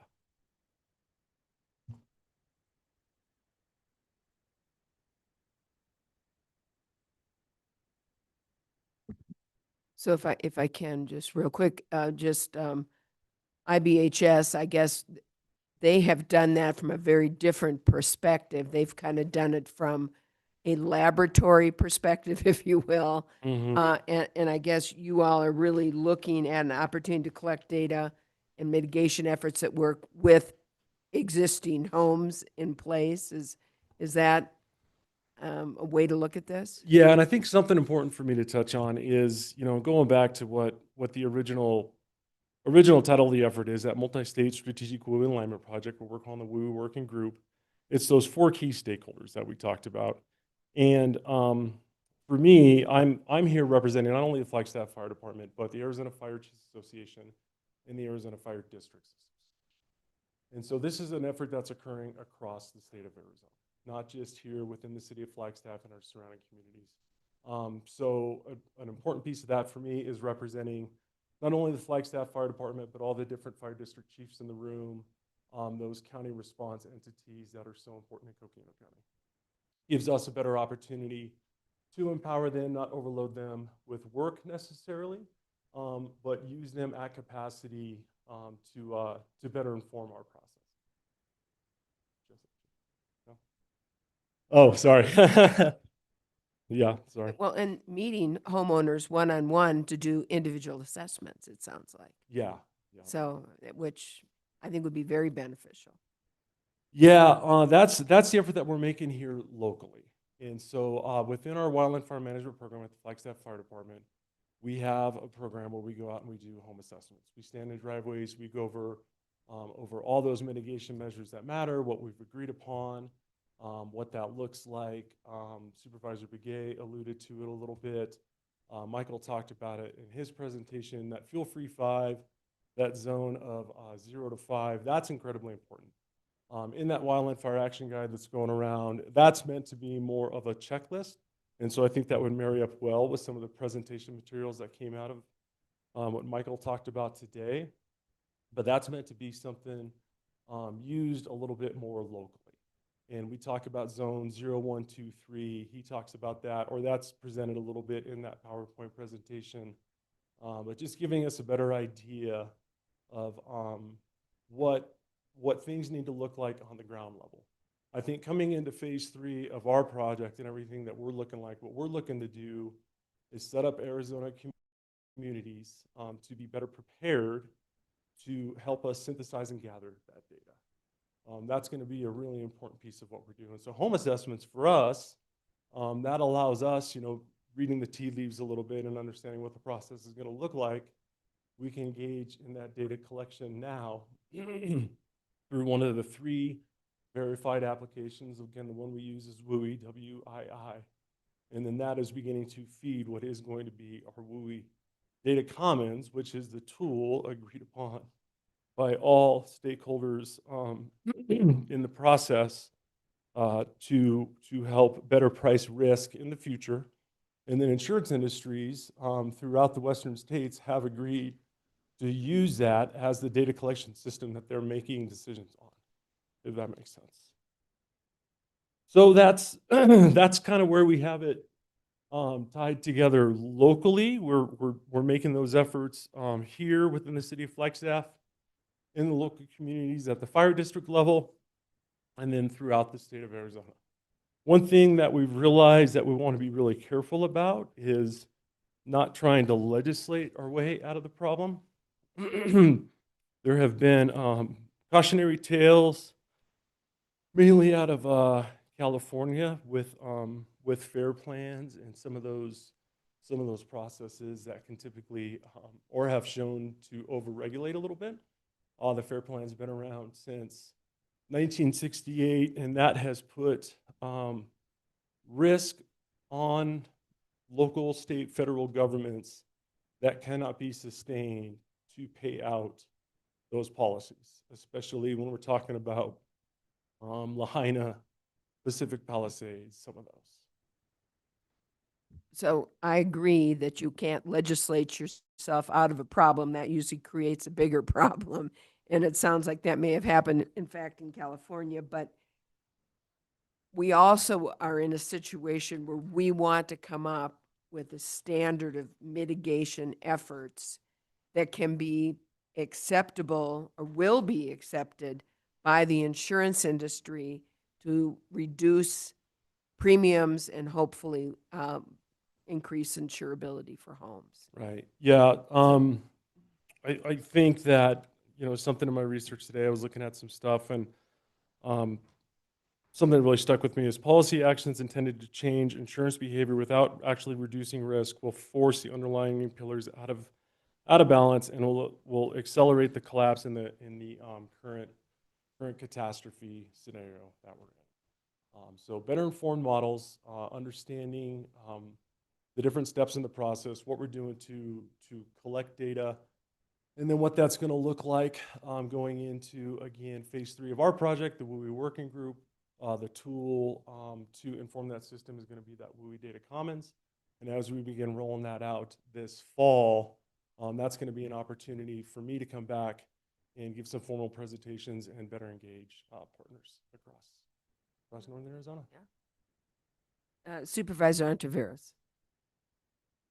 This question might be for you or it might be for Highland.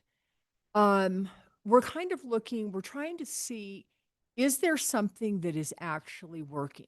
And so I know that there is a Firewise community in Northern Arizona, and that is Flagstaff Ranch. Do you guys does Highland have any information on cancellations, premium increases? Is that a community that works? Is that an example that works and that insurance companies like? So Firewise's great program is very well socialized in the state of Arizona. It's been around for 30 plus years. It's certainly not something that we want to get away from. IBHS coming in is not meant to replace that. That's not necessarily a standard recognized by the insurance industries currently. That certainly isn't enough of an effort when we're talking about parcel and community level mitigation to affect rates. There are some examples of discounts being applied in Firewise communities, but those aren't necessarily affecting zip code level insurance industry as a whole. So we're not seeing those impact non-renewals or those spiked premiums. So we need something, again, Firewise, well socialized, very well accepted in the state of Arizona, but a legacy system that's collected data a little bit in a vacuum.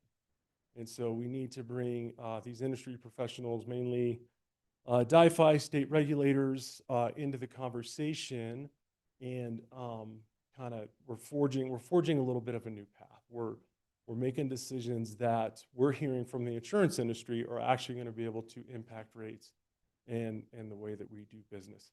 I think from our perspective as fire department, fire professionals in the room, and this could potentially take a decade or two to realize, but the best thing that we can do, Michael spoke to it a little bit, is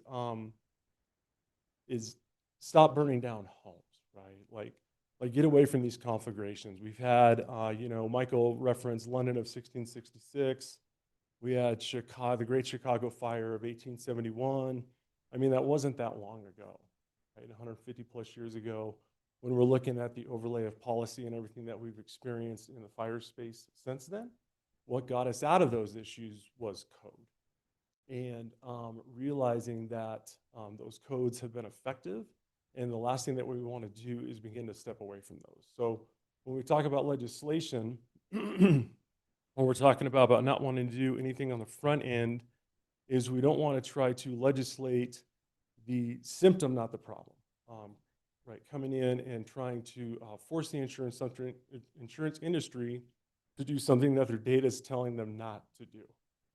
The best thing that we can do as communities, counties, partners across the state is work to mitigate that risk at scale. The 30 to 50 communities that are going to be involved in this process, that's what we're looking to accomplish. How do we do that? What is the industry looking for? What do we need at zip code scale? And really it comes down to two issues. How do we inform the catastrophic models so that the right data is getting memorialized in maps, things like that?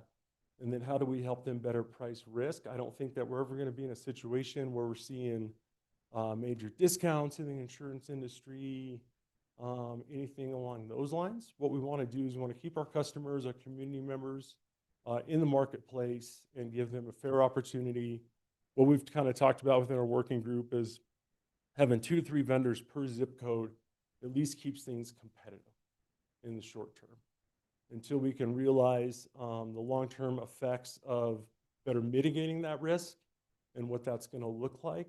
That at least gives us a place to kind of start.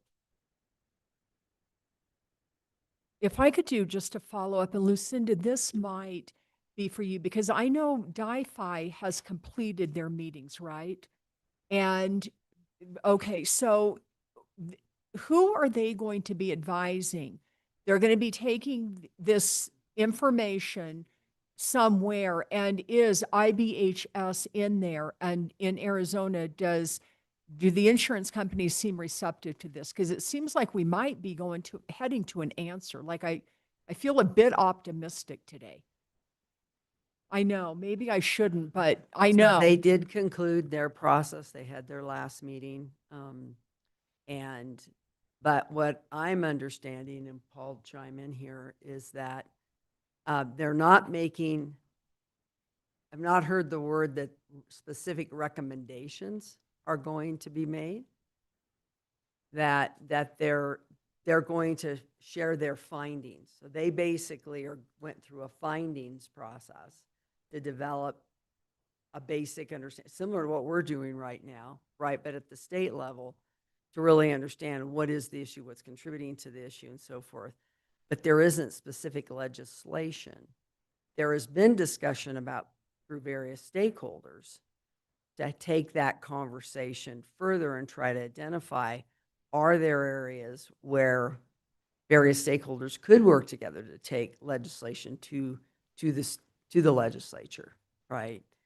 So, in that, Yeah, so I just Eric, to give some right. background to that in the government affairs side, DIFI's group has been meeting, and it's really a a matter of the wording here, but instead of saying that group is saying, this is the recommendation, whether it be statutory changes through the legislature, administrative rule changes by DIFI or such to mandate or to prescribe or even to encourage, they're saying, we heard this and we believe this to be true, or something along those lines, right?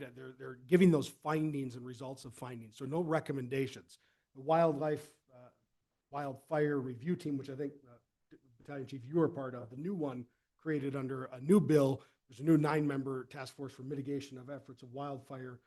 That will also be issuing a report. I do believe that does specifically call for recommendations. So there's 2 task force, one's that's wrapping up and one that'll start up here. One is going to call for recommendations. The one you were referencing that we had sort of put hopes on, looking back at our past advocacy agenda, is not going to be making recommendations, is reporting findings. But there are members of that team and that stakeholder team that are picking that up, and that really leads to our conversation with CSA about what kind of bill could we endorse that may come up with some of these prescriptive measures. Yeah, the DIFI Resiliency Mitigation Council, they wrapped up last month, and that's exactly right. They're gonna publish a report on their findings. They basically had 3 or 4 presenters per meeting come in and cover kind of every different aspect of the insurance crisis. And all that they're gonna do is report on those findings. And then the latest bill that's coming out of the House, HB 2054, that initiative is a fire insurance review task force. That's going to be chaired by Director Tom Torres, originally planned to be chaired by the Director of DIFI. But with the current state of DIFI and without them being without a director, they're going to kind of switch roles. So the acting director will act as the vice chair. Director Tom Torres will be in that chair role. And then, yeah, they're going to select I think it's a 9-member committee. They've got direction to bring in members from the home insurance industry, wild or fire specialists, all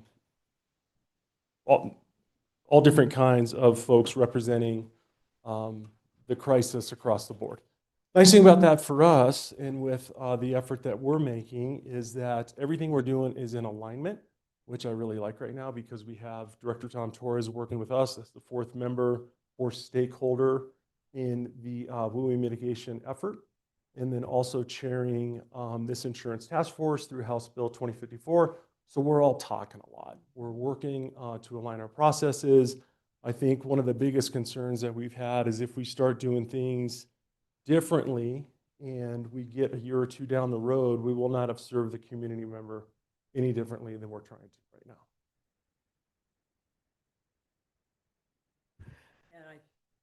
That is still where the challenge lies. I think there's many different fronts to take on this issue. One is the data element that's really the focus of the WUI working group, which is needed because we've got to come to some understanding about what data is generated, how does it influence insurance, how they set insurance premiums and risk, and so all that piece. But then there's the actionable piece. How do we actually support people with doing something? Because we can all say, okay, now we've got great data and we really thoroughly understand the risk, but if we still haven't done anything to improve people's ability to mitigate the risks, then we're going to be in the same place where we are right now. And I look at my neighborhood. I live up in Shadow Mountain. It's probably one of the worst in the city. And you can't, go over Cedar Hill. When you look up at that entire upper side, you don't see a single rooftop. That's a problem because we love our trees. And so how to work through that neighborhood by neighborhood, it's not going to be easy. And we know people don't necessarily have the resources to go through and, take out their decks and do all the things they need to do, right? I look at Missoula's doing they're doing they do a volunteer level effort, but that's not even meeting the need. So they're now looking at a wildfire resilience fund where they go out and fundraise through United Way and other partners to develop like a revolving loan fund that would help people be able to afford to do the measures. My key question is, hopefully on this 9-member, where are the mortgage companies? They own most people's homes. They're the reason we have fire insurance as a basic, is that they want protection of their asset that they own. They need to be a partner in this and a player in this. They're in the financial market, having them support people financially to do this work, to me, is a natural, right? They own the asset, you know, it's their market, and we own it in joint with them. So anyway, there's a lot to be done on a lot of different fronts. You know, as Supervisor Ontiveros said, I do feel a little bit hopeful too. I don't know why, but I do feel a little bit hopeful. And I think the reason is what you said, Paul, at the very beginning is, you know, you represent the Arizona Fire Chiefs, you know, the Coconino County, City of Flag, other municipalities are working together to build a system that will inform the insurance companies on what needs to be done to mitigate the risk to start pricing insurance. And that's the key, and that's been the key that we've been talking about throughout these last three presentations. So I feel good about that. I feel good that we're all on the same page of what we're trying to get accomplished here. So Now, several months ago, it's about reducing risk. Yeah. Is it a Yeah. manufactured risk? There is a real risk. yeah. Yeah, we subscribe to the. Madam Chair, I cannot hear. Well, yeah, I think when you use it, you've got to use the mic. Okay. We subscribe to what we call the 5 E's of community risk reduction. A couple of those are engineering and education. Some of the data shows those that have relocated to WUI environments want to live here for the reasons that Lucinda just stated, right? We love our trees. We love what that environment allows us to do recreationally, all those different types of things.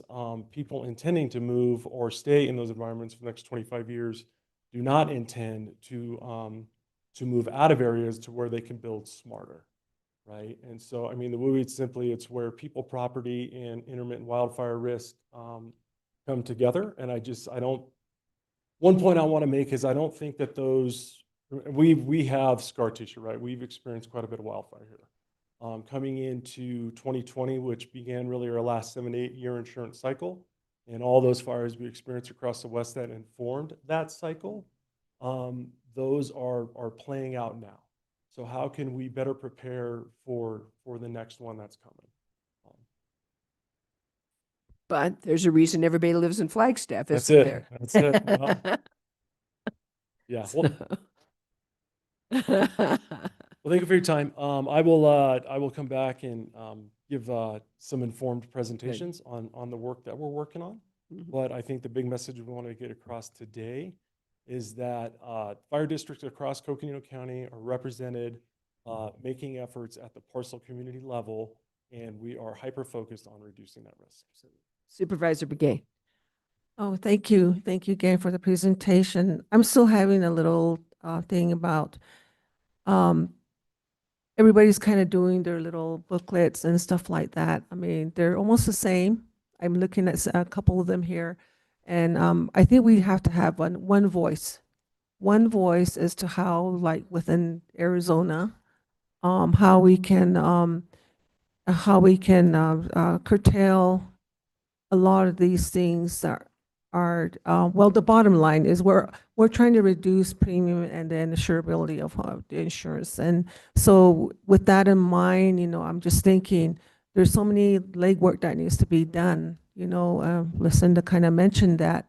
And I think also that if we're going to be going to the legislatures or anybody with that, we need to have like a unison, one voice type of thing, where we have maybe a document that's pretty much close to within our areas. So I'm just kind of thinking about that again. You know, we have to go back down to the basics and go from there as far as for Flagstaff area. So I just want to say that I'm glad that you're representing us. You've heard us, and I'm pretty sure you're going to be thinking about that too. How do we? I mean, it's good to get together on a topic like this and get everybody involved. Where's the city? Where's, you know, other people that are in that live in Flagstaff or that have constituents in Flagstaff, or so those pieces are missing. What are their thoughts and what are they doing? Do we agree? Do they have some of these issues? You know, all of that has to come on the table. So I would recommend that we all meet as governments, face to face and just, talk it out and start from there, see where we go with that. So that would be my recommendation as far as listening to the presentations. And again, this is a phase 3 of what Lucinda has brought us. And, with Lucinda bringing these topics to this information to us, or the subject to us, and then with your, involvement and stuff like that, I feel good about it. But we just have to, have a voice, where, and then how do they rate the insurance premiums? Who is there an expert that would tell us, this is the way we do that, and that person should be sitting at the table at one point in time too. So I just want to say that, and I'm really glad that we had this presentation done today, and it means a lot because that's one thing that we've been struggling with as a board, and we've been going here and there, for answers, but and with the help of the staff, and I know they're trying their best too, but it's everybody's issue here in Flagstaff. How do we help them? So that's one of the things that I wanted to bring up. Maybe we could all meet as, people, government officials and departments, talk about it. How can we do this? And again, what are the requirements of the bank, or, the insurance people, and how they rate those, that even goes back down to, again, the individual inspections at home. What do they have around their house that's kind of common, or maybe that's something that won't help, to bring the premiums down or whatever, So it's good. So I'm just thinking way back over here, and everybody's kind of over here. So, but anyway, that's me. But I just want to say thank you so much for the presentation. I loved it. I think that's it's a step forward for me, as a board member, and I support any efforts, to help our people out there. Thank you. Supervisor Begay, thank you for your comments. And one point I wanted to make today is I think part of our reality as local governments and decision makers, and when we're talking to community members and constituents, is we're going to have to be comfortable making decisions in the gray, probably for the next year. And then to your point about those decision makers being at the table, they are, and they're committed to the process that we're engaged in. I think that was the intent of DIFI, quite frankly, is to get the stakeholders together and get folks working together. And it's one of the reasons for quite frankly, these informative groups here, informative meetings with the Board of Supervisors, and to include the fire districts, include the cities. Williams is another, for us, because we're all in this together, and we all need to figure out a way together. Sure. Yeah. Well, thank you for your time. Thank you very much. Really appreciate it. And I know we have Vice Chair has his hand I'm up. sorry. Sorry. I didn't know that. Geronimo Vasquez, Supervisor Vasquez. Oh, now I see your hand, and now I see you. Yeah. Hello, everyone. Thank you. Just wanted to comment. Thank you for this presentation, and I didn't get to make comments on the previous presentation, but just wanted to say that it's really illuminating to see what's going on and the direction we're going. We definitely, our communities need this because the need is there, and we need to figure out a way to get insurance companies to help cover our houses in our county. And we need to make sure that all of our institutions in our county are on the same page moving forward. And so thank you for this presentation, the local fire, because we need to understand what each other are doing so that we can have a united front moving forward on dealing with this issue. And so I look forward to the future presentations and seeing what direction we as a county can go to help make this situation better. Thank you. Thank you, Supervisor Vasquez. All right. Thank you, everyone. Thank you for your time. Thank you again for being here. And I know we have some folks from also the fire districts. I don't know if any of them wanted to say a few words, or Paul did it. All right. I love that. So thank you. And thank you, by the way, for being here and being part of this discussion, and for being involved in the whole process as we work forward on this. So thank you. We know this guy. Thank you, Madam Chair and Supervisors. Good afternoon. Jay Christelman again. I just want to talk a little bit. I know we're over time, so I'll try to keep it brief, but I'd like to be able to answer any questions you may have. We talked briefly about what we've done already through the subdivision ordinance and requiring new subdivisions to be Firewise ready. The challenge there is most homes built in the county aren't in a subdivision. They're built in a lot split area. So those elements don't apply. Lucinda and I, 2 Fridays ago, we met with a gentleman who created the Wildfire Partners in Boulder County, and I had some very specific questions for him based on the research that I had started doing when Lucinda created this, or started to create this series of presentations. One of them was, do you see new builds in the last few years have a problem getting fire insurance? That answer is no. That's my research has indicated the same. I've contacted some people that have recently funded their projects. They haven't had problems getting fire insurance or insurance in general. That said, I don't know what their rate was. I wasn't really comfortable asking them, well, what's your rate? Is it reasonable? So I didn't ask. I don't know if their rates are exorbitant or if they're reasonable or not. But new builds are not having a problem getting coverage.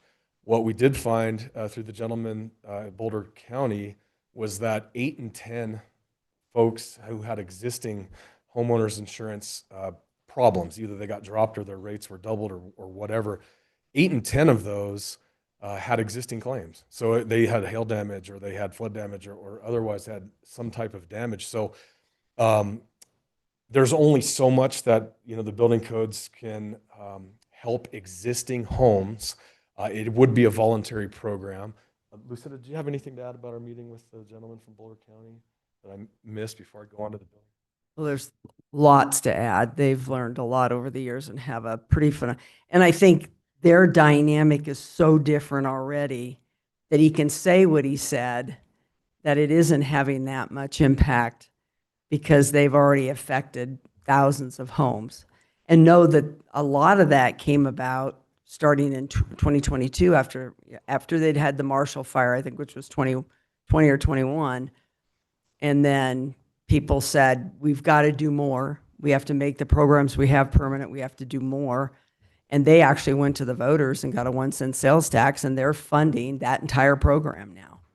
And all the different components of that. So, so it's, different communities have different experiences, right? And so, but yeah, there are other things. We know even all the disasters across the country are affecting our rates, right? Not even just wildfire, hurricanes, all the other dramas, and hail is another really big one. Actually, more claims are submitted based on hail than anything else. So, and I know you're going to go on to zoning, but before you do, I know DIFI has really been working with all the stakeholders.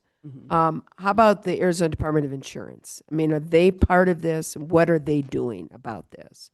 And I think it's great. I loved it, what Paul was saying, inform the insurance system on how to price insurance, based on showing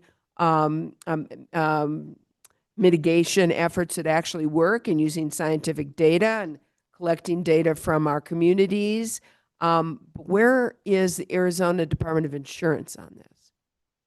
well, that is DIFI. They Are they where, I guess, are they willing to come up and I guess I should say, are they willing to come up and accept a set of principles to utilize for pricing and utilize for insurability? Or maybe they haven't gotten that far. I don't think they've gotten that far. I think that's what's in this whole process is ultimately how will that, because they do set the rates, how will that influence the rate setting mechanisms? So this report on the Right. findings hopefully will start that. Process, right? So, And then, oh, sorry. I'm just wondering who are they that the findings are being reported to? to the governor and the legislature, from Okay. what I understood. Okay. That's what I thought, but I just wanted to confirm Yeah. that. I'm dropping things. Just DIFI's political situation is an agency that has not had many times direct view from the governor's office. And, we think we could say the governor would just say, go do this and it would be done. It's been an agency that's operated at an arm's Right. length for a long time. Right. The culture there is not one to take that political pressure with an immediate reaction, right? Now, that does not excuse them from their responsibility over the insurance industry at all. Yeah. But it has been one that's been kept at an arm's length from a lot of the political impulses, but that's what this crisis is bringing, is political impulse, right? And so making that culture responsive to that takes some time of engagement with that culture, and this leadership crisis, I would say, there is reflective of that, trying to get the right leaders in place to be responsive to the calls that continue to come in to all 15 counties. Like we talked to CSA, all 15 counties deal with this in some way. So And you know, Eric, if that's Wi-Fi's not that's moving quick that's enough, it. that's some understanding of why. That's absolutely it. So Thank you. That is good information. All right. Thank you, Lucinda. A little bit about what community development is anticipating doing to hopefully positively affect the rates and the availability of insurance is, as the battalion chief mentioned, through the adoption of building codes. We're currently on the 2018 ICC suite of building codes. It's the International Code Council. We are working with our partners at the City of Flagstaff to analyze the 2024 suite of building codes. And as part of that, we're looking at the IBHS wildfire prepared, most of, if not all of those elements that you saw on the slide from Mr. Newsom. We're hoping all of those items that we're looking at are enforceable. They're things that we as you know, building inspectors can go to the job site when we issue a certificate of occupancy. We can see, yes, you have done all of these things. Your trees are 5 feet from, you know, the canopy's 5 feet from the roof or the eave. You know, soffits and crawl spaces and attic spaces are all vented with fine steel mesh to prevent ember intrusion. Those are things that I have suggested and floated by my advisory group as this is what we're looking at. We would like some input back on this. There's generally considerable support for these elements. Yes, it's going to increase the cost of a home. That is always a sensitive topic, and I do believe I heard the chair as well as Supervisor Ontiveros during our last presentation talk about the cost benefits ratio or analysis. So that's always a touchy subject. How much is it going to increase the cost of a home? To quote Mr. Newsom, it varies. It's widely variable. Depends on the size of the home. It depends on what elements we decide to go adopt as part of the 2024 suite of codes. I would like to thank Nate Wren and IT. We're already starting to put elements into place to identify the urban interface code. So we have a parcel viewer layer that was created by our GIS team that it's superimposed on the county parcel site so that we can go in and see per APN, assessor's parcel number, is this parcel in the urban interface? Then these codes, if they're chosen to be adopted, these elements from the IBHS wildfire prepared program, we know as staff automatically, yes, these elements need to be in this place in the urban interface. There's the urban interface. You heard the battalion chief. It's wooey. I can't stand that. And now I say urban interface because I don't like wooey. It's a personal thing. That aside, there is a variety of elements of the urban interface. On the parcel viewer, it's red to green or white, which is not in the urban interface at all, because we know places like Greenhaven, there isn't any issue with the urban interface there. Sand doesn't burn. If it did, you'd then create glass. That aside, little levity. So we're looking at different elements of how we as staff could manage it without requesting additional staff. I feel that we can do that with the elements from the IBHS program. And keeping it pretty brief here, but is there any questions so far before I get into kind of the challenges we see associated with some of this? Thank you. So don't just bring the challenges. okay. Okay. They were hopeful. Okay. Not challenges. Okay. Well, how can I word that, Andy? Maybe it's a SWOT analysis. Positive opportunities. The existing homes. So again, that's where we're seeing the most impact with the insurance problem is those existing homes. Lucinda and I had talked about this with the gentleman from Boulder County with the wildfire prepared communities. And if it's a voluntary program, that's no problem. If it gets too excessive, we may need additional field staff to help manage that. That's always a touchy subject as well. You know, how do we justify additional staff? If it's more of a voluntary program that gets not a tremendous amount of support because of cost. Like Supervisor Ontiveros had mentioned, there's always going to be homeowners who just don't participate for whatever reason. Either they physically cannot, or they can't afford to, or they, I don't know, they just have an aversion to cleaning the property, and they like the, you know, thick trees on their property and pine needles everywhere. So that could be a challenge depending on how much interest we get in a voluntary program for existing construction. Permits would be required if somebody changed out their roof, if somebody changed out their windows, if it's the fenestration, if it's like for like size, we don't issue a permit for that. So there wouldn't be any cost. There wouldn't be a wait for an inspection or a plan review. Bless you. Siding, 6 inches above any new construction you go see, there's already 6 inches with 2015 building codes. They're 6 inches above grade of non-combustible. It's the foundation or the CMU stem wall before it gets to siding. A little bit about the building codes. When we do adopt new building codes, they inherently get more fire resistive construction every code cycle. So that's a positive in itself. So that's really the only challenge that we see is how as staff would we manage the existing upgrades to homes? How onerous for staff could that be? We do not anticipate adopting the entirety of the urban interface code or the entirety of the IFC, which is the International Fire Code, for staffing reasons. However, the IBHS program is sort of that perfect balance of both of those codes, the urban interface with defensible space, as well as the IFC features that we had in that slide. So it's kind of that perfect balance from a staffing perspective of what we as a county can manage from at least the community development department. With that, I'm happy to answer any questions. Comments, questions, members of the board?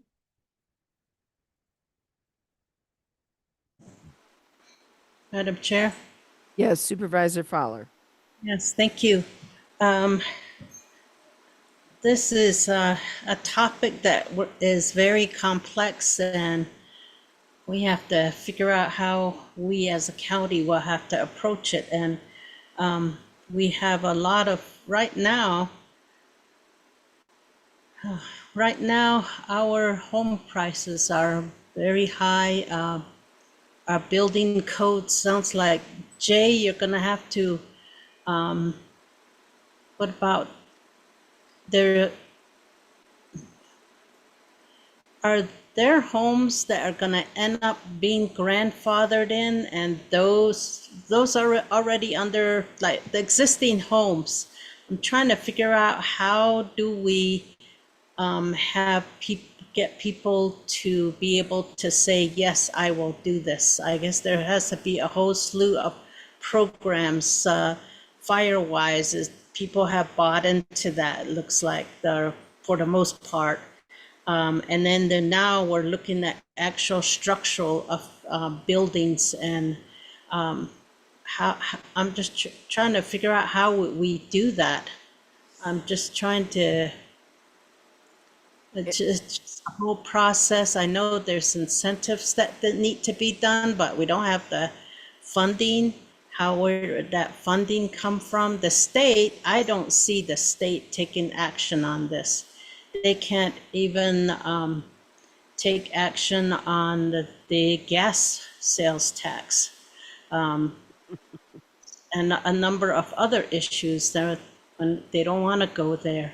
So I cannot see the state taking any kind of initiative on this right now. And of course, if you're grandfathered in, then that takes away the whole idea of neighborhoods.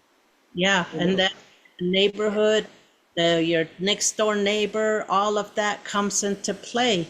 I think there's a lot of internally, it sounds like internally, needs to be quite a bit of homework that needs to be done.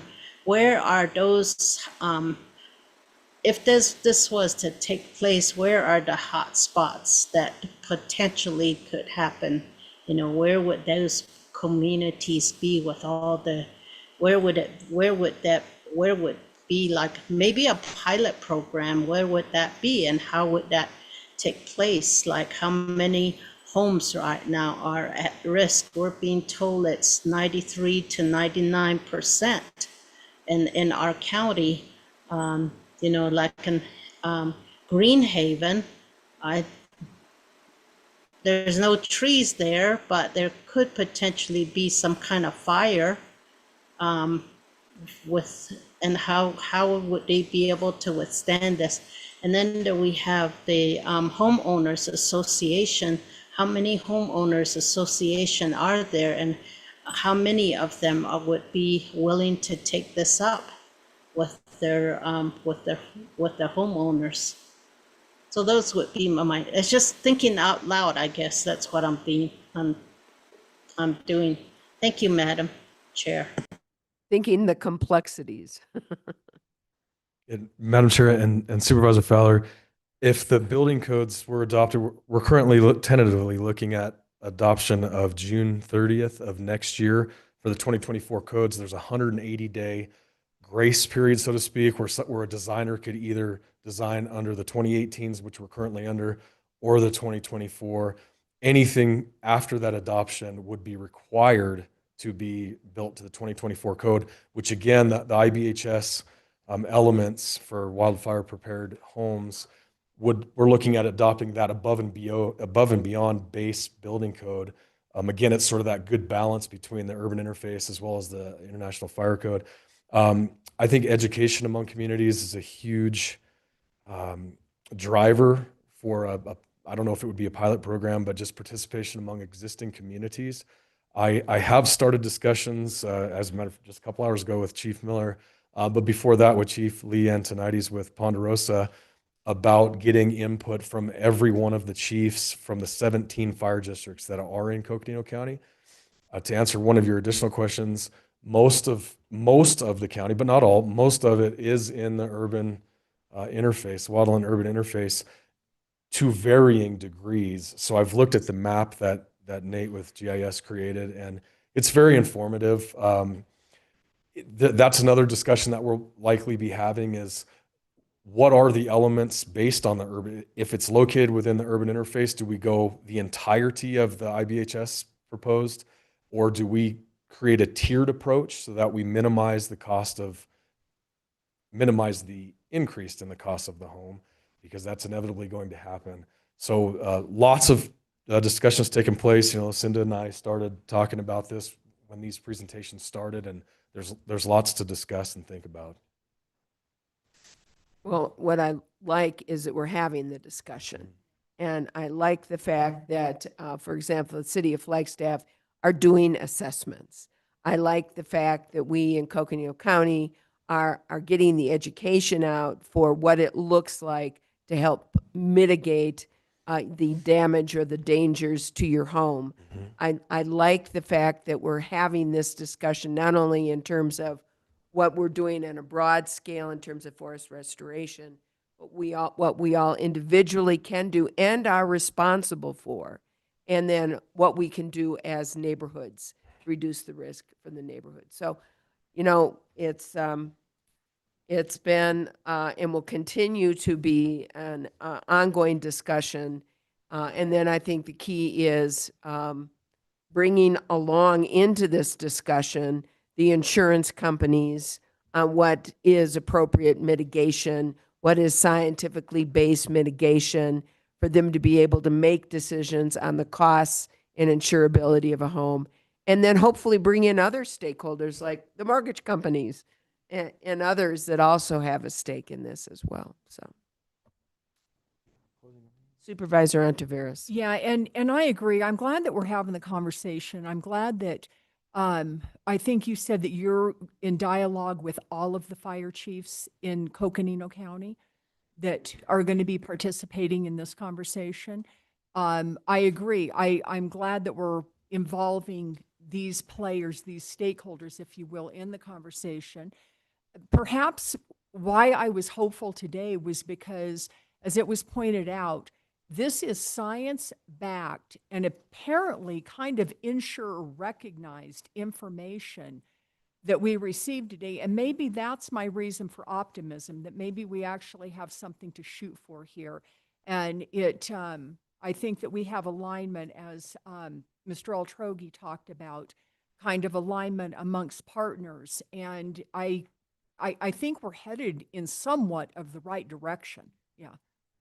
I feel like we're going somewhere now. I'm not sure where, but I just feel like we're kind of starting to go in the right direction. And I think that's what the series has been, is to one, really understand what is the problem and then start to see what are opportunities to move forward. And there are different initiatives, different programs out there. And I know we're going to have some internal discussion in the next few weeks. And I think that'll be important. And as was mentioned earlier, the strategic planning process. And is that going to be a discussion point, this issue or not? There are a lot of issues facing the county, a lot of different issues facing the county. And where does this stack up in that there are a lot of issues facing, and a lot of, there may be more. a lot more, and a lot more impacts financially. I know there was a meeting today on social and health services that was, I understand there was a lot of concern expressed out of the governor's office. And so, there's a lot facing, and these aren't simple times, and this is not a simple issue. It's not a one and done. You throw something together and throw it out there. So we just need to keep forging ahead, learn what we can. Others have been down this path and doing this for many years.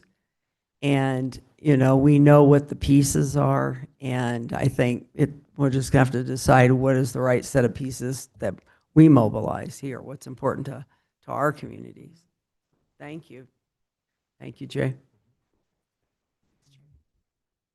And any other comments, questions, members of the board? Any wrap up? Madam Chair, members of the board, I yeah. just want to thank all of our fire professionals for being here today. I know it was a bit impromptu with both Paul and Jay, but clearly we have local experts and professionals that are capable of tackling this issue from a local level. And so just really appreciate Lucinda putting together the outside presenters, and then for our local professionals being willing to come in and speak on fairly short notice and just talk about what they know and give us a direction forward. And this group in this room can take that direction forward. So just want to thank Paul and all of the fire folks for being here, and Jay. And so, yeah, thank you. And big, heavy topic. And as Lucinda had noted, a lot of major issues facing us as a local government, and there may be more tomorrow. And we sat this morning and looked at my board in my office on all of the spheres of influence that we can have and the things that are out there that need our assistance with funding priority. And that list, frankly, continues to grow. And so really looking forward to having those conversations with you as a board as we work together. So thank you. Well, we wish we had a quite frankly, more simple solution and a more immediate solution, because I know it's affecting our homeowners now. It's affecting all of us. As I said, we're all in this together, but I think together we're trying to forge a way forward, and really appreciate everybody working together on this, and we'll continue. We'll continue. So thank you, and thank you, Lucinda, and for bringing these forward to us. And I know we're looking forward to more discussions. And I know we're having a city-county meeting coming up, City of Flag and Coconino County meeting, and it would be good for further discussions there as well. Yeah, we do in November, and we'll work with management and continue to work with Paul and the group on putting together some presentations for that. So thank you. Good. Thank you. Appreciate it. Well, we are going forward, and we're pretty much towards the end. I think we can probably waive roundtable unless somebody's got a burning matter to discuss. But before we leave, I do want to turn this over to the county manager and also Lucinda Andriani. We did receive some good news that I think we need to talk about in terms of the Protect grant. So, county manager, maybe you can give us the information. Thank you, Madam Chair, members of the board. And I see Lucinda is preoccupied, but yes, let's talk about good news. We have hope today, and let's also talk about good news. We are in receipt of the Protect grant, and we'll be able to, with that good news, we'll be able to do good work with those funds. Yep, marching forward there. And thank you again for your support this morning with the Cinder Lake project. And I did send out yesterday kind of the overall where are we with the last tranche of projects there? And I'm happy to meet with any of you to go through that in detail. If you have questions or don't have questions, just want to hear more of what's underway there. So happy to speak with you about it. You need to tell us about the Protect grant. Thank The you. Protect grant. So, boy, it was a process. I thought last week, I'd be able to devote my time to something else. And I want to really recognize he's left now, but Champwioma really hung in there. We were on the phone almost incessantly for about 5 days trying to get it through what is a new grant system for DOT and working with a new attorney that had come into the process. And so, but we were able to get everything worked through, and it's been approved in the system, and we're ready to move forward. Now, I will say that we are ready to move forward. The DOT process is a pretty slow process, and particularly right now, they've lost a lot of people. And so nothing's going to happen overnight, but at least we have a path forward now. So we're moving forward. So we've got the money. We've got the money to we have move the forward, money, which and is the important part. and I'll tell you, this weekend, watching the video from Globe and seeing the continuing post-wildfire, those watersheds, that flooding is post-wildfire, and to see that and see the impacts, and I can't tell you how grateful I am that we were proactive and did the work that we've done. And so far, we had quite a bit of rainfall this weekend, but I didn't really see any impacts whatsoever. So I'm very grateful. Supervisor Fowler. Thank you. Thank you for your persistence. Thank you, Madam Chair. And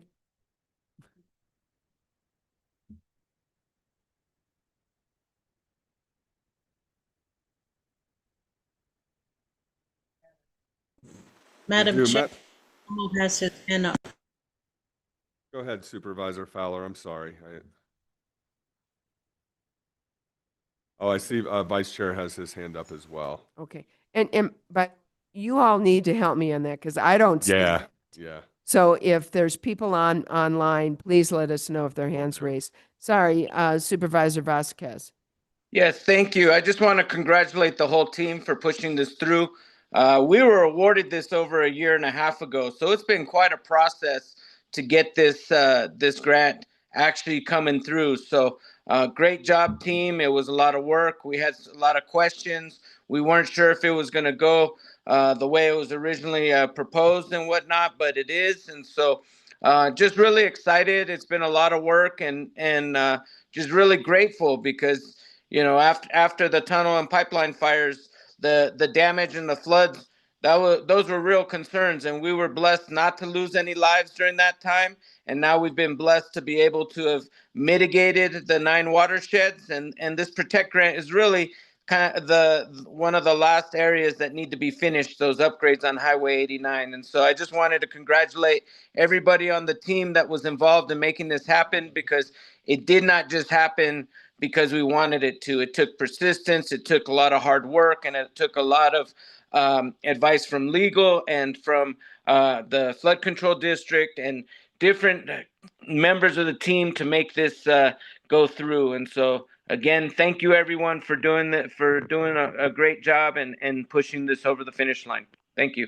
Yeah, thank you, Supervisor Vasquez. And you're right. I mean, I think it's another example how we really are one county approach. So many people were involved in getting this done and getting this across the finish line, as well as the advocates that we had in our senators and also with our representative back when we got this originally awarded. So really great job all. And I can tell you, all of us that were looking at some of the videos of what was playing out in Globe, and we want to give our sincere,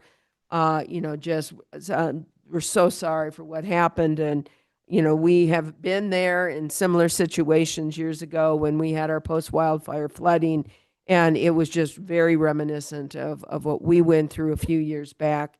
And so appreciative of the great work that's been done. Again, one county effort to accomplish about $100 million of post-wildfire mitigation across here, Coconino County, and it's really the greater Flagstaff area, both mostly the east side, but the west side as well. So, and we certainly wish Globe all the luck and all the help and the assistance that we can offer. We want to extend that to folks there in Globe. Madam Chair, members of the board, we did, so items that we, the county manager's office, wanted to address with you, item number 23, which we did address this morning, and that's federal legislative and administrative matters. We also would like to turn to the planning calendar, item number 24. We realize at this point in the day, we're approaching treacherous territory and pushing our envelope a bit further, but with this, tomorrow will be October 1st, and that is playoff baseball season. So with that, I'm going to turn to Mr. October, Eric Peterson. Thank you, Madam Chair and members. So never got to play in October, but I'll take it. So Mr. October, well, wait a you know, minute. my team has the best record in baseball. His doesn't. So, Madam Chair and members, I asked the manager if we could bring this up to look through October, especially. There were a couple events I realized, District 5 events and District 4 as well, that we have not listed. The Western Navajo Fair for the 16th through the 19th of October, and then also the Page Balloon Regatta, which is the 31st and then through November 2nd. So I wanted to make sure at least through October we could go through the planning calendar and have any items that are happening in your districts identified. Helps us in communications as well, give you your amplification of those events. So if we could just look at least through October, and then I understand we're at the end of the day and we all want to be done. So looking through October, we have Lee Root's retirement tomorrow. Reminder, you all have a meeting tomorrow morning at 7 a.m., a breakfast meeting here at the office for the county manager's evaluation. And then the Justice Bus is in Page on Thursday the 2nd. We will meet back here on Tuesday the 7th. And then looking ahead on our planning calendar, again on the 14th, that's an evening meeting. We do anticipate having we'll have a quite full house, I imagine. The Valley proposal is up from planning and zoning that evening. So please do anticipate on the 14th having some time here that evening on the night of the 14th. First Responders Lunch through the Exchange Club is on the 15th. We hope folks are willing to go to that. We also have our Hunger Action Partnership gathering on the 17th. Again, we will fit in the Western Navajo Fair here is from the 16th through the 19th. Sorry, what's the Hunger Action? Tell me. Hunger Action Partnership, I believe that was added, Supervisor Vasquez, I believe you added that. Is that correct? Was Cindy actually added that? So I'm not sure off the top of my head. October 17th? Yes, Friday. Now that's the food bank, Ethan. No, yes, I guess I don't even have it on my calendar. That's why October 17th from 8 to 12. I'm just trying to give it a little bit more flavor here. October 17th, 8 to 12, Anti-Hunger Summit. Where is that? Chair Horseman, they do not have a location designated yet. Cindy's been in contact with them, and she'll let us know as soon as they let her know where they're going to have that. I don't even have it on my calendar, so she needs to let me know too. Okay, good. That's great. Okay, I'm sorry. That's fine. The Court Leadership Conference through AOC is here in Flagstaff on the 21st and 22nd. We have posted the welcome reception on the night of the 21st at 5 p.m. for quorum. So if you all wish to attend, you are all welcome to attend, from what I understand, through AOC's invitation to the county as the host. And then that day, we will also have the board meeting, consent and action. We will be going over your CSA summit binders and handing them out that day on the 21st. So you'll have them a week ahead of time. We'll also have updates from the County Managers Association meeting from the week before. So we can give you sort of the final input that we have ahead of the summit that day. And then we anticipate that day being a quite lengthy afternoon all about the wildfire insurance crisis to really wrap up, I believe, the series of presentations. The celebration de la gente, Dia de la Muertos, Day of the Dead, I'll say, my foreign tongue, my native tongue, is at the Museum of Northern Arizona on the 25th and 26th. Day of the Dead celebration. We encourage folks to go for that. And then we will add, October 28th through the 30th, that is the CSA Legislative Summit in Yuma. We have started to see the agendas roll out for that, some draft agendas. So we do encourage you, if you have the ability, to get down on Tuesday, the 28th. We believe there'll be a nice opening dinner that evening in Yuma. So please, if you can make it there. I know Supervisor Fowler, you're traveling with one of the task force in DC and will be joining us on Wednesday, the 29th. But for the rest of you, the 28th would be the day to arrive, that Tuesday. The Page Balloon Regatta begins on the 31st with the evening meal on Friday night and then extends through Sunday the 2nd. We will add that to this list here. And then we do have the county sponsoring there, so the county does have a table. We'll be present at the Balloon Regatta. Thanks for pulling that in for me. And I'll just close with November 4th. We're back again for a regular Tuesday meeting to begin November on the 4th.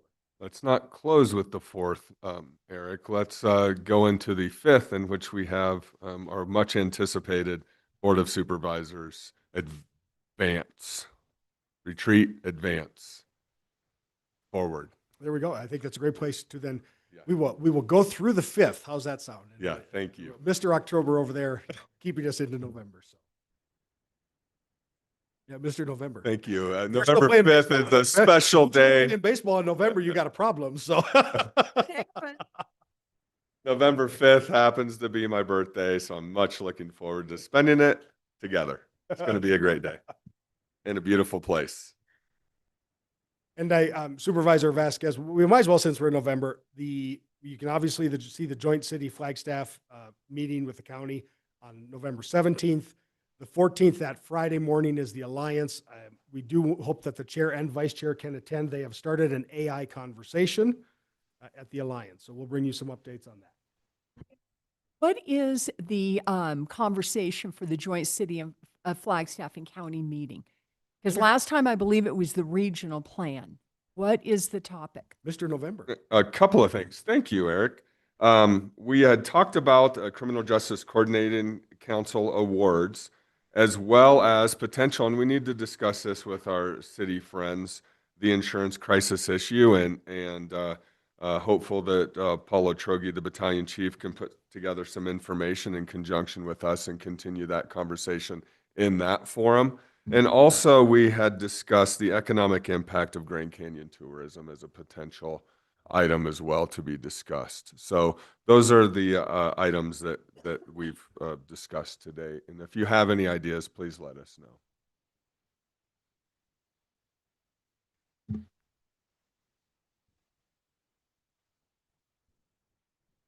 So thank you, Madam Chair, members of the board. And I believe that is, in terms of item number 25, I think we both covered it in items 23 and 24. So thank you. So thank you for the time, and we'll turn to you, Madam Chair. Thank you. And just a reminder to my board members that tomorrow we are having a special meeting for the purpose of finishing up our review with our county manager. This is an annual review process that we do, and we look forward to completing this. And I'm going to ask if all the board members would take a look at the 5 or 6 areas that we have identified that we want to discuss, and kind of get your thoughts together so that we can each take about 5 minutes to make our individual presentation, if you will, and then allow it time for open discussion between the board and also our county manager. So thank you. Anything else? Any other comments, questions? If not, this has been a long meeting, and I really appreciate all of you for being here and for assisting us through this meeting. I think it's been good and productive and good information we provided to the public. So thank you so much. And with that, we are adjourned.